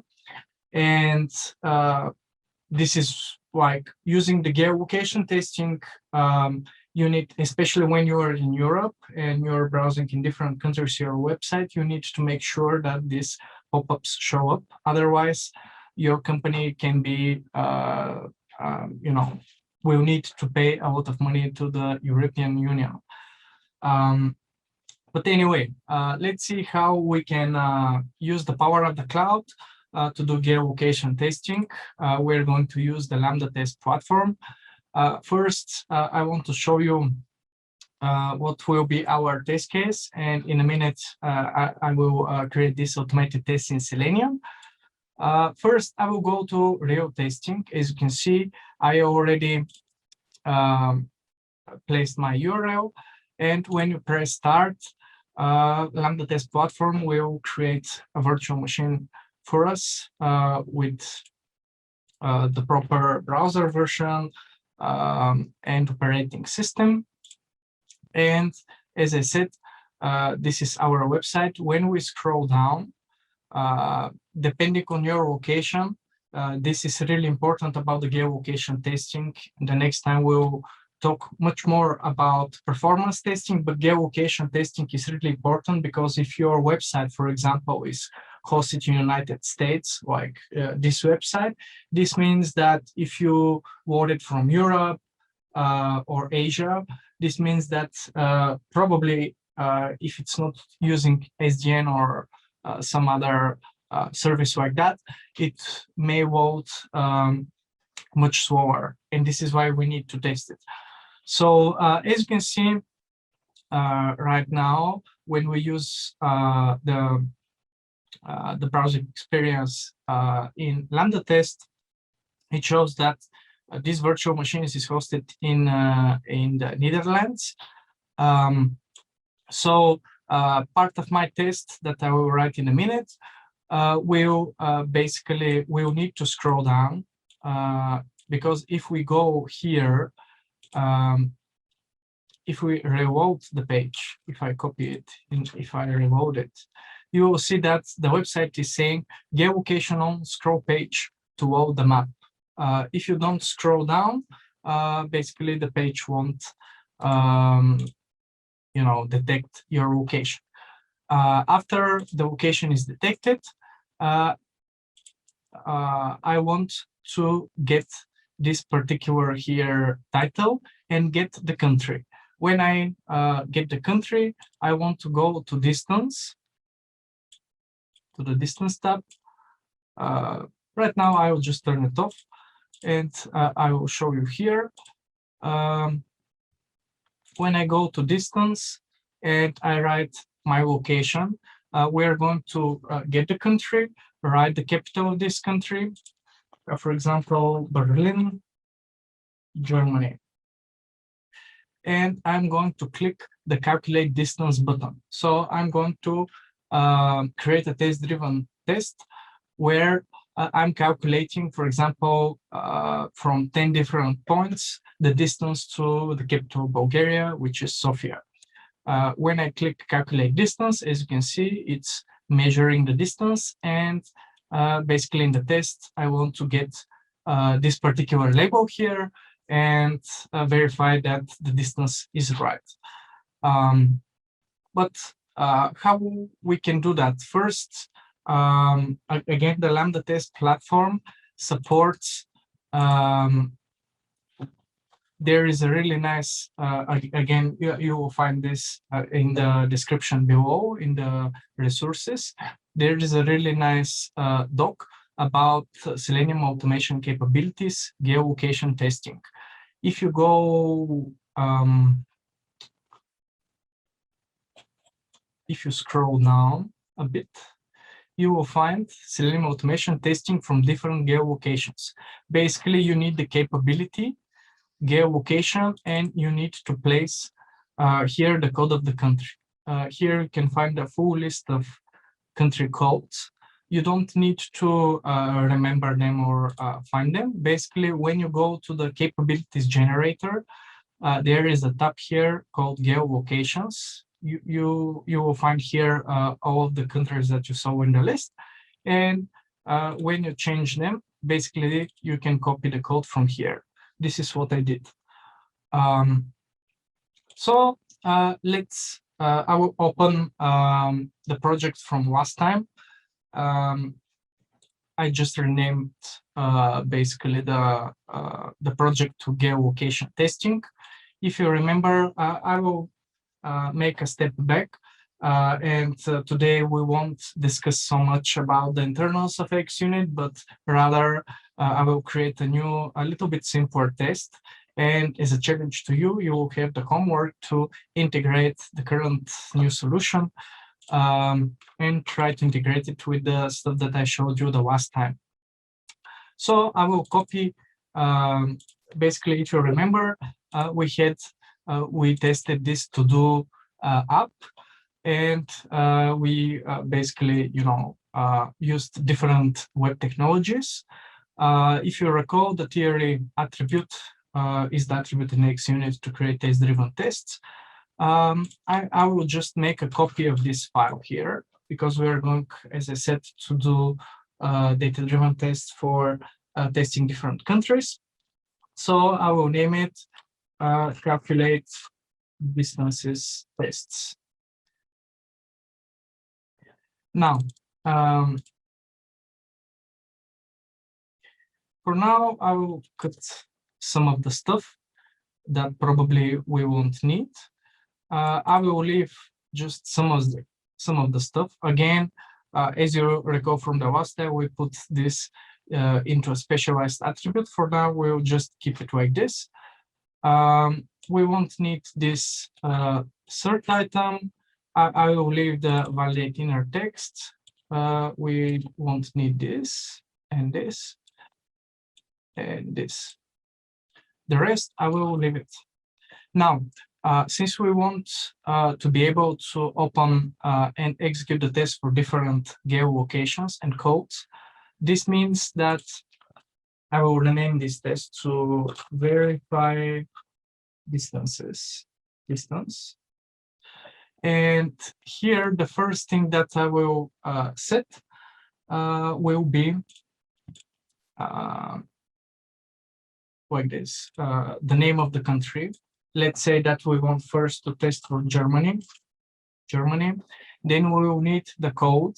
As I said, you can get it from, if we go to the desired capabilities, we need to search for Germany. If you are lazy, you can just write like this, or maybe it's not working, but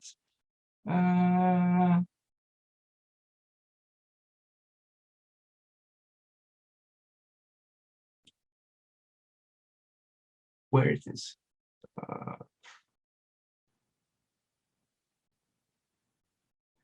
Anyway, I know the code. You need to type GE, which comes from Deutschland, which is the German word for Germany.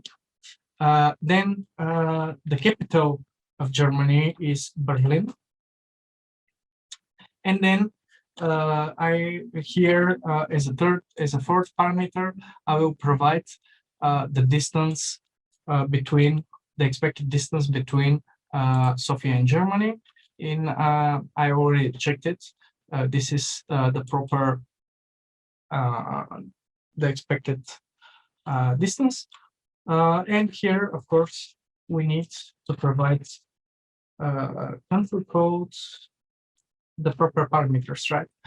String capital and string expected distance. Now, here we can rename the name of the test in Lambda Test, and we can change it to something like verified distance between verified distance Bulgaria and the country, like this. All right. Next, we need to navigate to the website. And what else? Now we need to basically, as you know, in the constructor, this is executed every time between each test. However, we want here to provide the new additional capability, which is geolocation, like this. And then you need here to provide the code like D, which is the country code, right? However, we want to change it every time depending on the country. I already created a list of different countries around the world that are supported by Lambda Test. Here is the list. We're going to check South America, Argentina, Australia, Canada for North America, Japan, Taiwan for Asia, Norway for Europe, and South Africa for Africa. Basically, every continent, right? However, we want to be able to change this code in our initialization logic here. This is why I'm going to move this to a separate method, and I'm going to name this, let's see, I'm going to move it to private void initialize driver. Here I'm going to provide the test name, string country codes. I think this is enough. What else? Yeah, we need to change the WebDriver weight to be not read only. And here we're going to change the country code and the test name, where we use that. Yeah, basically we don't need this here, but I'm going to change it to this particular stuff. And the builds, I'm going to name it Geolocation testing. Now, again, I'm getting this environmental variables with my private data. You can watch the previous videos for more details about this. Also, as you will see, sometimes it's a little bit different to debug this kind of, tests that are executing in another geolocations, because sometimes the network there is a little bit slower as expected. And we need to make sure that we can analyze everything and figure out why our tests failed. And one way to do it is, again, if you open again this desired capabilities in Selenium doc, you will find here there is an anchor called default Selenium capabilities. And there are many nice here different options that can help you to figure out and to debug.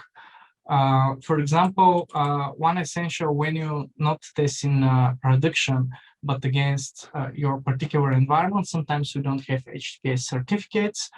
This is why it's important to turn this accept SSL certificates to true, also to turn on this unexpected alert behaviors to be always accepted. To be honest, this is not working every time. I'm going to show you different ways. It's not, I think this is a bug in Selenium. What else? And also, if you want to check and test different not server-side validations, you need to turn off your JavaScript, and you can do this using this JavaScript enabled flag. I'm going to use this and set them in my code. And also, there are two other options that I'm going to show you. Basically, you can get them from the capabilities generator that I showed you in a minute. But basically, we will instruct Lambda Test platform to save all of the videos of the test execution so that we can debug them, and also to make screenshots for every particular action that we have so that we can download them later and analyze what happened, which is really nice. And there is one more cool stuff that I figured out that they included in their last release. Especially if you are, executing, depending who has access to the platform, you don't want to all of the credentials or sensitive information to be visible in the logs. This is why basically there is a capability to mask sensitive information through Selenium capabilities. This is something really cool that they included in the with this asterisk. It will be replaced in the log, which is really cool. So I'm going to use this as well. I already have it here, like this. When you say Lambda Test mask commands, you can place here the username or the password or whatever, and it will be changed to its asterisk.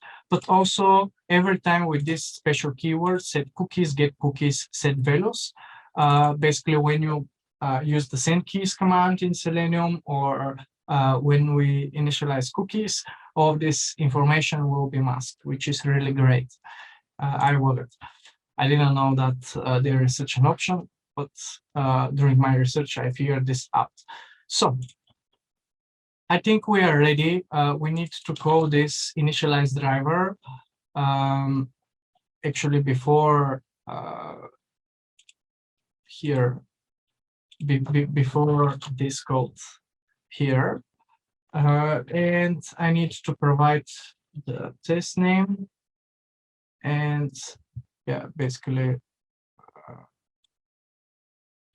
like this. I'm going to use the driver code.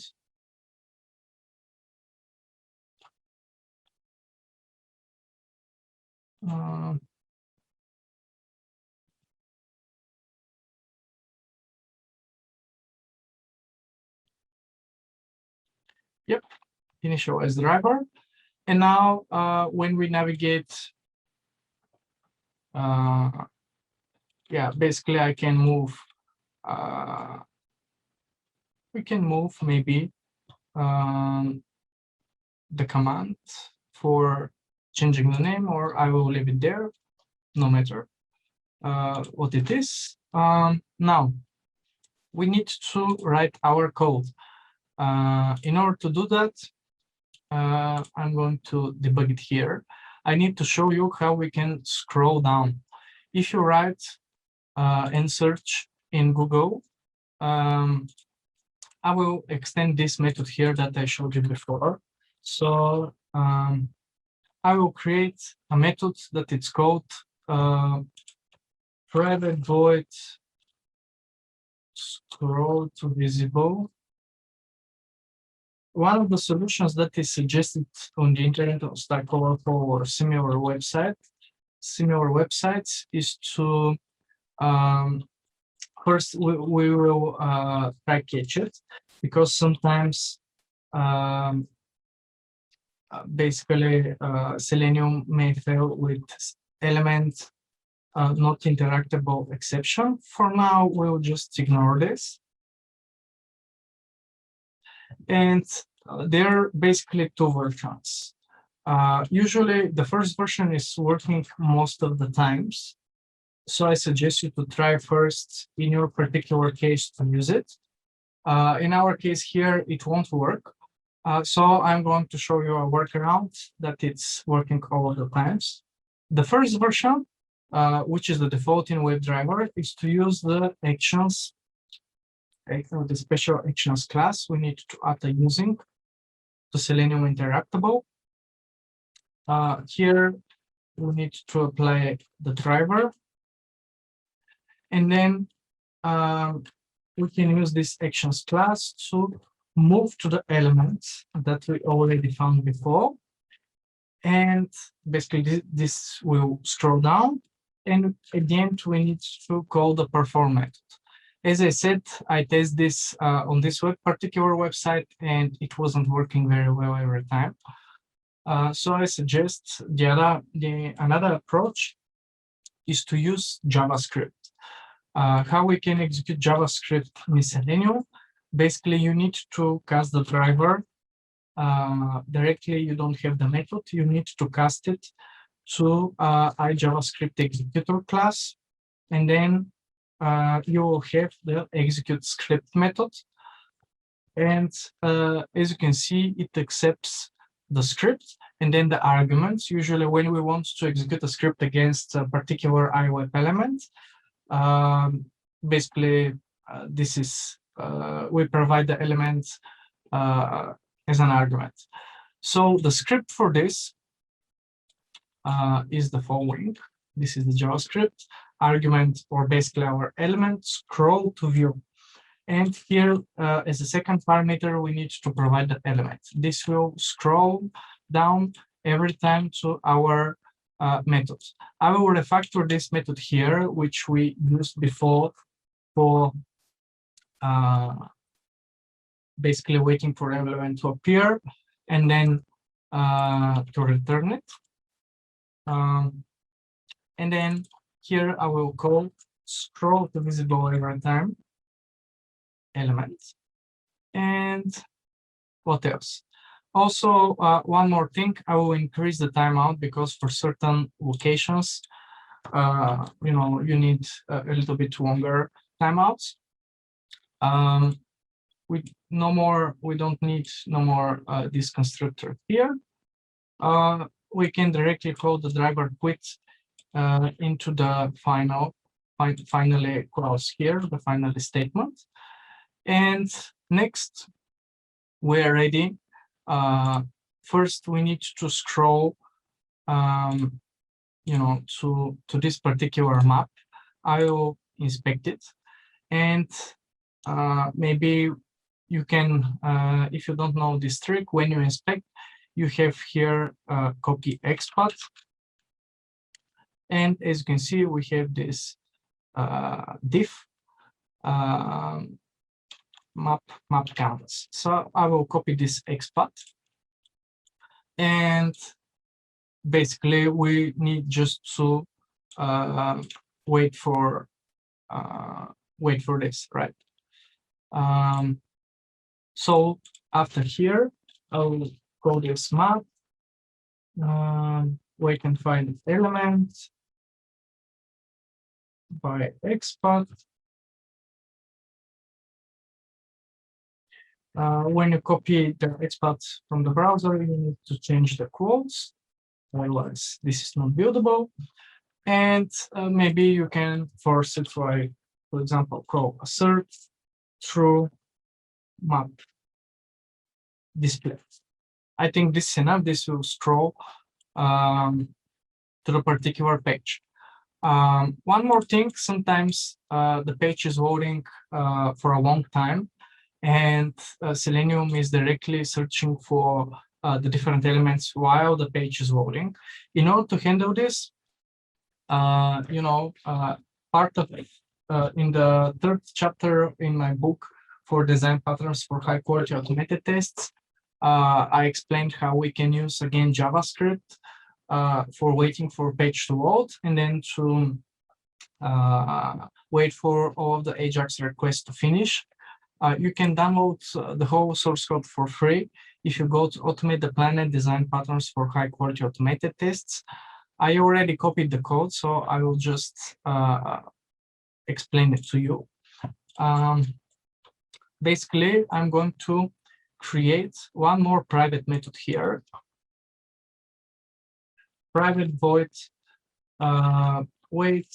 I will call this wait until page loads completely. Now, again, we will need the JavaScript executor again. So I will just cast the driver again. And the first script will wait for the page. Basically, where we will use the WebDriver wait until method. Here we are providing anonymous method, and this will be executed every time for the particular timeout. In our case, this will be every for 90 seconds. This will be executed every second until it's true or the test will fail.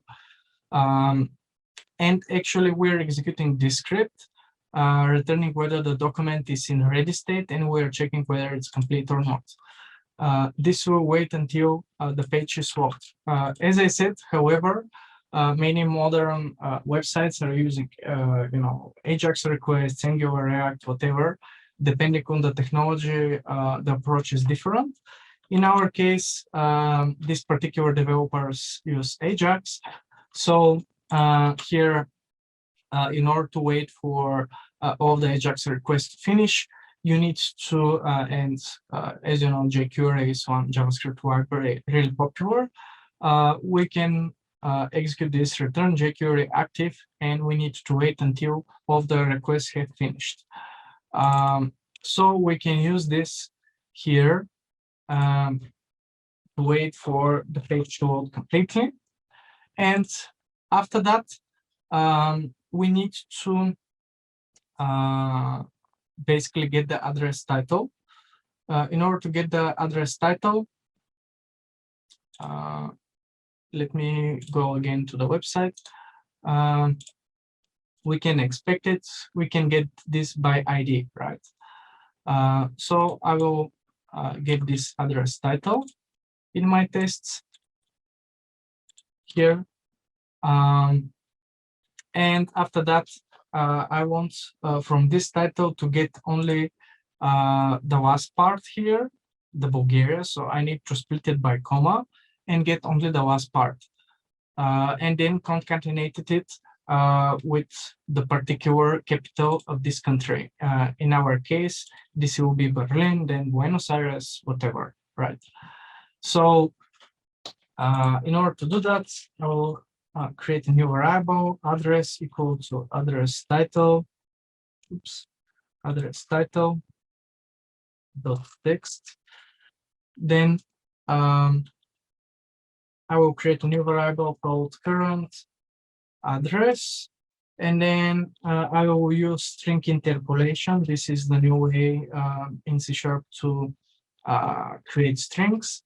We put them in these curly brackets, the variables. Basically, these curly brackets inside will basically be replaced. This whole thing will be replaced with the real value of this particular variable up there.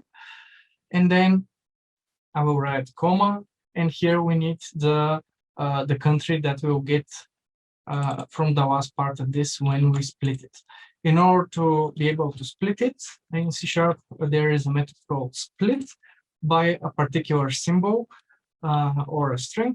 In our case, we'll split by comma, and we can use system link last method to get the, as you can see here, this is returning an array of strings. And when I say last, I will get the last cell in this particular array. In our case, this will be the country. So this will be replaced with Berlin. And then here we will get the particular country that was displayed by the website detecting our current location. Next, we need to navigate to the next URL. I'm not going to click the tab, but directly I will go to this URL distance. And let's inspect again what is happening there. First, I need to write the first location here, and then the second, and then click the calculate button and get this particular stuff here. Let's inspect it. As you can see, it's really easy. The input is address 1. I think this was address 2. Yeah, pretty easy ID. For the calculate button, also one more thing. In order this to work, I forgot this. We need to click, in order this to be loaded, we need to click the first get address button. In order to do that, because there, as you can see, there are 2 buttons, there isn't an ID. And we can try to write the locator ourselves.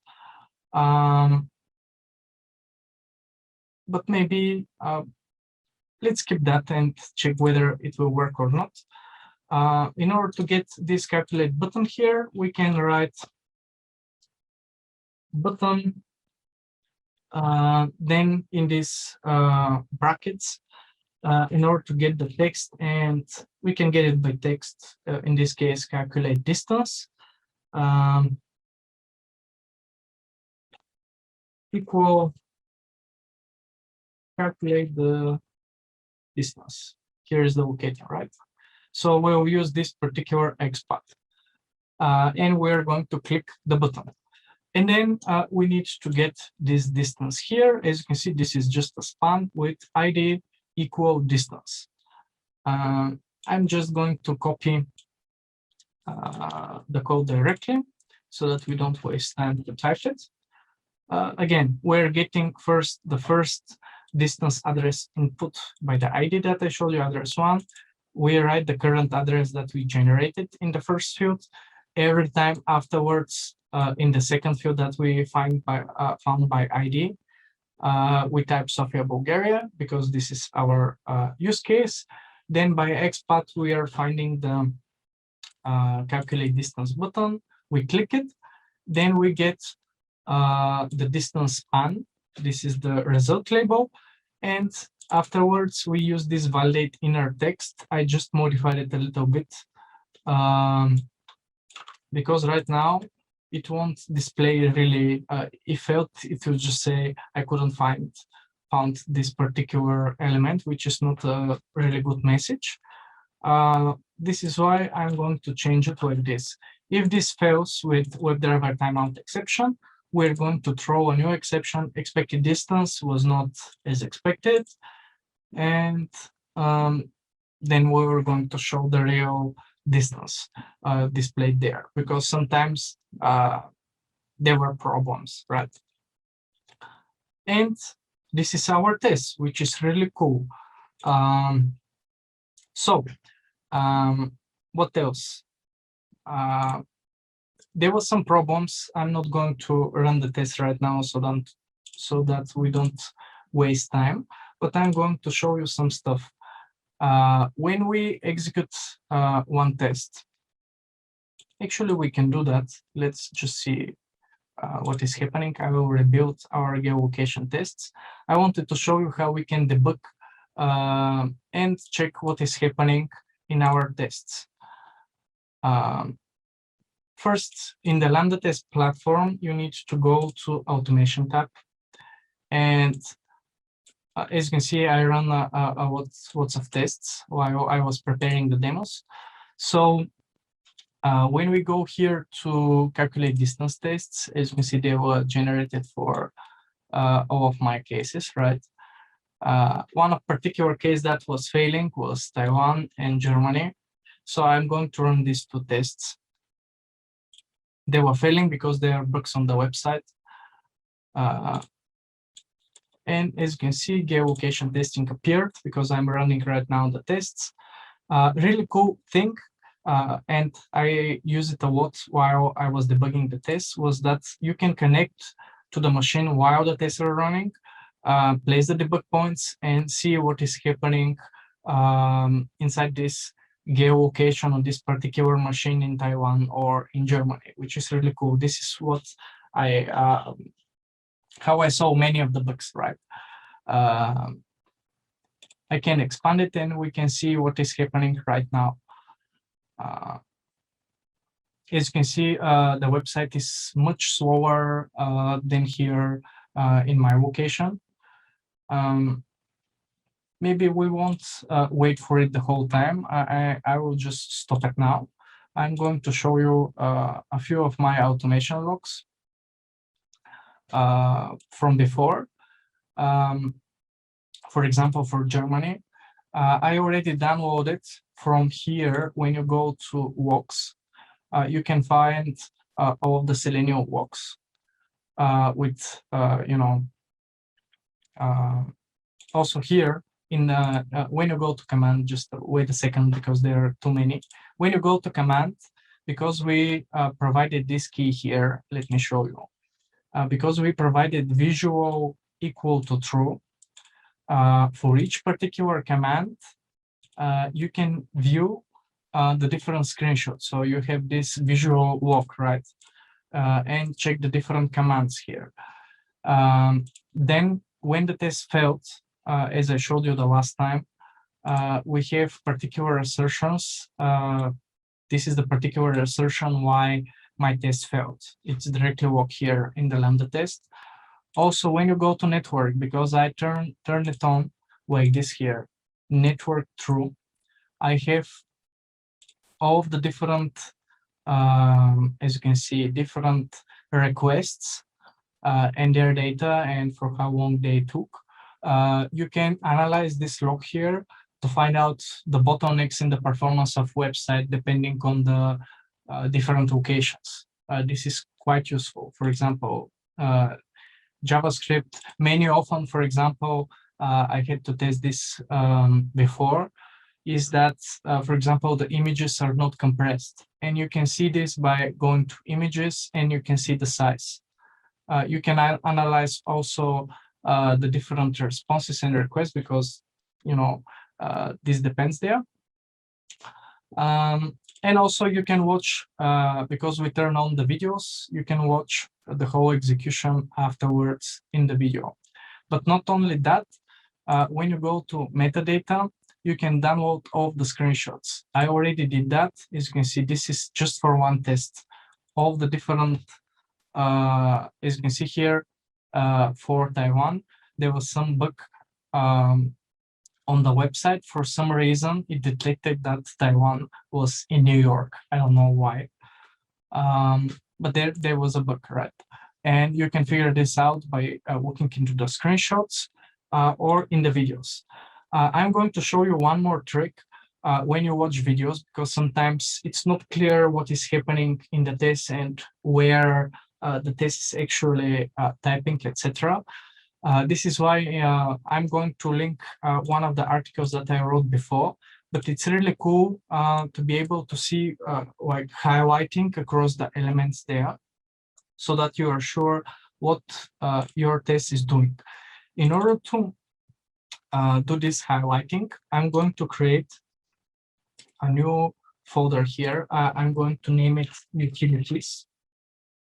And as part of this utilities, I'm going to create a class that will hold one extension method. The extension method is method that it's static, and you can use it as part of the different types that we're extending. Basically, this last method that we use from link is an extension method to the IEnumerable interface. So I'm going to show you how you can write your own extensions to the WebDriver. And I'm going to name this element highlighter.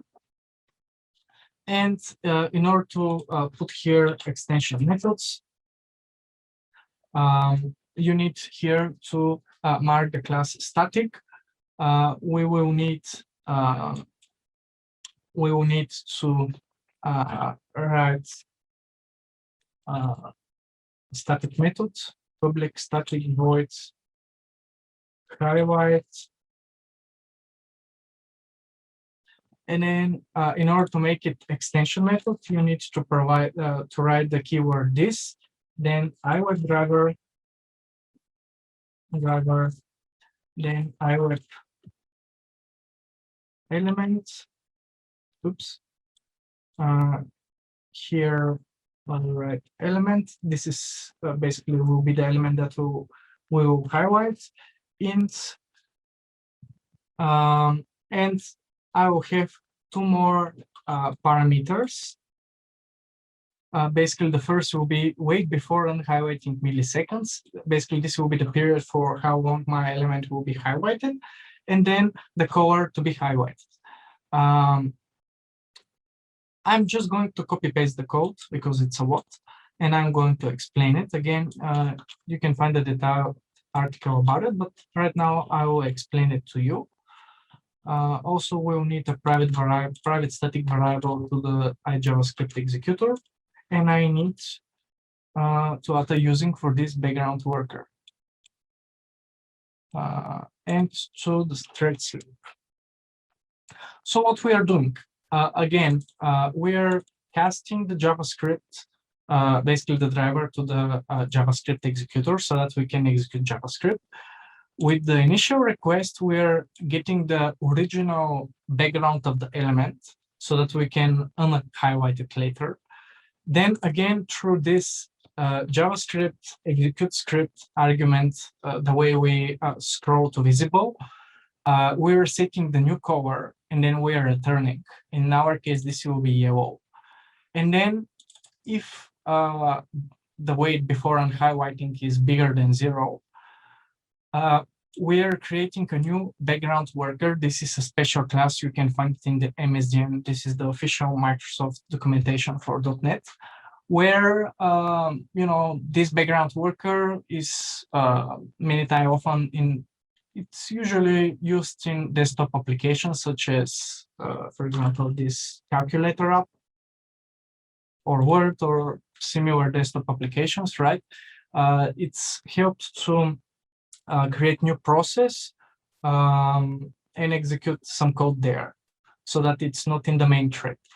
And through this do work event handler, basically we're saying execute this and run it in the background. And the thing that I'm doing here is that we're waiting for the mentioned milliseconds here, 100 milliseconds, and then we're returning to the original border, to the original background. This is how we unhighlight the element. Pretty straightforward. You can download the source code from the description. How we can use this? Well, it's really nice because we can just here inside our wait and find element method. Here we can type elements dot highlight. In order to use extension methods, of course, we need to include the using, or we can just type it into the default namespace. And actually, first for the driver, underscore driver,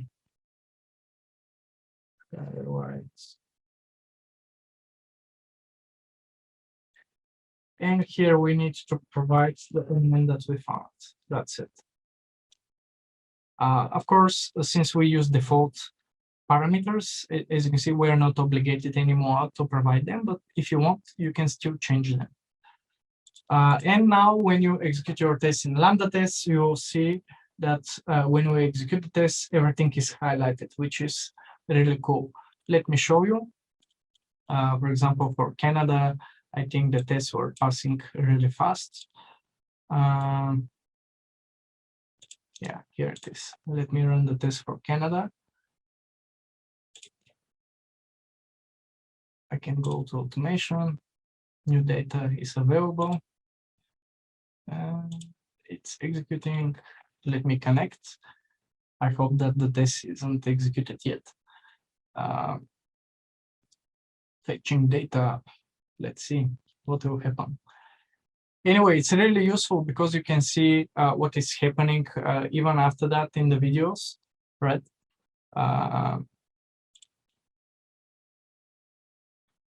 As you can see, we are reloading. Yeah, I have 2 more things to show you. One is related to these pop-ups here that you show, that you see here below. This is the GDPR pop-ups that I mentioned about the cookies. I'm going to show you how you can close them, because sometimes they're over the top of the content, and it's really annoying.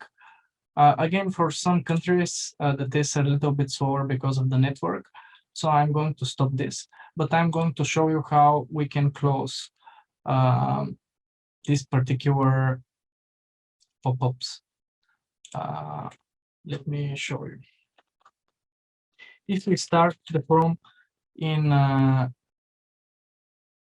yeah, here it is, as you saw, this pop-up about the cookies.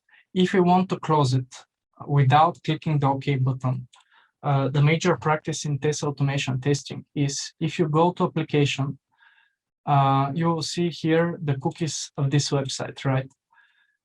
When I click OK,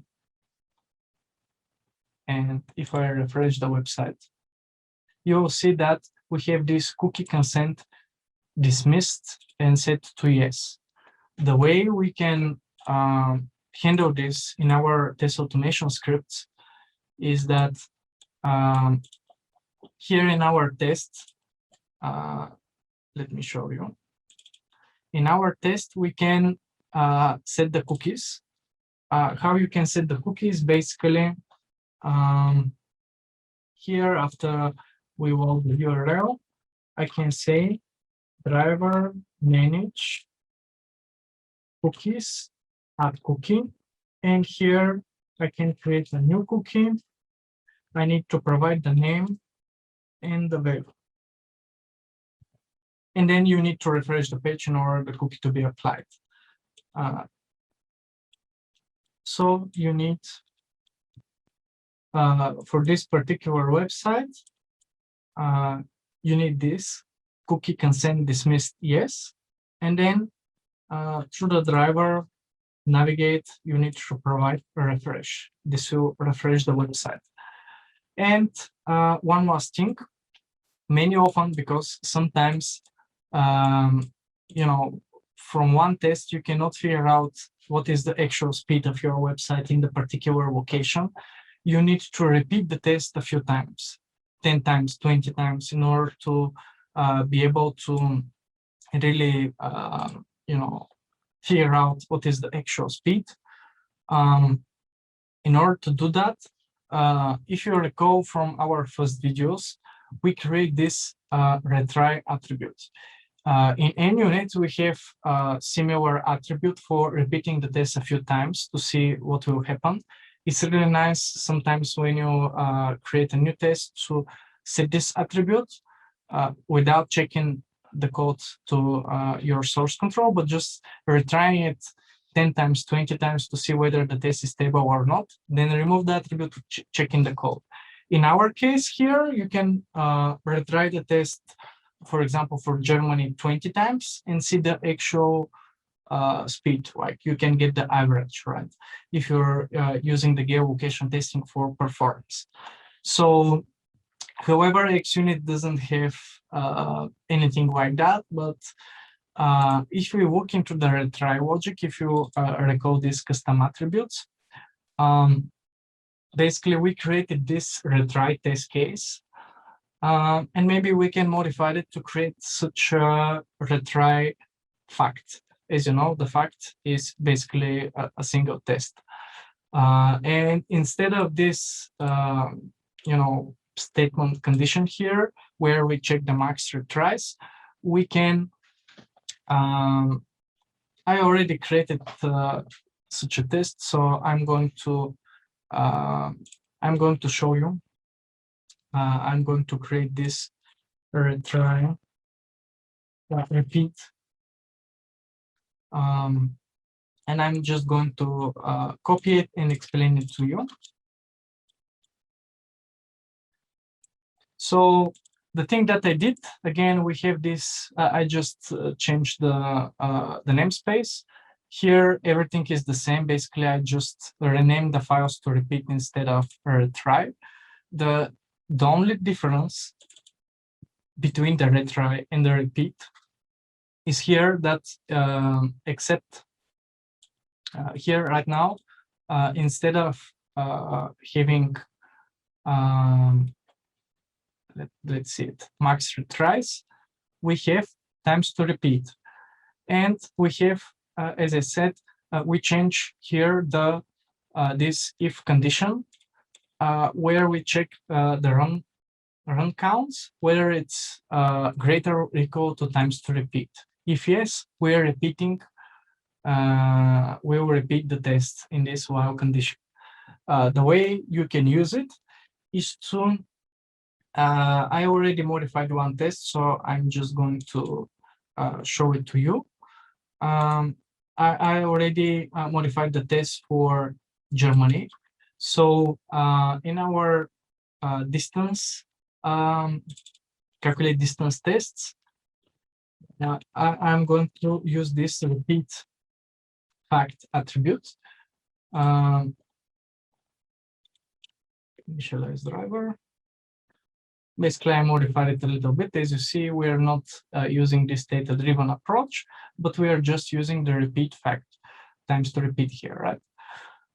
And this thing will repeat this particular test 4 times or as many times as you put here. As a challenge to you, I encourage you to try. If you recall from last time, we used this browser attribute and the driver fixture.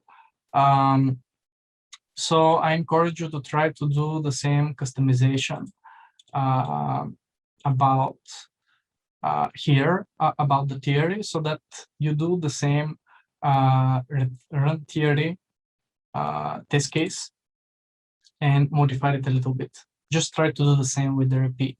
And also try to modify the tests for the calculation to use this, our last time attributes, right? I just wanted to make this particular examples a little bit simpler for you so that you're not got confused.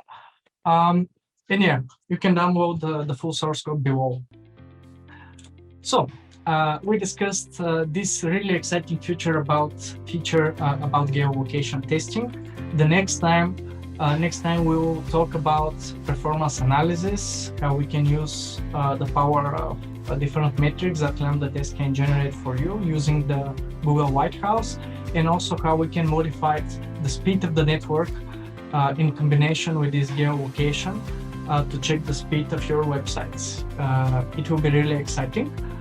Also, don't forget, if you have any questions, the blog of Lambda Test is really awesome.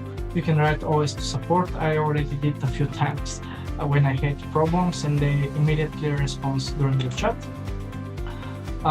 And yeah, also don't forget to get certification about Selenium. So, see you next time. Bye.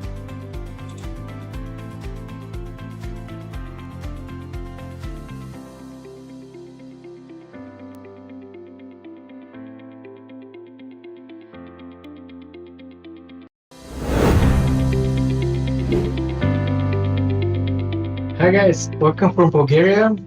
After a short break, I'm again here with a new video from our xUnit tutorial. I hope that you enjoyed. Let me share my screen. Today, we're going to talk about, in our xUnit tutorial, we talked about what is xUnit. We talked about attributes, how to write tests with different parameters, the so-called data-driven tests, how to run them in parallel. We talked about how to run them in the cloud. And, if you read some of my books about design patterns, this is really a favorite subject of mine. And one of the most used patterns in test automation is the so-called page object design pattern. So today, I'm going to show you in a clean project how to use and write page objects. Also, don't forget to subscribe to the Lambda Test channel. There are really great videos there. Also, check their blog. And without further ado, let's begin. Also, I created a separate new GitHub repository with all of the different chapters from this course. So feel free to clone it and work on the project. Now, here I created a clean project. using our current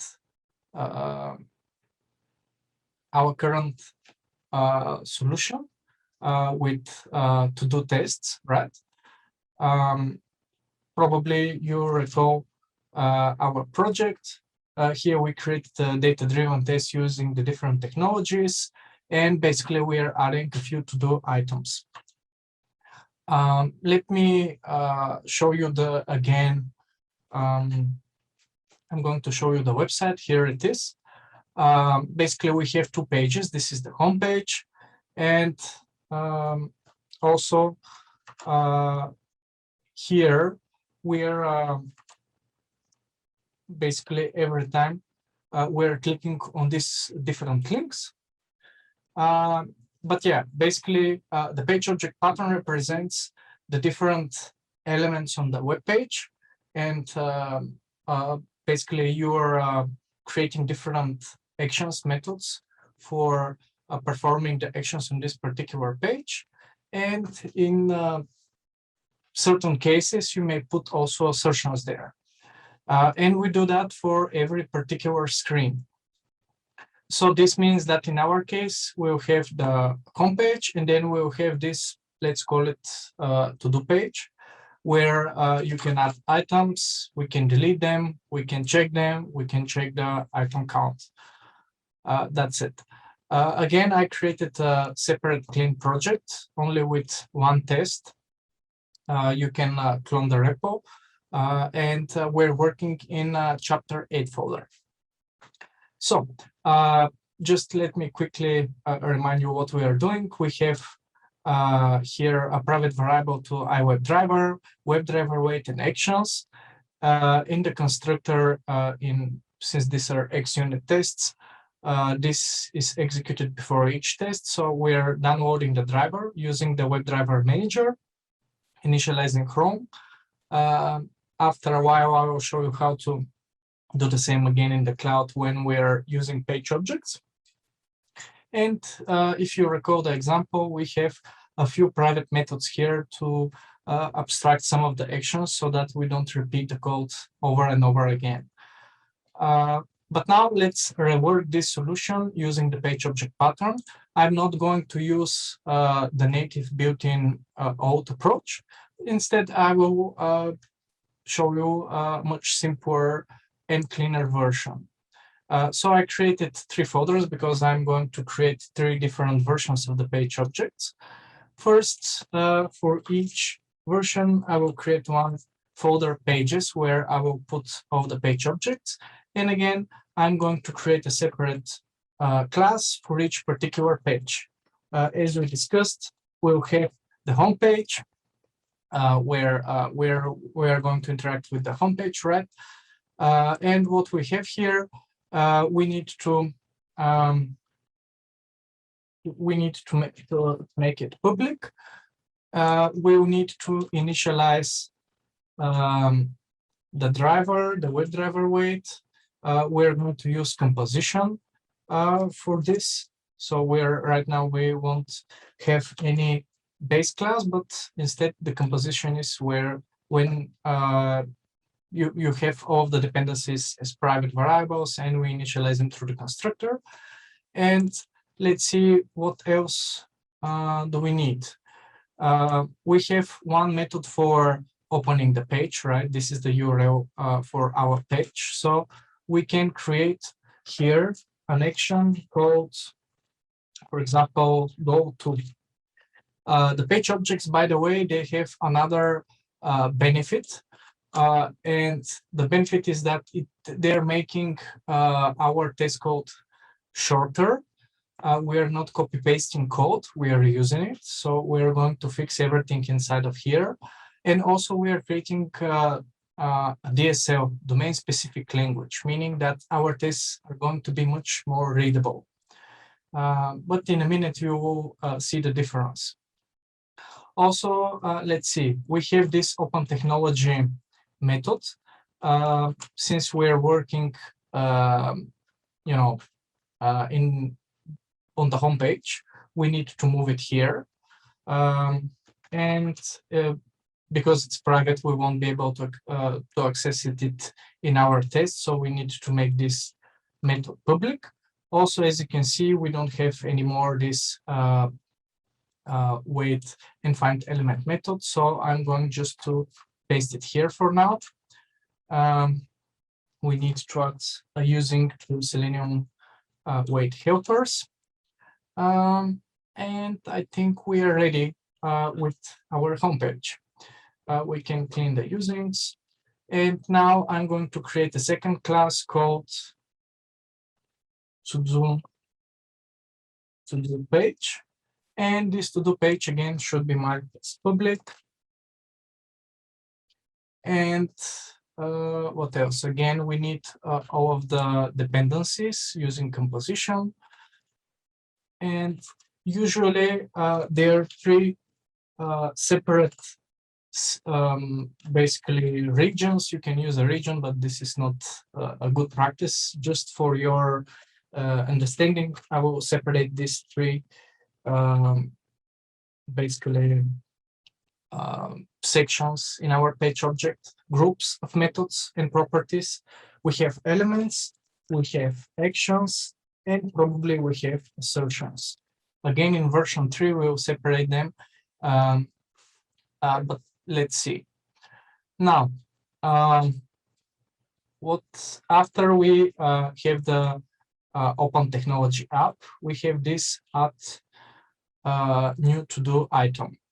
And again, we need to move this to our to-do page, right? This is an action. And as you can see here, we have now, this is the, this is an element, this is the to-do input.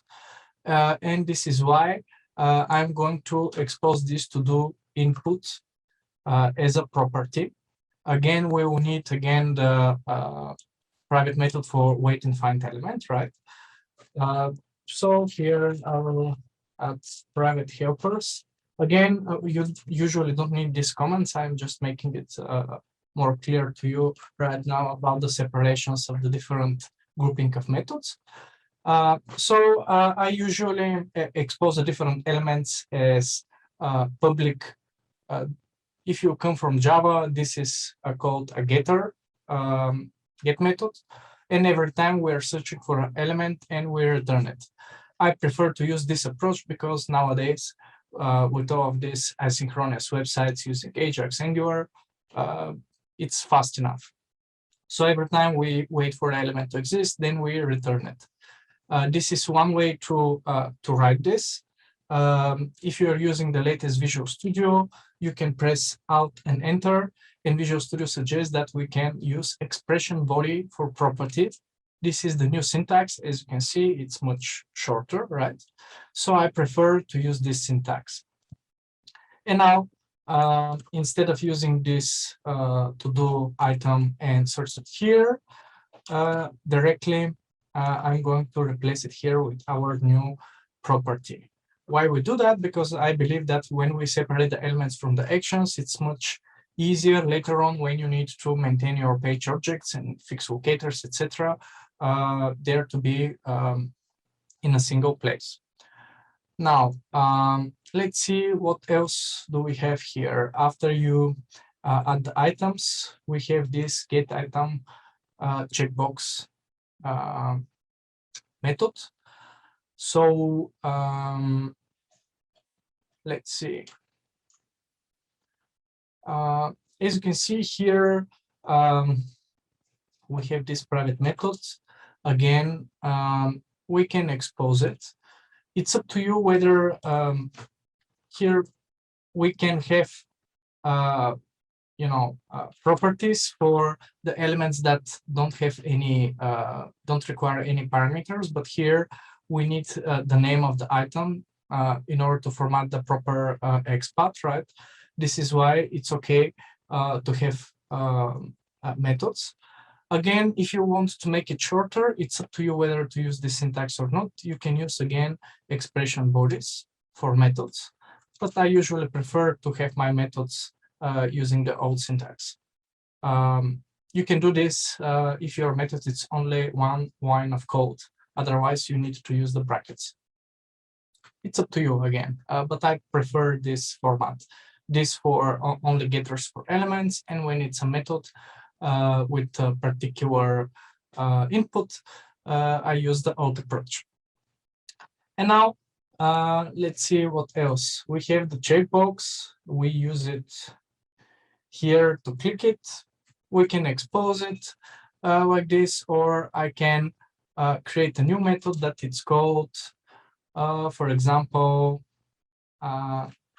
by the way, we forgot here to make this method public. And I think the last thing that we need is the assertion. We need to, since here we use this private method, we will need to move both of them. And I will paste this under the assertions. Again, if it's something that you're going to use only once to assert something, I suggest to put it directly in the tests. However, again, I prefer sometimes to put my assertions even if they're used only once in the page object, since we're creating the so-called DSL, and it's making our test much cleaner and readable. And this we can move it here back to the private methods. Now, also, when, as you can see here, we have a little bit of more complex code for the assertions. We are going to reuse it in multiple tests, and I prefer to hide all of these different nitty-gritty details what our tests are doing in the page objects. Of course, when the test is shorter, it's much readable. However, some of the details are hidden. As you know, every type of refactoring have basically have pros and cons. Now, I'm going to duplicate this test, and I'm going to rename the class to do tests with page objects. Now, what else do we need to do? We need to initialize our pages. We need Flutter using to them. Maybe here the rename wasn't correct. Yeah, it's fine. Yeah, the name of the constructor is not correct since we renamed the class. And we need to initialize these page objects, right? We need just to pass everything we need. So how we do that? We initialize new homepage, we pass the driver, the WebDriver weight, and the action. So we initialize all of this here before each test. And after that, instead of using this code here, all of these private methods, we don't need them anymore. We can use our new page objects for this. So we can write, as you can see, homepage. This way we know on which page we are. Go to, then homepage, dots open technology. And since we're passing the technology from the arguments above, then we're going to work on the to-do page, dots add new to-do item. I think first we needed to clean the car, then clean the house, then buy stuff, and then to-do page, we have check item, and we can say check please buy stuff, right? And now we need to make the assertion to the page, assert items left. So as you can see, this is much shorter and much cleaner, right? We don't have any nitty-gritty details. However, in this version 1, there is one problem where basically everywhere we are copy pasting this initialization code, also this wait and find element, and in case we have assertions, we will have this copy paste as well. I want to reuse that, so maybe in this version 2 we can create again pages. I'm going to copy paste them. However, here I'm going to change this to version 2, the namespace, and here version 2. I'm going to use the same test class. However, I'm going to create one new base class that I'm going to name web page. And in my web page, let's see, I'm going to mark this class as an abstract one. And also I'm going to expose the different basically private using from the composition, the driver, the WebDriver, wait, and actions. In order to be able to use them in child classes, I'm going to expose them as properties, right? What's the program here? Version 1, version 2. Yeah, we need here version 1 pages, 2 pages. Yeah, in a minute we are going to fix that.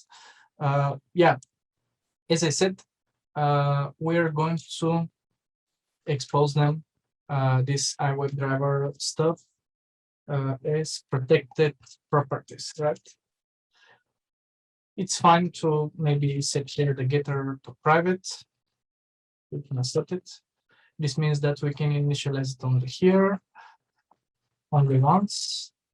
It's up to you. Maybe you can disregard that. It's fine.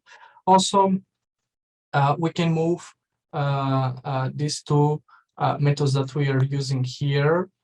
We can move them to our base page and mark them as protected, meaning that only our child classes will be able to use them. And here we need to use the property. Here it is. Also, I'm going to show you one more pattern. Let's accept that we can navigate to all of the pages. This is not true, but in our case, I'm just going to simplify it instead of creating multiple base pages. And let's say that we can have a new property that can be protected. It can be string, and this will be our URL. And we need to force our users that are going to use this base class to initialize it. So I'm going to mark it as abstract. And next, I'm going to use it here. Also, since we have pages where I'm going to show you one simple pattern, it's called template design pattern. The template is basically a method where we can override in our in the child classes. And basically, why we need it? In our case, we can add this for to put logic to be sure that the page has been loaded correctly. You can wait for particular element to appear. You can wait for Ajax scripts. You can put whatever you like. You just need to override this method here. As you can see, by default, it's empty. So it's fine not to do anything. And you can put it here after the goal too. And now let's use our base page. You can remove the unused usings. And here in the home page, we just need to, and also we need to change now the constructor instead of using these private variables now. And what else? Yeah, we don't need this go to URL. We don't need this wait and find. And we need to implement the abstract class, or basically we need to return only as getter. Yeah, we need to refactor the base class because we don't need to have a setter. We don't need a setter, right? we have only a getter, and every time we're going to return this particular URL. And by default, you will have the goal too. And now for the to-do, we can do the same. Here, web page, implement the base class. Let's see.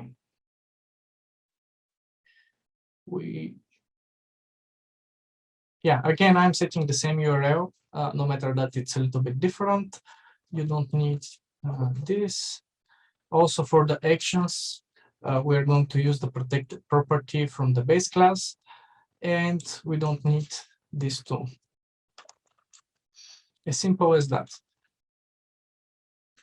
And now here, what else? Yeah, we need to fix the namespace with soon. And as you can see, the usage stays the same, which is perfect. Now, in version 3, we just are going to modify just a little bit and tweak these classes. Let's just change the namespace again. The thing that I want to show you is that I prefer to use another way for grouping the pages. This is valid for C# only. You cannot do it in Java, but since this is C#, let me show you. This is perfect to do when you're working with really big pages and you don't have a way to make them smaller. There are such cases. I mean, with many items in our enterprise projects, I'm constantly working with pages with 100, 200 elements on them, really huge business logic, right? And then when you put everything in a single page, it can get quite large with maybe 5 screens of code. And then I prefer to use to separate the logic into 3 different files. Here, since we don't have any elements, we have only one file, and I'm going to call it with the extension actions. As you can see, we can have a difference between the file name and the class name. The class name still stays the same. However, here we have the 3 groups of things: the elements, the actions, and the assertions. This is why I'm going to refactor this. Again, the initial code, I'm going to call it this file action. I'm going to mark the class as partial. This is a special keyword in C#. And I'm going to copy and create 3 different files out of it. One of them I'm going to call the map. In there, we'll hold all of the elements, and we'll have one more for the assertions. Now, in the actions, I'm going to delete the elements and the assertions. In the actions, we have only the actions, so we don't need this comment. In the assertions, again, we have only the assertions logic. And then in the map, we have only the elements, right? You have heard of the term element map, right? And we don't need this comment. The tricky part about the partial is that when you build the project, C# is combining these 3 files since they're the same class, because they are annotated with the partial keyword. They're going to be combined in a single class. However, we're separating the actions, the assertions, and the map into different files, which makes the maintenance much easier, because basically when you have to fix element locator, you just go to the map. If you have to add an action, you go to the actions class instead of scrolling and searching for particular action or assertion. And the usage stays absolutely the same. Also, I wanted in this particular example to show you one more thing, since we're in the context of Lambda Test. If you want to use the page objects with to run these tests in the cloud. Instead of using this code here,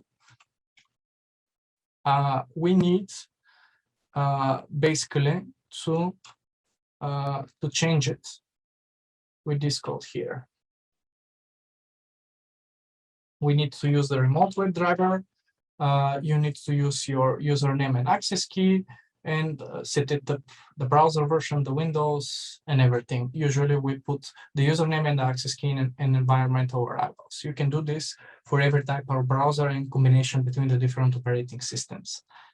That's the only change. I mean, it's completely separate from the page objects. We don't have any details about the drivers because we're using the interface. No matter that here we use the remote driver or the Firefox driver or the Chrome driver, which is really the best thing to do.